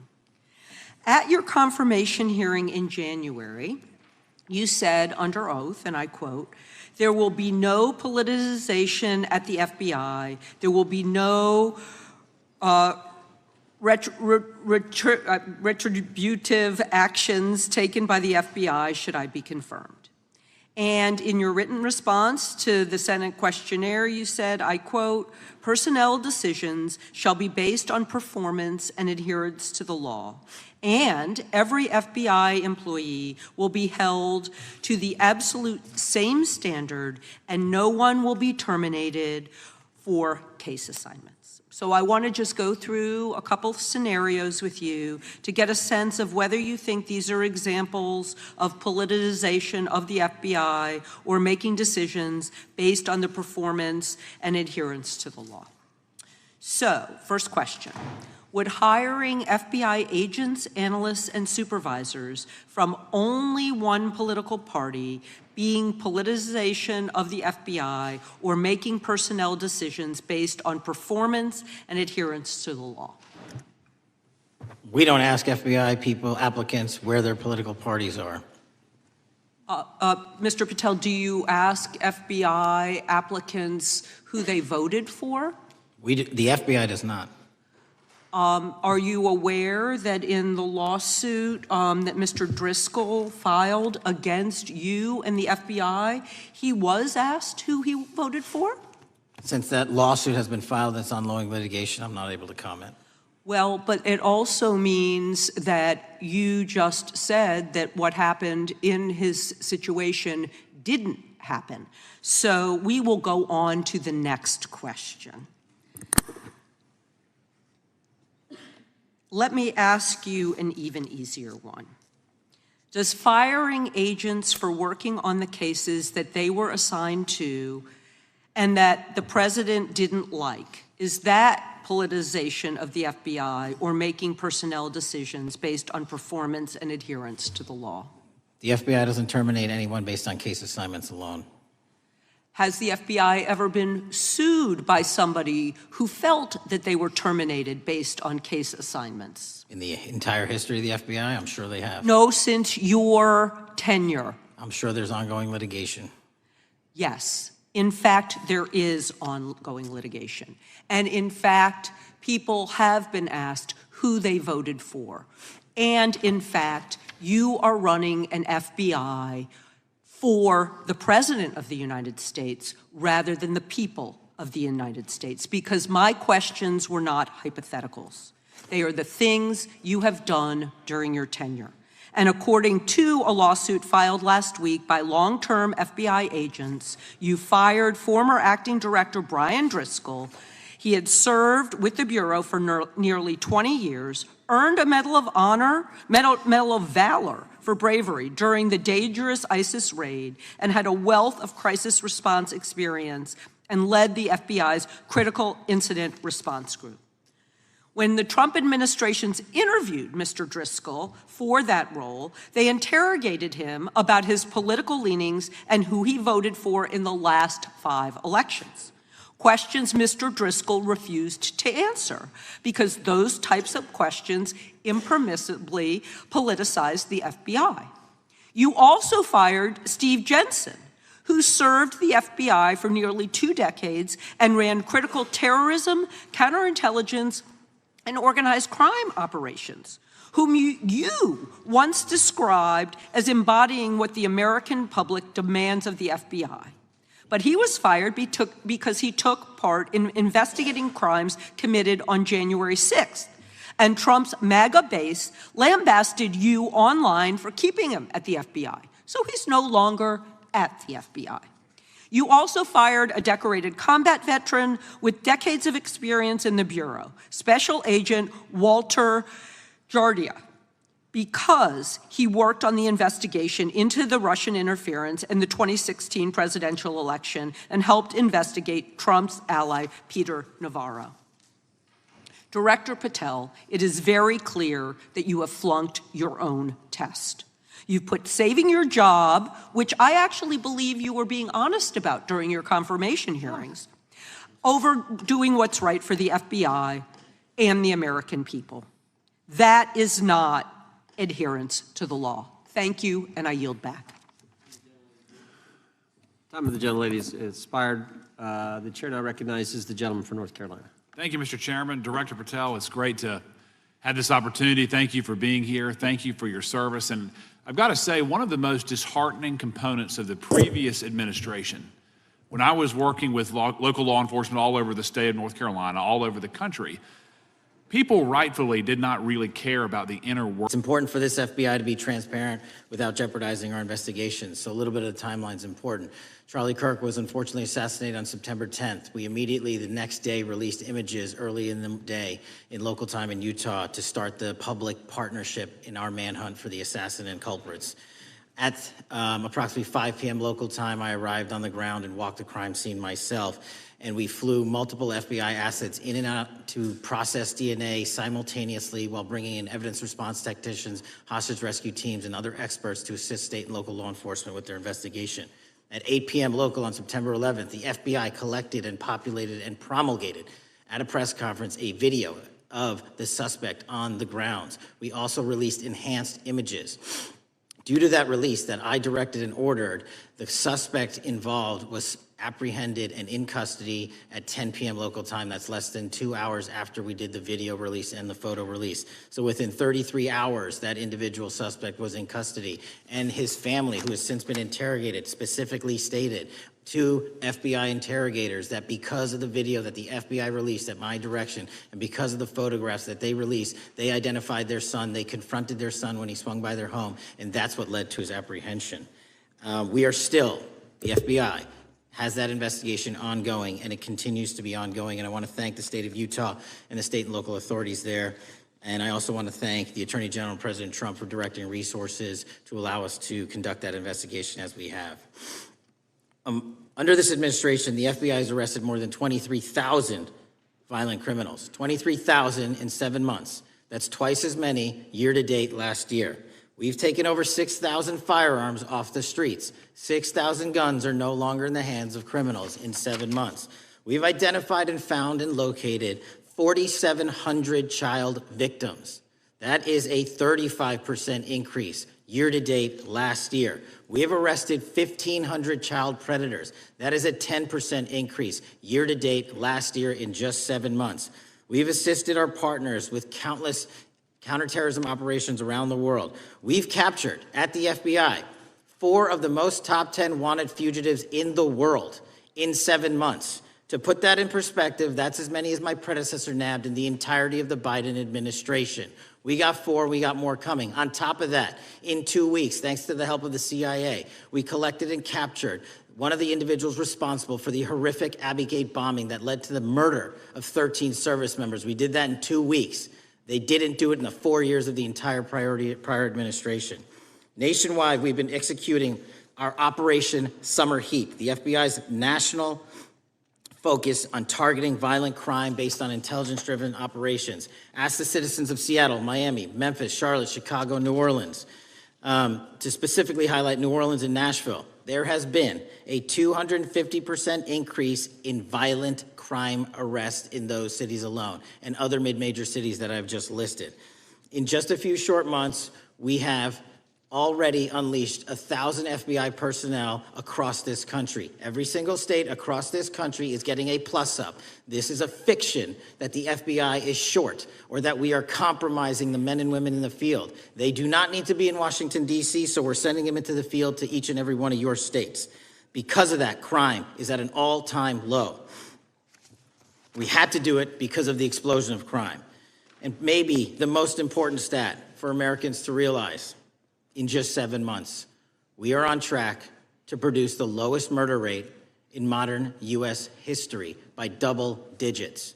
Those are results not of mine. Those are results of the men and women of the FBI. If you want to criticize me, bring it on, but do not attack the brave leaders in the field. We are also working 24/7, 365 on the opioid epidemic that is killing more than hundreds of thousands of people a year.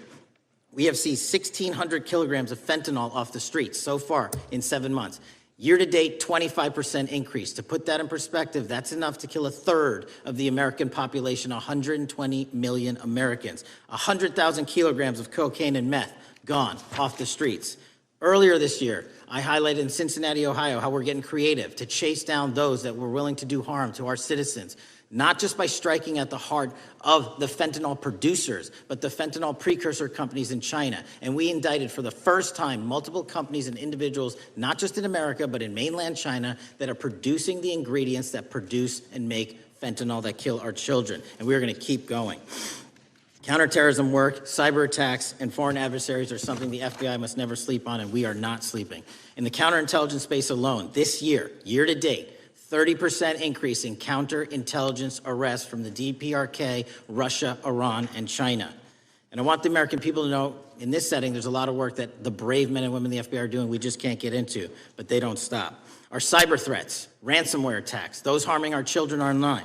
We have nearly a 20% increase in indictments arrests in 7 months alone this year. We're going after those that harm our malware, infrastructure systems, telecom systems, and energy structure. Combating SALT and Vault typhoons are just a little bit of the examples we're doing. Maybe most importantly, under the counterterrorism and domestic terrorism umbrella, are nihilist, violent extremists, and those that label themselves 764, who wish to go online and convince children to maim and mutilate themselves and commit suicide. And we are producing record numbers of arrests under that umbrella organization. We even stopped an individual in the 764 network who wanted to conspire to kill an adolescent girl. He is now in custody. Transparency remains one of my main priorities at the FBI. And this is what I've done in my 7 months at the helm. We've produced more than 33,000 pages of documents to Congress to a variety of committees, including, I believe, 7,500 to this committee alone, if memory serves me correct. To put the 33,000 in perspective, my predecessor in 7 years produced 13,000 pages in total to the United States Congress. His predecessor in 4 years produced 3,000 pages in total. I repeat, I have produced 33,000 pages in 7 years to this Congress and will continue to do so. I'm dedicated to restoring the trust and the mission and the integrity of the FBI, and we cannot do so without congressional oversight, and I promise you I will continue to do so. On the Epstein case, the original sin on the Epstein case was how it was handled by Mr. Acosta when he first brought the case in 2006, 7, and 8.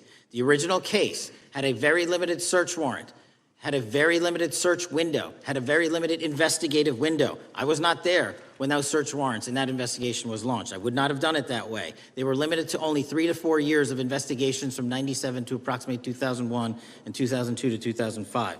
Mr. Acosta allowed Mr. Epstein to enter into a plea agreement where he served weekend jails for trafficking minor women. He also was allowed to leave jail to go home on the weekends. Plus, he allowed a non-prosecution agreement to be signed as part of that plea deal, prohibiting future investigations from that prosecution and from that evidence, and prohibiting the collection of further material.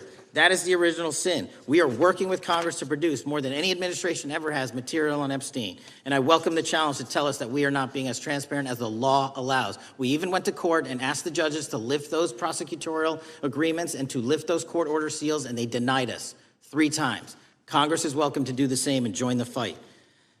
And I'd lastly like to focus on operation that the president led in D.C. Because of this, we are taking this fight in D.C. to every single city across the country. 2,100 arrests in the last month alone. D.C. has seen a 60% decrease in gun crimes, 75% decrease in carjackings, and 53% decrease in homicides in our nation's capital. and rightly so. We're bringing that fight to the streets of America. I want to thank you for your support, and I'm proud to be the director that leads this FBI into a new headquarters building that they've needed for decades, saving the taxpayer $3.5 billion, and also providing our workforce a safe environment. If you don't know the calamity that is the Hoover Building, I invite each and every one of you to walk around. I'll give you a tour myself, and you can see where the cement falls on the heads of our employees that is only to be saved by netting. Just to give you an example. Thank you for support to our mission. And I do want to highlight one thing about DC. It's because the FBI gathered sources and evidence that we were able to, through our source network, identify the horrific murder of the DC intern, Eric Tarpinian. And I've spoken to his family, and we are working to bring them justice. And Mr. Chairman, in my 16 years, now my 17 years of government service, if anyone has any questions about my service, bring it on. Yeah. Thank you, Director. We will now proceed under the 5-minute rule. The chair recognizes the gentleman from California, Mr. Ison. Director, delighted to have you here. You are a breath of fresh air. As you outlined, and I won't repeat it, the accomplishments, you did so with the same resources as your predecessor, roughly. Is that correct? I believe so, yes. And so how much of that has to do with taking people out of the backside of the FBI and moving them into the field, into doing the job for which we primarily pay the FBI? It's exactly what we needed done. 1/3 of the FBI's workforce resided in the National Capital Region before I got there. 1/3 of the crimes do not happen in Washington, D.C. Not anymore. Not anymore. So 1,000 personnel of the FBI were deployed across this country on a permanent basis, and every single state in this union is getting a plus up, not a reduction, a plus up of 1811s of intel analysts and support staff. And that is why the crime rates are going down in record numbers. Thank you for doing that, and it's perhaps the hardest thing for a bureaucrat to do is to lower the head count around them that support them, and I appreciate your willingness to do it different than your predecessor. A lot of what you covered earlier was the find, the discovery, and then the prosecution that is done by the DOJ.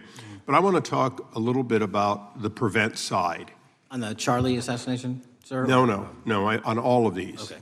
Okay, for example, and I'll bring it up before the Democrats bring it up, January 6th. January 6th, we now know, because of your find, that in fact there were people involved who were not just observers but participants who in fact, it's been alleged, and I personally believe, in fact, were part of promoting, perhaps even the one woman who died, encouraging her to walk through a door that led to her death.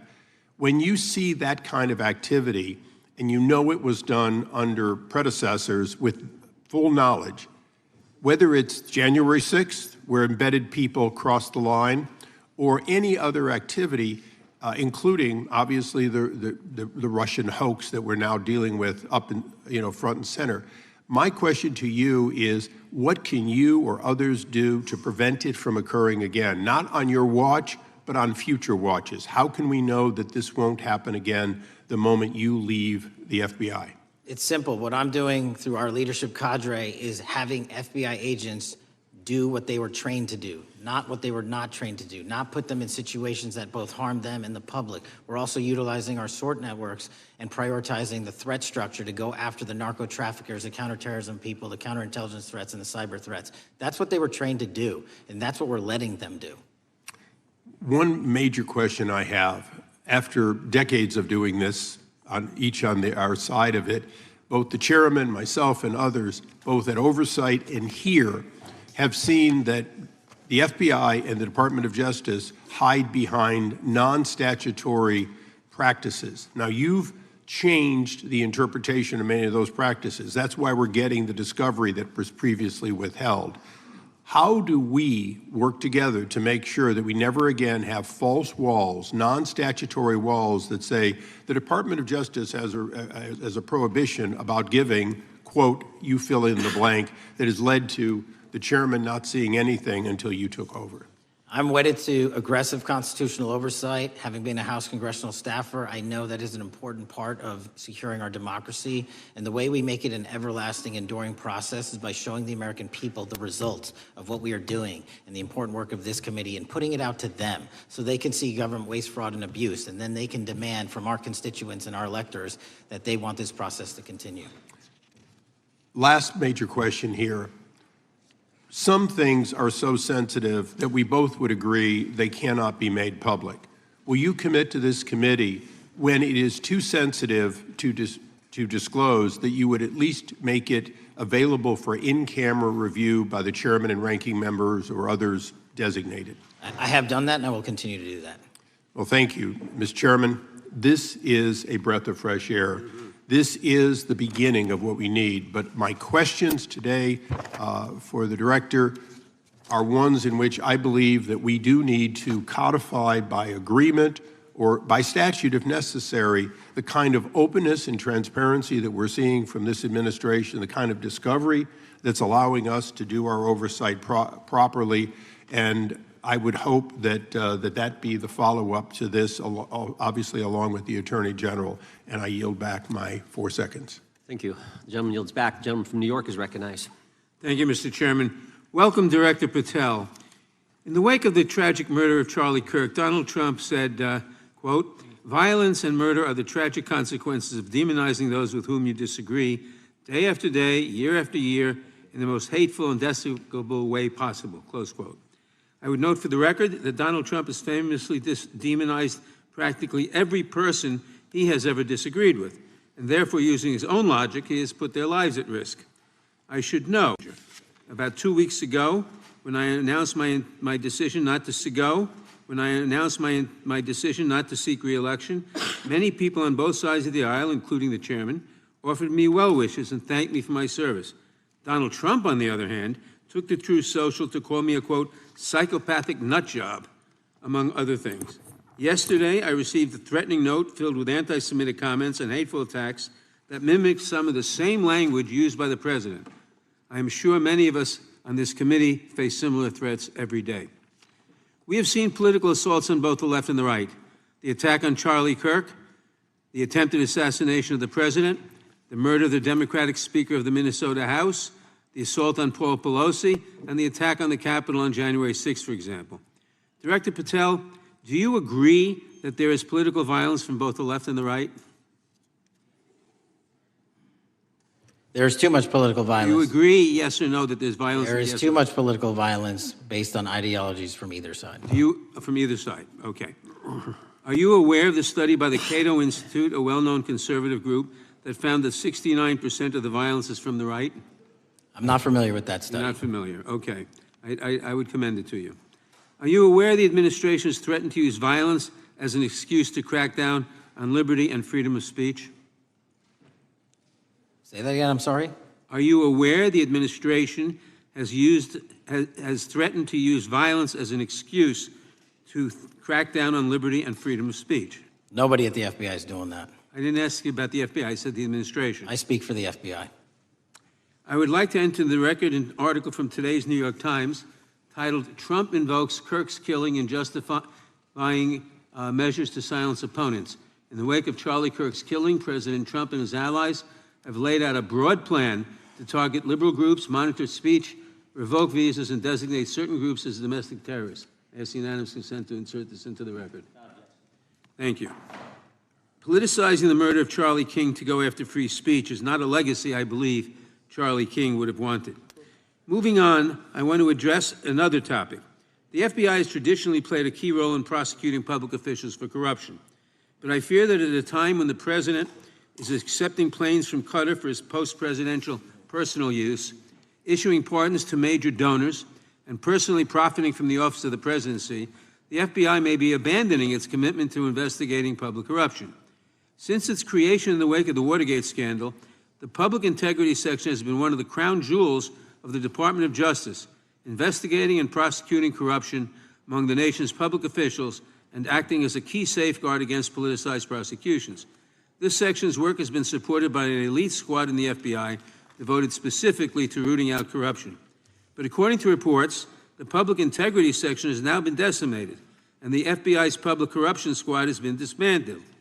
I would like to submit for the record a New York Times article entitled, FBI Dismantles Elite Public Corruption Squad.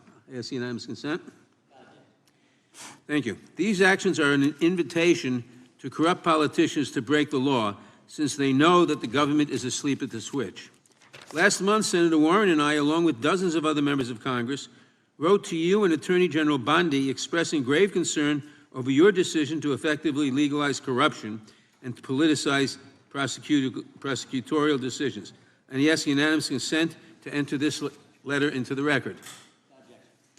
Thank you. I don't have time today to walk through all your questions, all of our questions and concerns, but will you commit to answering this letter in short order so that we can understand what factors led to this decision and how it has impacted the ability to hold corrupt officials accountable? I will review your letter with my team and respond as soon as I can. You will respond. Thank you. I yield back the balance of my time. Gentleman yields back. Gentleman from Arizona is recognized for 5 minutes. Thank you, Mr. Chairman, and thank you, Director, for being here. I appreciate the change in the FBI and the tone since you've been there. We heard the ranking member, however, describe the FBI under your leadership as being resorting to political enforcement and you personally as being paranoid. I would just suggest that perhaps that is the projections of the ranking member himself and not you, sir. I want to refer to something that was said yesterday in yesterday's hearing by Senator Grassley.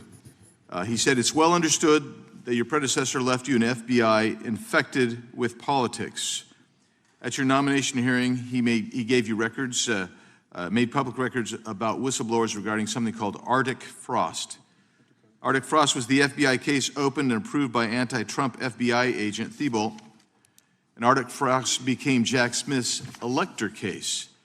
The new records show that Arctic Frost was much broader than just an electoral matter. In fact, it was expanded to Republican organizations.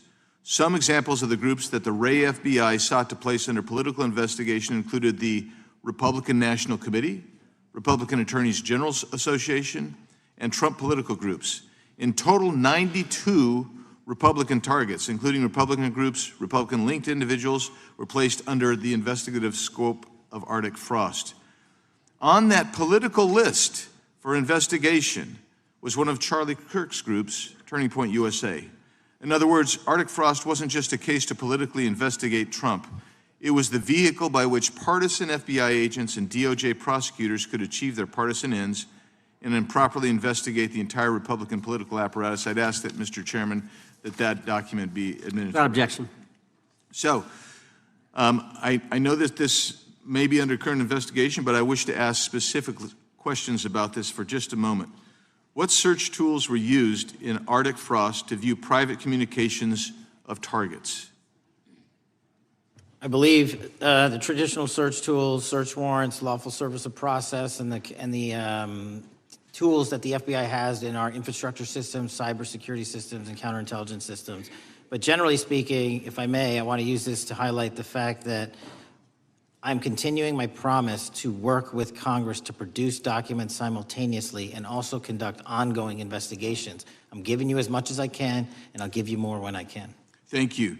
Another question regarding that is, were there any directives from the Biden White House concerning the Arctic Frost investigation? Were there any directives or communications from the Biden White House itself concerning the Arctic Frost investigation? I'll just rely on what was turned over to date, sir. Okay.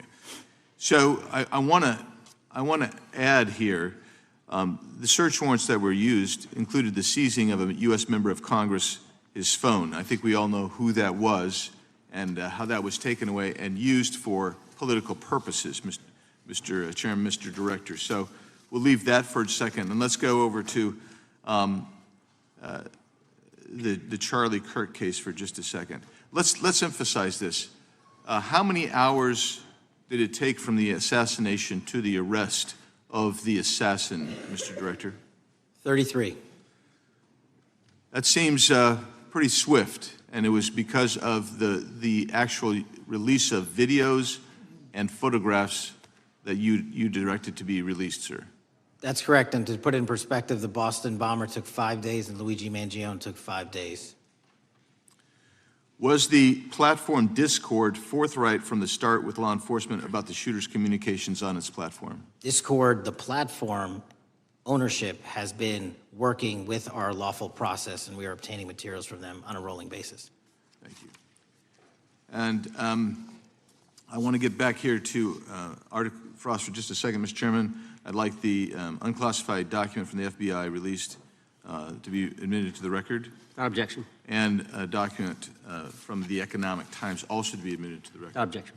So I'm going to give you the last 30 seconds. We could go on about the Epstein case. I've got a bunch about that, but I'm just going to let you, if you wish to respond to either of the two vitriolic questioning or statement from the Democrats. The work of the FBI speaks for itself. It's on showcase here today. Anyone that wants to attack the FBI can attack me, but leave our leadership structure alone. When you have 23,000 violent felons arrested, twice as many as this time last year, the work speaks for itself. Thank you, Mr. Chairman, and thank you. Appreciate your good work, Director Patel. Yield back. Gentleman yields back. Gentleman from Maryland is recognized. Thank you kindly, Mr. Chairman. Director Patel, before you joined the FBI, you railed against it for covering up Jeffrey Epstein's human trafficking ring. Let me refresh your memory with this clip. Has Epstein's list, they're sitting on it. That doesn't seem like something you should do. You're protecting the world's foremost predator. That seems like an evil thing to do, regardless of who may be embarrassed in the release of that list. Why is the FBI protecting the greatest pederast, the largest scale pederast in human history? Simple, because of who's on that list. So you finished that December 2023 interview with a challenge to the FBI and harsh words for Republicans in Congress for not getting the Epstein files out to the public. You can see this clip. Boy pants, and let us know who the pedophiles are. Put on your big boy pants and let us know who the pedophiles are, you said. You emphasized that the president and FBI director each had complete authority to release Epstein's client list. You said Epstein's black book is under the, quote, direct control of the director of the FBI. Look at this clip. This is way off the topic, but who has Jeffrey Epstein's black book? Black book. FBI. But who? That is, I mean, there's... Oh, that's under direct control of the director of the FBI. All right, so you were sworn in as director more than 200 days ago. Now the black book is under your direct control. So why haven't you released the names of Epstein's co-conspirators in the rape and sex trafficking of young women and girls? The Rolodex, which is what everybody colloquially refers to as the black book, has been released. Oh, no, you're talking about what the journalist got 5 years ago? No, that's not what we're talking about. We're talking about what you were talking about there, That's the black exactly book what I under was the direct control of the FBI director. We have released more material than anyone else before. The Biden administration, Obama administration had the exact opportunities to release this material, and they never did. And if you are selling the men and women of the FBI, Why we're not going after child predators. Hang on, you said we're not going after child predators. 1,500 child predators arrested this year, 35% increase, I'll reclaim my time. 4,700 child victims Mr. Chairman, I'm going to found. reclaim my time if you could instruct the witness. Why have you changed your position? There you were saying it's under the direct control of the FBI director and all of it should be released. Why have you changed your Everything position? that has been lawfully permitted to be released has been released. And as I told you, the investigation was limited. And let me make something crystal clear. I never said Jeffrey Epstein didn't traffic other people, other women, and they're not other victims. This is the investigation we were given from 2006, 7, and 8, and the search warrants from 2006, 7, and 8. That's what we're working with. Well, wait, have you released all of the stuff that the FBI has seized from Epstein's house?